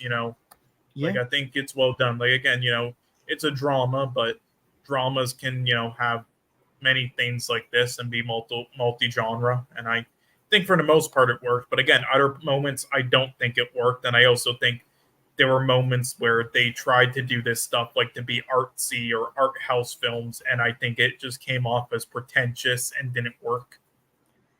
And it's fine if you want louder music. Put up the sound of your characters higher as well. Now what happened is like volume of characters was at 20 and volume of the music was at 30. And now he didn't touch characters, so it remained at 20, and then he tweaked music to 80. You're like, bruh, I can't hear shit now.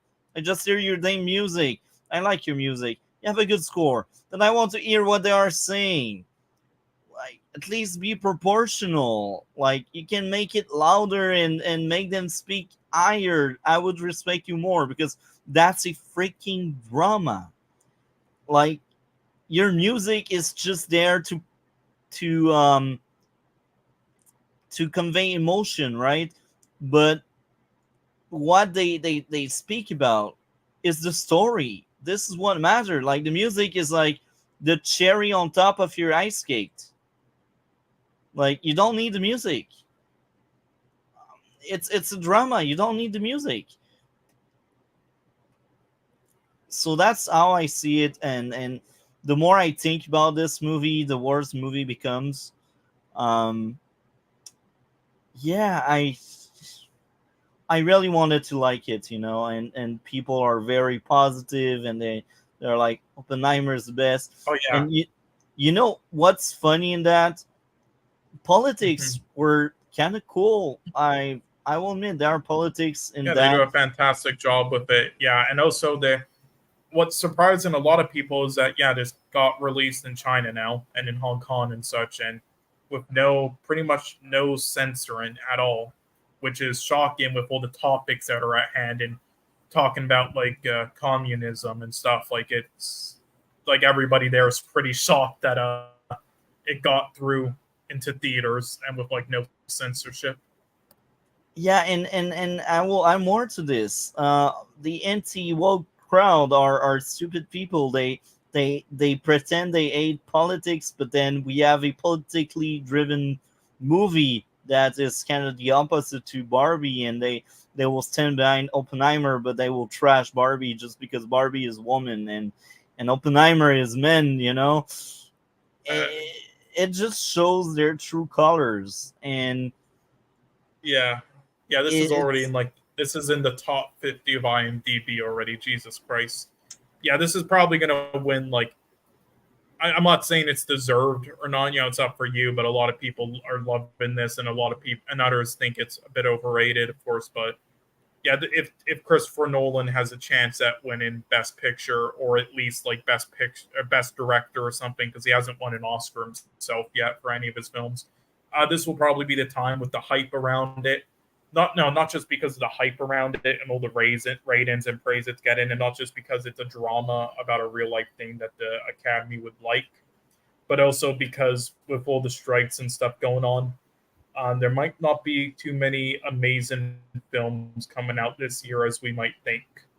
There might be a lot getting delayed, so because of that, it might lower the bar where this is like at the top now. But we'll see. But yeah.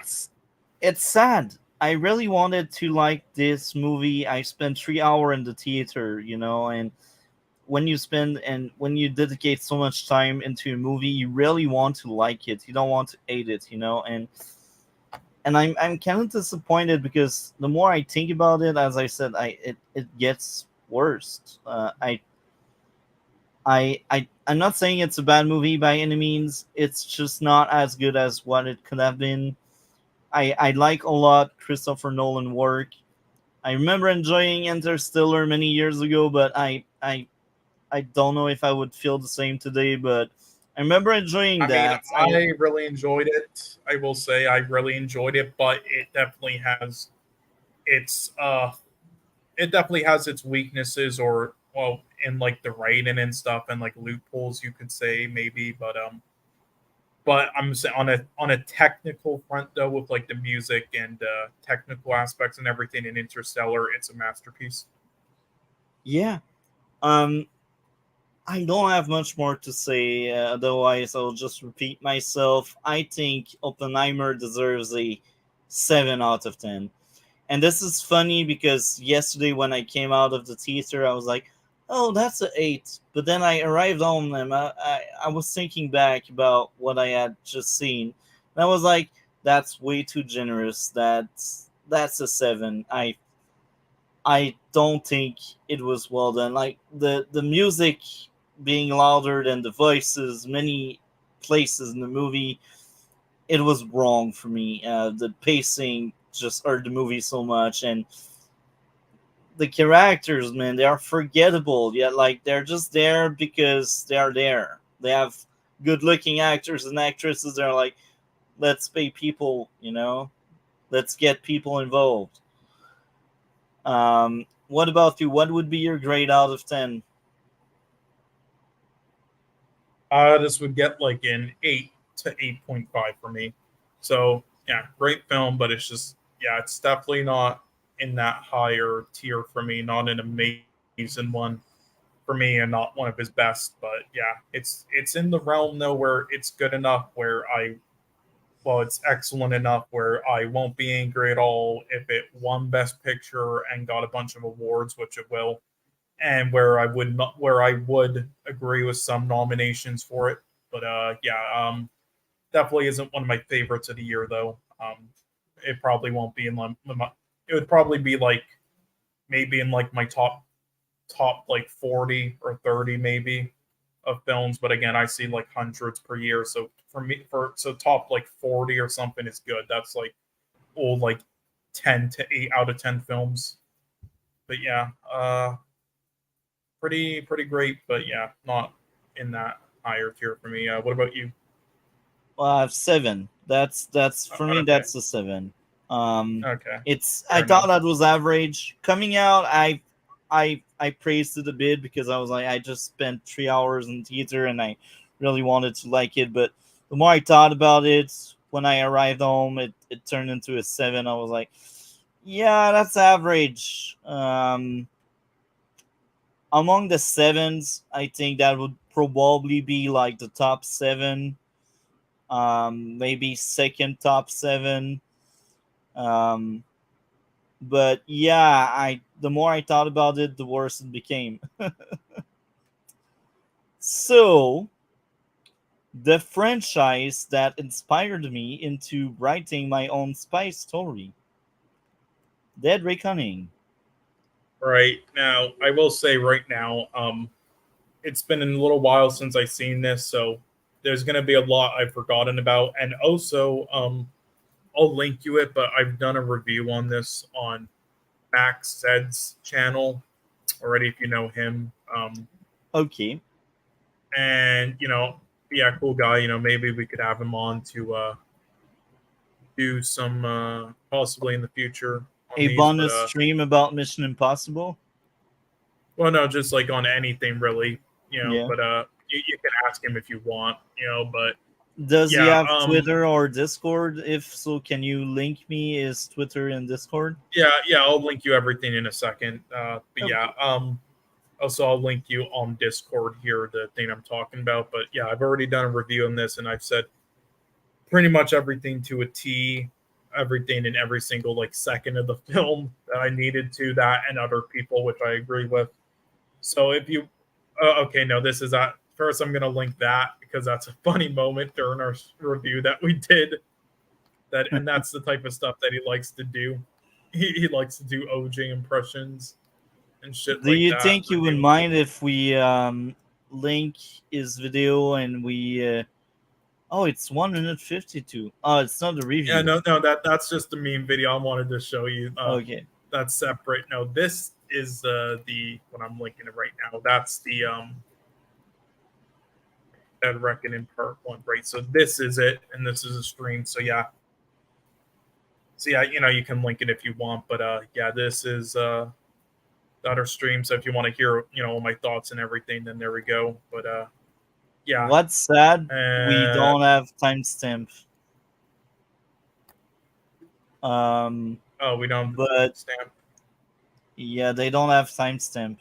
That's sad. Yeah, well, again, the whole review basically just starts from the beginning, pretty much. But yeah, yeah. So if you wanted to hear my full thoughts or anything, then you can, I guess, listen to that if you wanted to. But yeah. So since then, though, it's been a little while, so I've forgotten a lot. So I would have to like rewatch that and everything if I wanted to get my full thoughts. But I'll try my best. But overall, I thought this was a good film, but it's definitely not too great at all. This is a film with, I think, many weaknesses, and I've never been that fond of the franchise, and I think, yeah, this is just another one. First things first, I think Rebecca Ferguson's character has no point in this, and it's just a waste of time, and her death is just stupid. Secondly, I think the intro is stupid, and I think it was predictable, obviously, what was going on, like the one submarine there would be invisible and stuff. The stunt work in this was great as usual in the action stuff, but it's been better in other MI films, so for sure. Like besides the train sequence, where it's almost like an Uncharted film, which does Uncharted better than the actual Uncharted film, when the train was like falling off the cliff and stuff. There wasn't too much great stuff outside of that, but yeah. Tom Cruise good as per usual, but yeah, Simon Pegg good as per usual, and Ben Rames, but now the new actress they introduced in this, so now it wasn't her fault. I think her performance and stuff was good, but I wasn't a big fan of the character, and I'll say what, because first off, they didn't explain well enough, the point of like what was the point of her and him needing to do all that stuff, and secondly, she was pretty much just like a rehash of so many characters from the franchise. and we've already been through this stuff, and we've already seen this like cat and mouse stuff done in many films and many Mission Impossible films, where it just was so repetitive and it was not done as well as others. And like honestly, it was such a like weird waste. Like honestly, even though the second Mission Impossible is definitely the worst and wasn't very good and such, literally the actress in that film is like identical to what they tried with this character in this film. Like, but they're literally I the actually same. cared about the one in Dead Reckoning. I didn't give a rat ass. Yeah, of course, because they do a poor job with Mission Impossible 2 and like every aspect. But however, I'm just saying character wise and everything, they're like literally the same. They're both thieves and they both have do the same stuff in scenes and everything.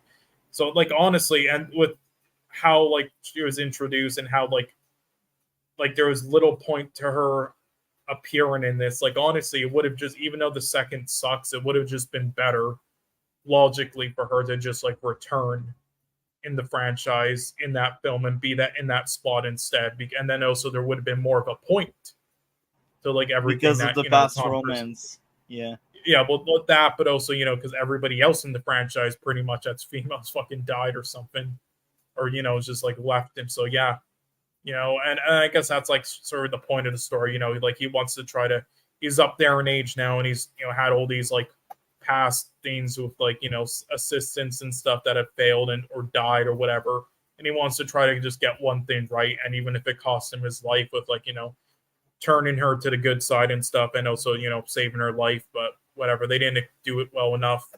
Like again, and the writing and everything, a mess. Like 50% of the fucking screenplay is just some saying key and AI.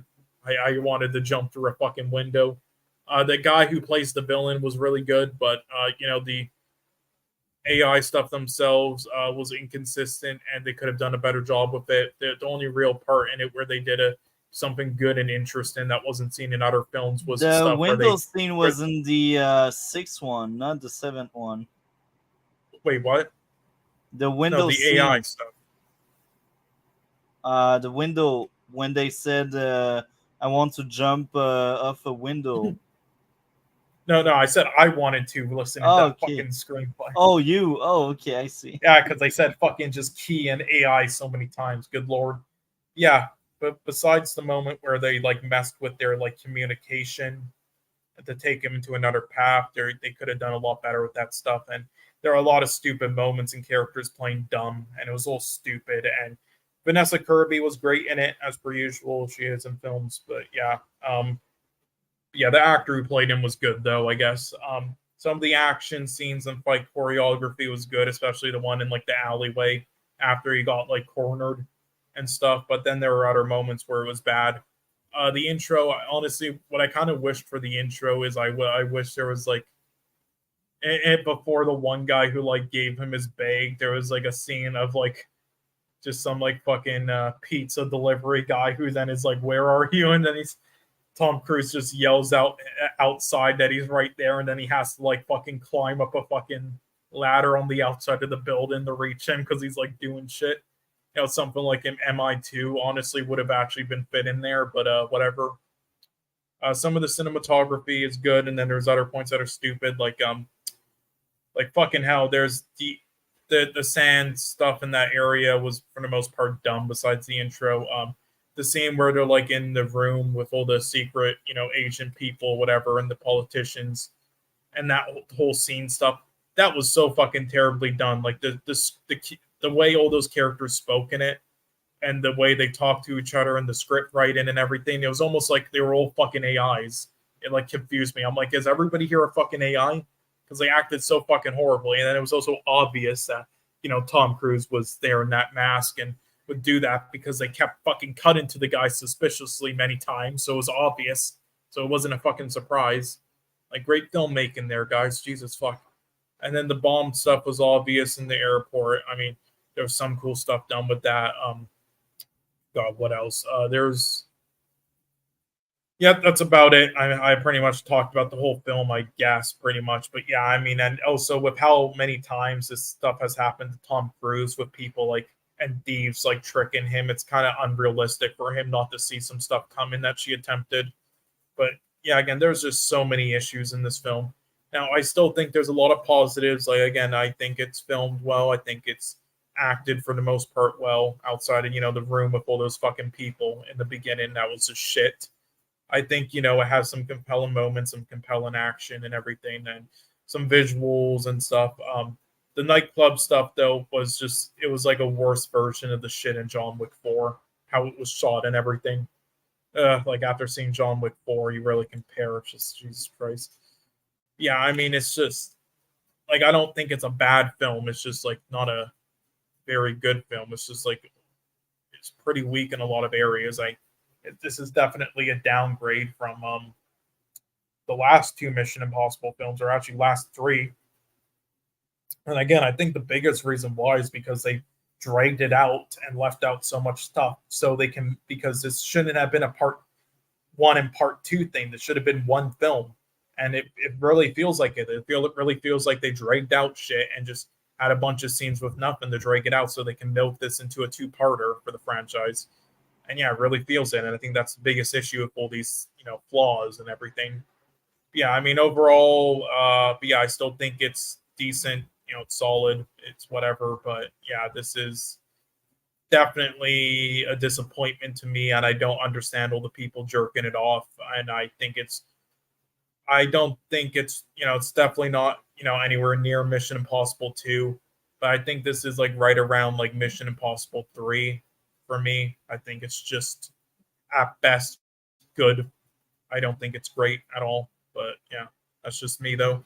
And there's just many things that are inconsistent that they could have played on that they wasted. Anyway, I'm talking too much, but yeah, I mean, if you want to see my full thoughts and review on it, and along with others though, then I recommend watching that stream in your free time. But yeah, I tried the best to remember most of what I said. But yeah, so what are your thoughts? So I will say this: you never talk too much, Cole. You're my co-host. Your opinion is as important as mine, and the same goes for DC. So never say you speak too much. You don't. You're perfect the way you are, Cole. If you want to speak more, speak more. If you want to speak less, speak less. But you're perfect the way you are. Anyway, fun fact: I told you in DMs. Wednesday, my plan was to watch both Oppenheimer and Dead Reckoning. I arrived at the theater, and apparently Oppenheimer was half an hour earlier than what the website told me. I was left over. And I was like, oh, well, my plan is now out the window.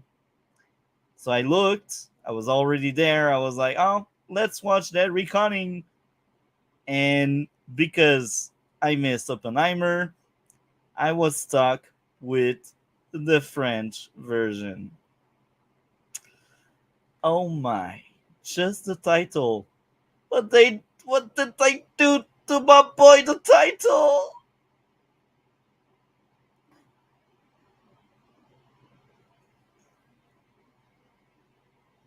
I'm speechless. So, Dead Reckoning. Wow. Yeah, Dead Reckoning, right? Yeah. I forgot the exact definition, but the title in French is nothing close to what it should be in English. So I just don't get it. Why did they F around with the title? I don't know, but they do that all the time. Like ever since moving to Costa Rica, I see the titles in Spanish ever since moving to Costa Rica, and oh my god, there's some of them that are just not at all what the English title is. It's hilarious. It's the same. So I'm used to Tom Cruise, right? Because I watched every other movies he starred in English. Because I like the original. When this comes out digitally, we can you can rewatch it, and on another stream you can tell me if anything changes for you on your thoughts. But I will say that should also actually be soon, because this film is fucking like bomb, so they'll probably put it out digitally soon, honestly. Wait, Dead Reckoning bomb? Yeah, not really. Nobody went to see it, and Really? surprisingly, I guess because of the strike stuff. Yeah, and then also Oppenheimer and My stuff came room out like a was week full, later. bro. Really? Yeah. And well, must be And people must like it there, but and there's still like as many representation okay. as Listen, okay. Well, look, there's Oppenheimer. many. Okay, but this is what was it? Okay, no, there's a lot of people who have seen it. It has made a lot of money. All right, no, it has, and also after the opening for it and everything kind of bombed and for like the first 2 to 3 weeks, but it has slowly since then, like word of mouth or everything, or people finally going to see it after seeing like Oppenheimer and Barbie, I guess, have gained more. Like, it has gained a lot and it will continue to, I guess. It has gained like 500 million almost, but for something like this and also the budget they would have wanted, I guess, like 800 million or just more than this. Like, it's been slow and it's not the greatest, and also majority of this is international. It's 70% international. For domestically, they've only made 150 million. So yeah, That's which is, yeah, that's hilarious. very disappointing for a Tom Cruise film and for a Mission Impossible film. So it kind of has bombed. Like, I don't mean like bomb, like lose money or anything, but just, yeah, it definitely hasn't reached expectations. It has been a very disappointing like thing for them, but it's not surprising with like the strikes going on and the other films that have released next to it. So right now, I'm looking at the schedule. Tomorrow at the theater I usually go, there's 5 representation and the movie has been out for a month. And now, okay, Friday it kind of dropped, but on the other theater it maintained itself. So there's 5 representation tomorrow. So maybe I will go rewatch it tomorrow because it's still out. Um, and on Friday there's 3 representation.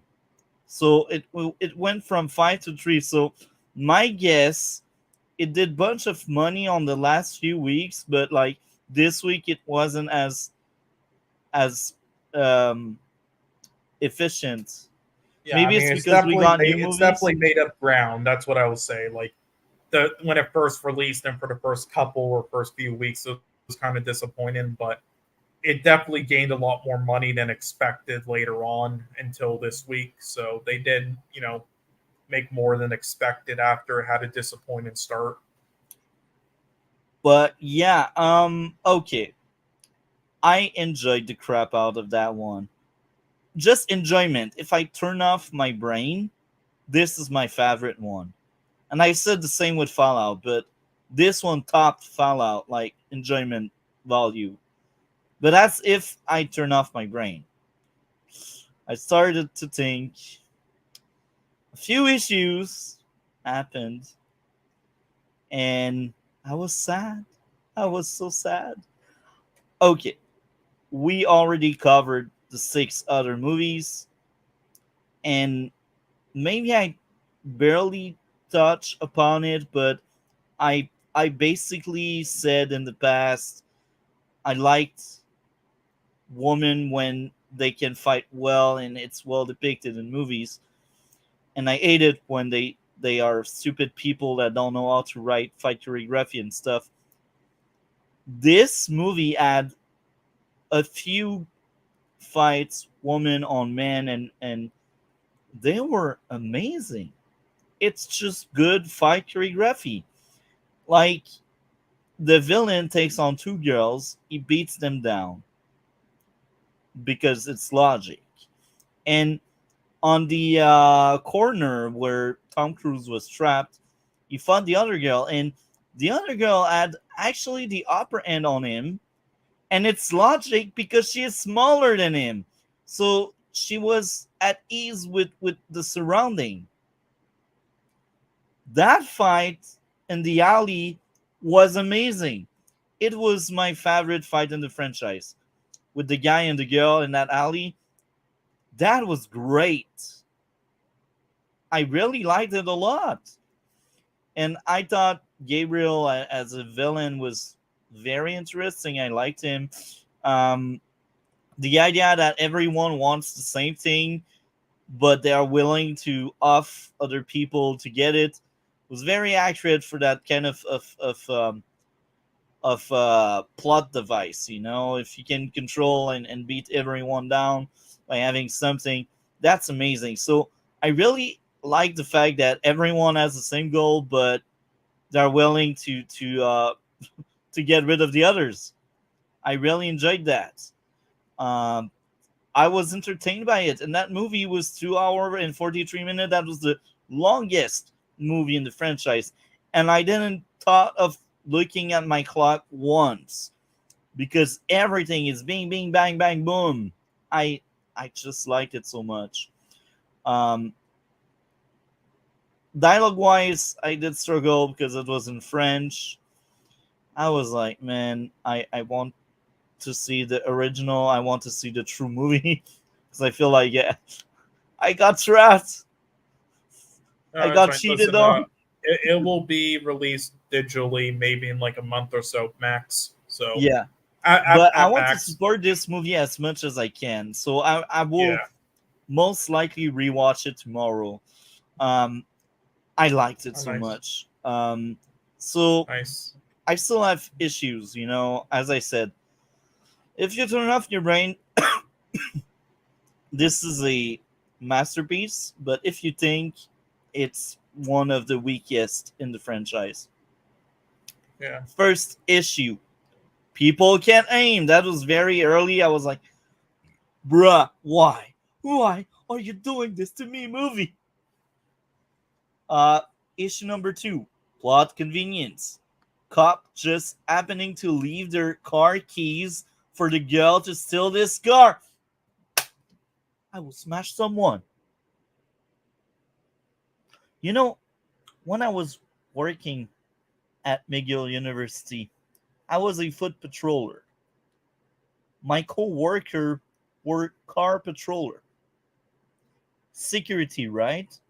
It's not police.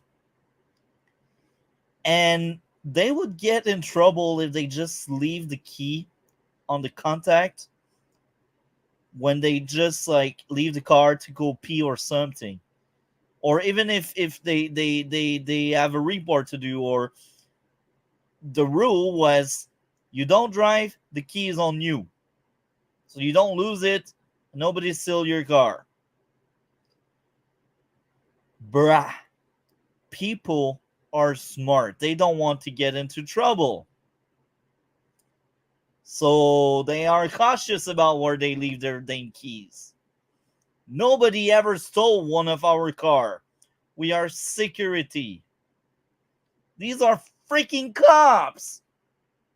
You're telling me that stupid cow leaves the car and just like, oh yeah, I will leave the key there. No!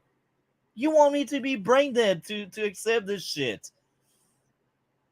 Okay, if cop was elsewhere doing something else and the girl like broke the contact by mixing up cables, like people doing movies, they do a short circuit and then they can steal the car, I would be fine with this shit.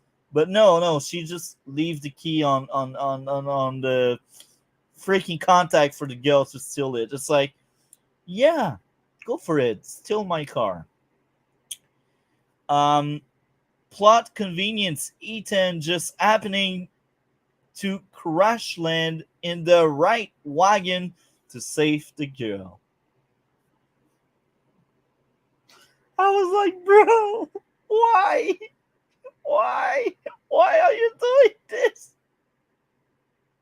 It's not even part of the mission. It's an accident. Why? You did so well so far, movie. Why did you do this to me? Uh, um, Next up, Blondie lifting both Ethan and the girl. You remember by the end when they were hanging on the broken wagon. That's freaking 300 pounds. If the girl is like 90 pounds, you know, and she's clearly not 90 pounds. And I had the same complaint with Batwoman. So I'm fair with everyone. Batwoman pulled this shit up, and Mission Impossible did it as well. It's like, bro, it's more than suspension of disbelief. It's like, don't think. It's just happening. She has adrenaline. She's severely injured, but she has adrenaline, right? Next issue, that's a trend with the franchise. Ethan having superhuman strength.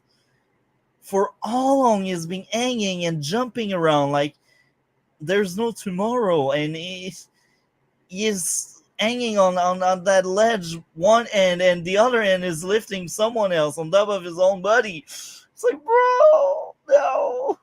It's just not like that in reality. They are in the air. Gravity matter, man. That's a damn ravine. They broke me. That last 20 minutes in the movie broke me. I'm telling you. Up to that point with the entire train sequence, as much as the action was amazing, that train sequence broke me. I was like, bro, why? Why? Yeah, I mean, there's many parts in this film that broke me. I know, so I like how the train stuff was on like top of it was like an homage to the first film, since it's like the finale. I mean, at least if they didn't fucking split into two fucking parts, but it wasn't that well done. I mean, the choreography wasn't too terrible, but just the scene itself was eh. But I will say though, unlike how it made no fucking sense that he kept falling for certain things when he's seen this shit all before, it actually made sense this time. And I wouldn't call it a flaw for this specific thing with the train stuff, that Tom Cruise was somehow able to do all this stunt stuff on the train, because this is like his third time in a film where he's like on top of a train and like on the edge and stuff painted off. So he's pretty much, knows everything you can about, doing all that shit there, his character in the film. So I won't call that a flaw.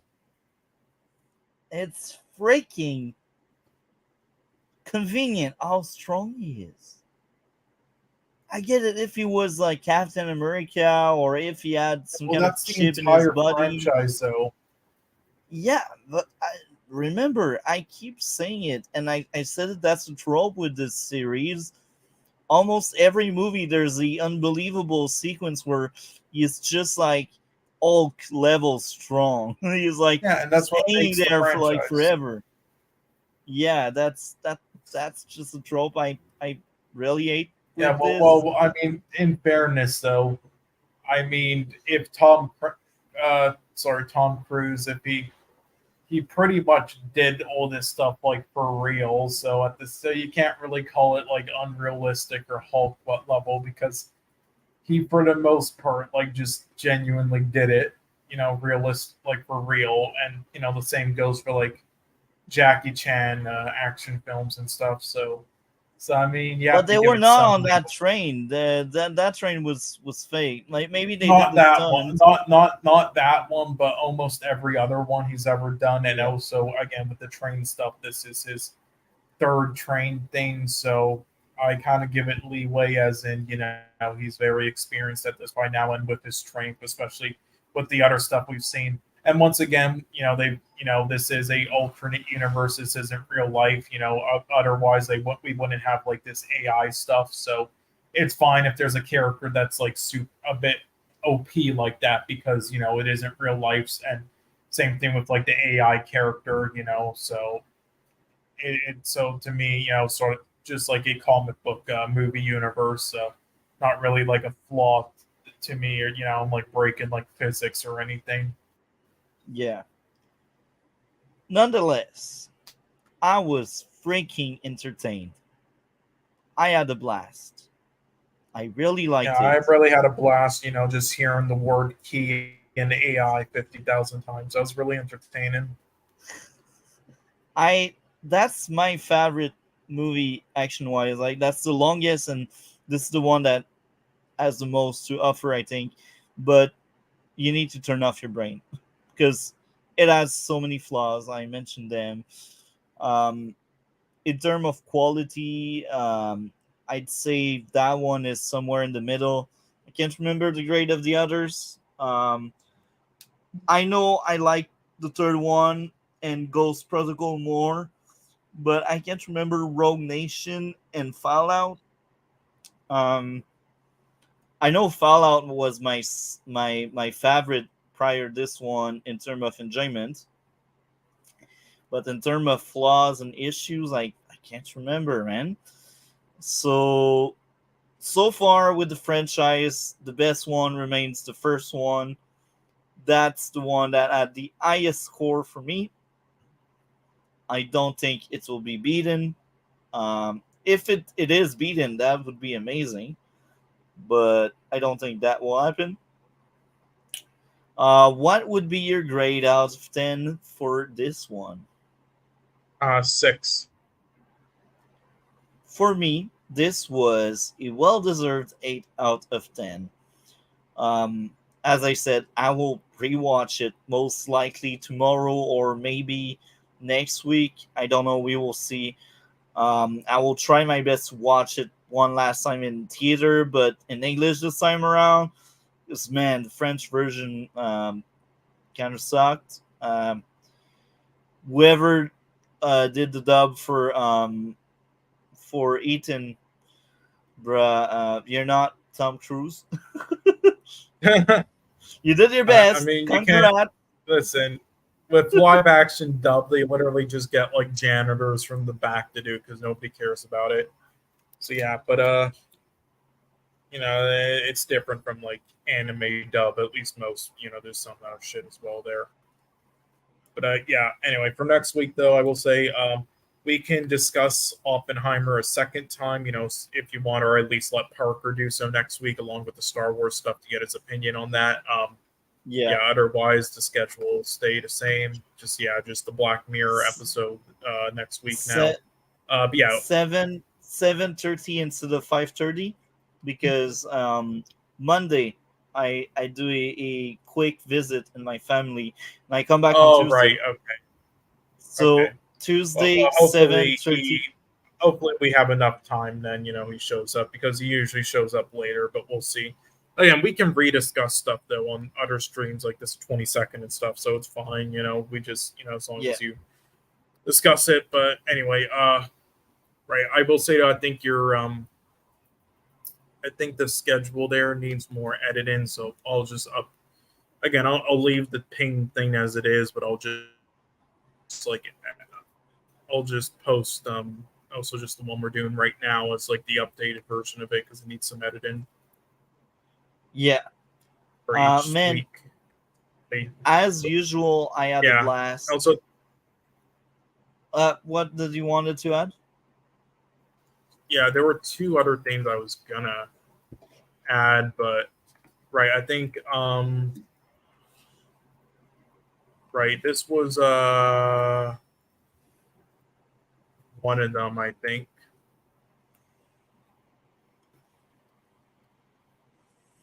I'm trying to sorry, how about you discuss something right now until I find it? Yeah. All right. I want that coming to you tomorrow. It's right here, actually. Okay, so nice. But yeah, no, there were 2 things that I forgot to say earlier, and I just wanted to bring them up. I thought they were pretty funny and interesting. One of them is a certain, discussion topic thing I wanted to get your opinion on, but this is also just something that's pretty funny I wanted to share. Thought it was pretty funny. Yeah. In an attempt to get American to see why Japan fans Barbenheimer offensive, Japanese Twitter as taking to making 9/11 jokes, completely misunderstanding that American love 9/11 jokes. Yeah, it became a big thing in Japanese where like, this is offensive. You guys having this Barbenheimer trend.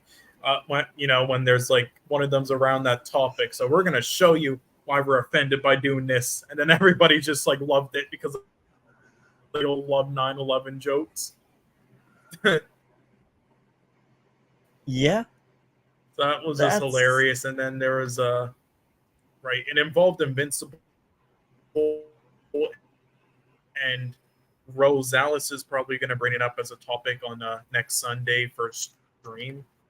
But I wanted to get your thoughts on it. It's something that the creator of Invincible said about like the character decisions, and I wanted to get like your fucking thoughts on it, and like because it's brought up a lot of discussions.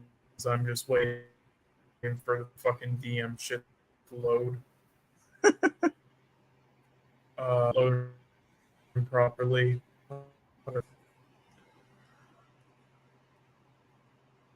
Is this really not loading properly? I guess not. That's weird. Okay. Sorry, it wasn't Rosales. Well, actually, I think it was Rosales' thing. But anyway, I'll screen share this to you. I wanted to get your thoughts on it and whether you agree or disagree with what the director thinks here. All right. okay. Creator Robert Kirkman says it was really important to change the race of some characters in the series from their comics counterpart. There was a real lack of diversity, full quote.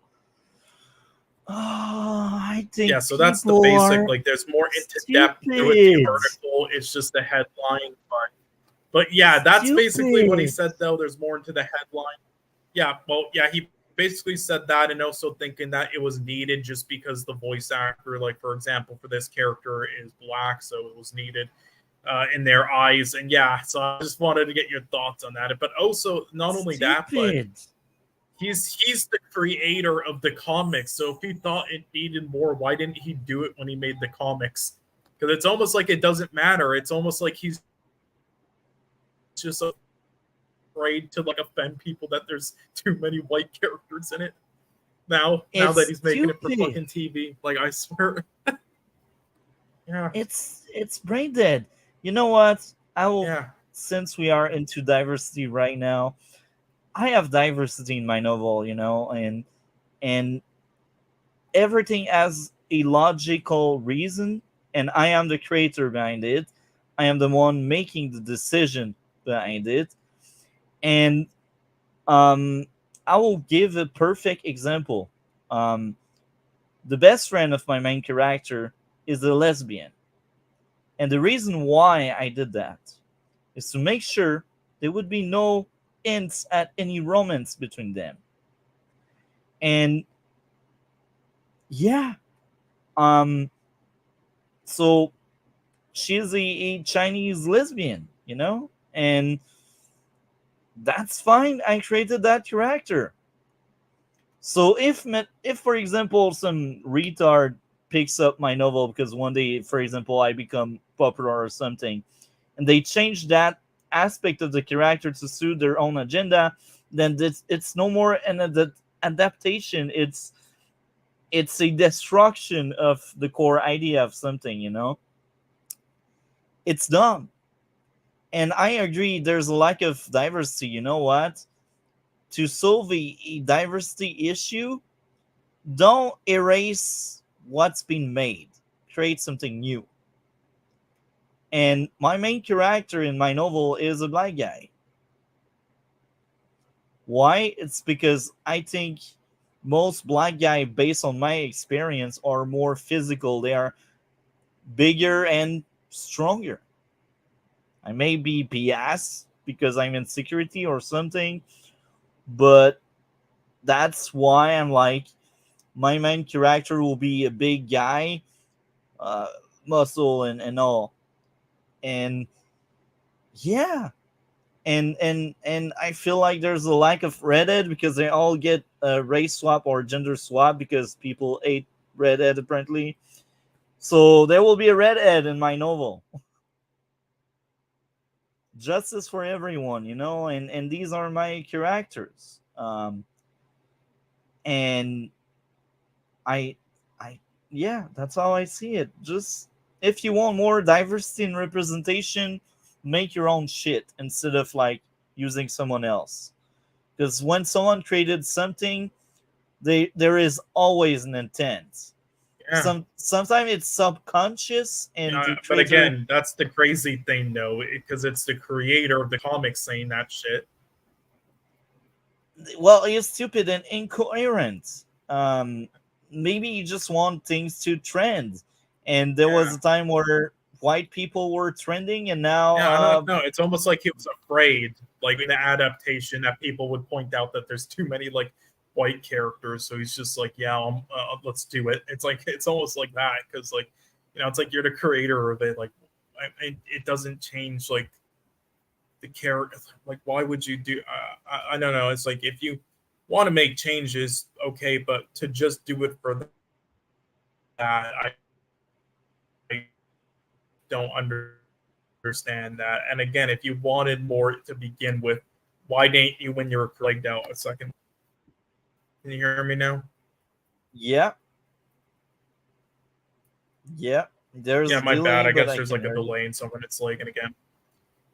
Yeah, Right. Yeah, again, like you're the fucking creator. If you wanted it, why didn't you do it when you fucking created the comics? And again, I know like maybe it didn't come into his mind. I don't know. Like there's different reasons, but whatever. Just to do it it just follows for the the sake of trend. that is dumb, and especially when you're the creator.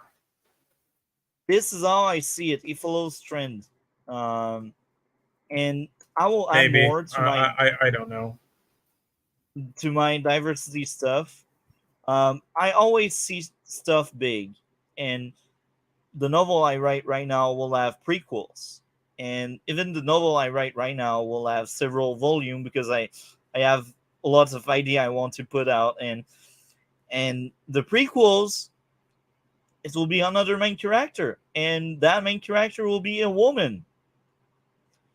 I don't know yet how I will write her because I really want my characters to feel different from each other, and I'm not in the prequel yet anyway. But yeah, to give you an idea, now I know exactly what will be both of my female character in my current series.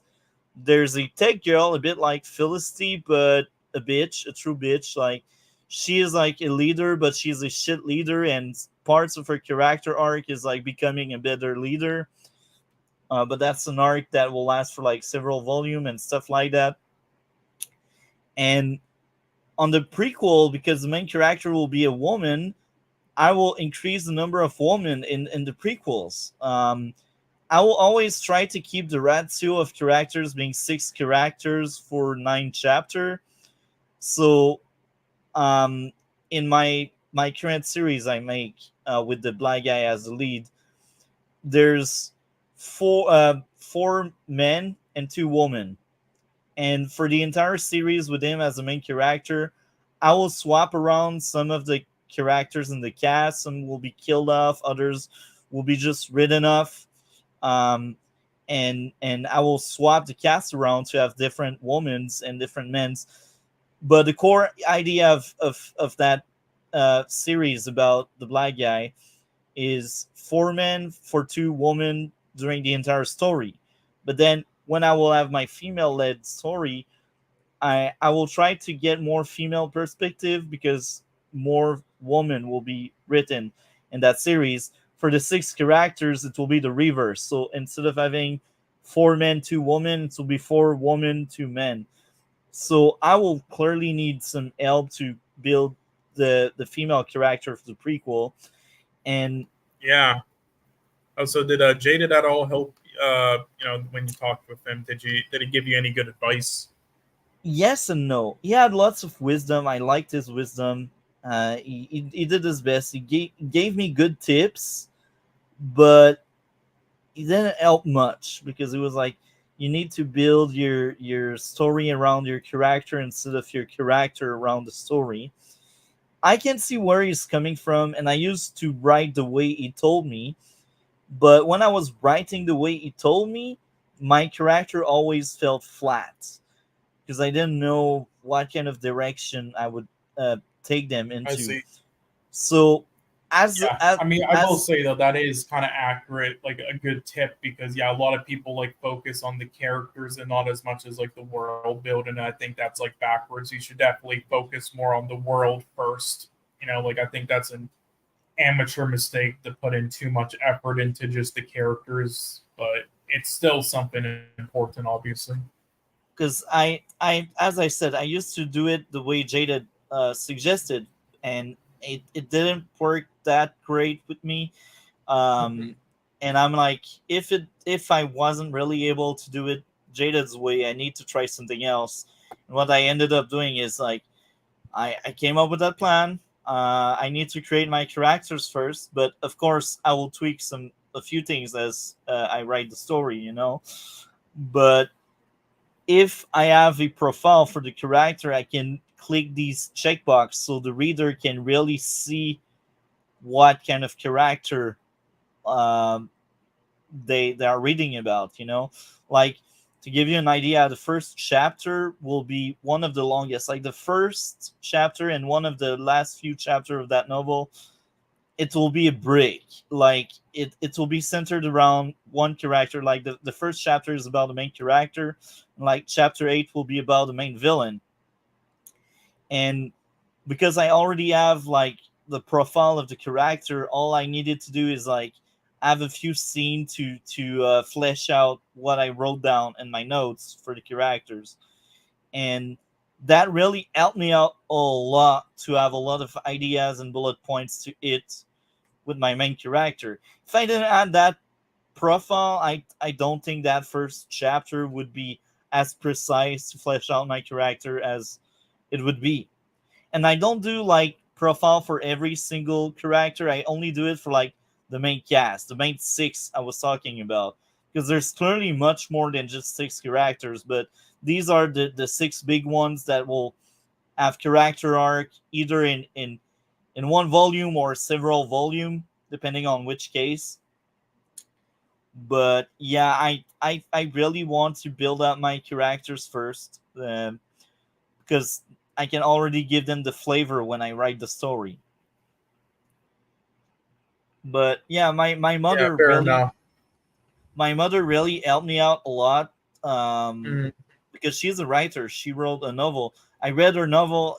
It wasn't my cup of tea at all. But yeah, she helped out a lot. I also have a coworker that showed me a video about Arcane, and that video made me like Arcane even more because I have seen Arcane back in the day, like last year, probably before we met, at some point anyway. And this Arcane video, before even seeing it, just by creating my character profile, I already hit the first checkbox a well written female character needs: agency. Like, both of my female character will have a lot of agency. Especially the best friend. The best friend is like the accomplice. She's like the acolyte. She's like partner in crime with the main character. Like, if she wasn't around, man, the story would never happen the same way. So she has lots of agency. So that's already a great thing. And that's funny because, as I said, that's before I had even seen the video.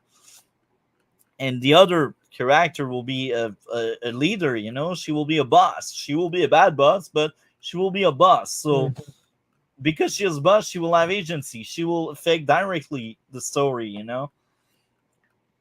Anyway, I had a blast today. Thank you very much, man. That will be the second No longest problem. episode. Yeah, for sure. Hey, maybe we'll reach our longest eventually. Who knows? But maybe 6 hours. 6 hours. But yeah. but yeah, I enjoyed my time, it's man. easy. Yeah, you see, again, some days, I mean, there might be that stream on Tuesdays. Other days, no. It just depends, really. Because there's no schedule for the other streams I usually go on. So yeah, yours is like the only you're the only person who actually does consistent schedules, unlike everybody else. So it's really random, like when they'll happens. But if they ever do, then just have to make sure it goes on for only like 4 hours most. But today wasn't one of those days, so yeah, it was good. But also before we go, I had one more thing to ask. Yeah. So for next week, this is going to be the schedule. I'll post it into right now. I updated it, edited it, make sure it's all good. I just wanted to ask though, for the second film there, would you prefer because we'll probably watch it eventually anyway because it's one of the more well-received films this year. I mean, I didn't think it was anything too special, but it's pretty good. It's like a biopic or something by like Ben Affleck. He directed it, but however, I wanted to ask though. I mean, there are probably better films that have come out this year, or there's that Inside film that we held off. I wanted to know if you'd rather prefer if I substituted that out next week for that Inside film with Willem Dafoe instead. Look at the length. The shorter, the better. Okay, so Air 2023 runtime is an hour and 52 minutes, and Inside runtime is an hour and 45 minutes. So Inside is instead of Air. Okay, in Air, we can still watch it, but we will move it elsewhere. Or actually, Asteroid and Boy is Afraid, like the other three. Let me know on the other three. So far, we would swap Inside for Air, but look at the other three. Like Missing, Asteroid, and Boy is Afraid. I will look at about Missing. The other three. You did cut off. Okay, well, I think the other ones are well-received ones. So, oh, sorry, was I cutting off? Yeah. Oh, sorry. I don't know what happens. I think it happens sometimes when I go full screen. My bad. But no, I was just saying that, Beau is Afraid is the longest out of all of them, but that's like one of the more well-received ones. So we watch that one. Move Beau is Afraid. Poor guy. It's the second time we move him around. But move Beau is Afraid for Air. I figured though, like we could just get it out of the way because. No, poor little guy. Let's move him out. We will have Air. Okay. But we will eventually cover Boy is Afraid. We will eventually cover Boy is Afraid, but not now. Like when did you want? Yeah, like that. Maybe September or the last of August, or depends what you'd like to swap. Let's see. I think on the 29th. Okay, so on the 29th of August, I had a lot of films that might not be able to watch or might not be. Okay.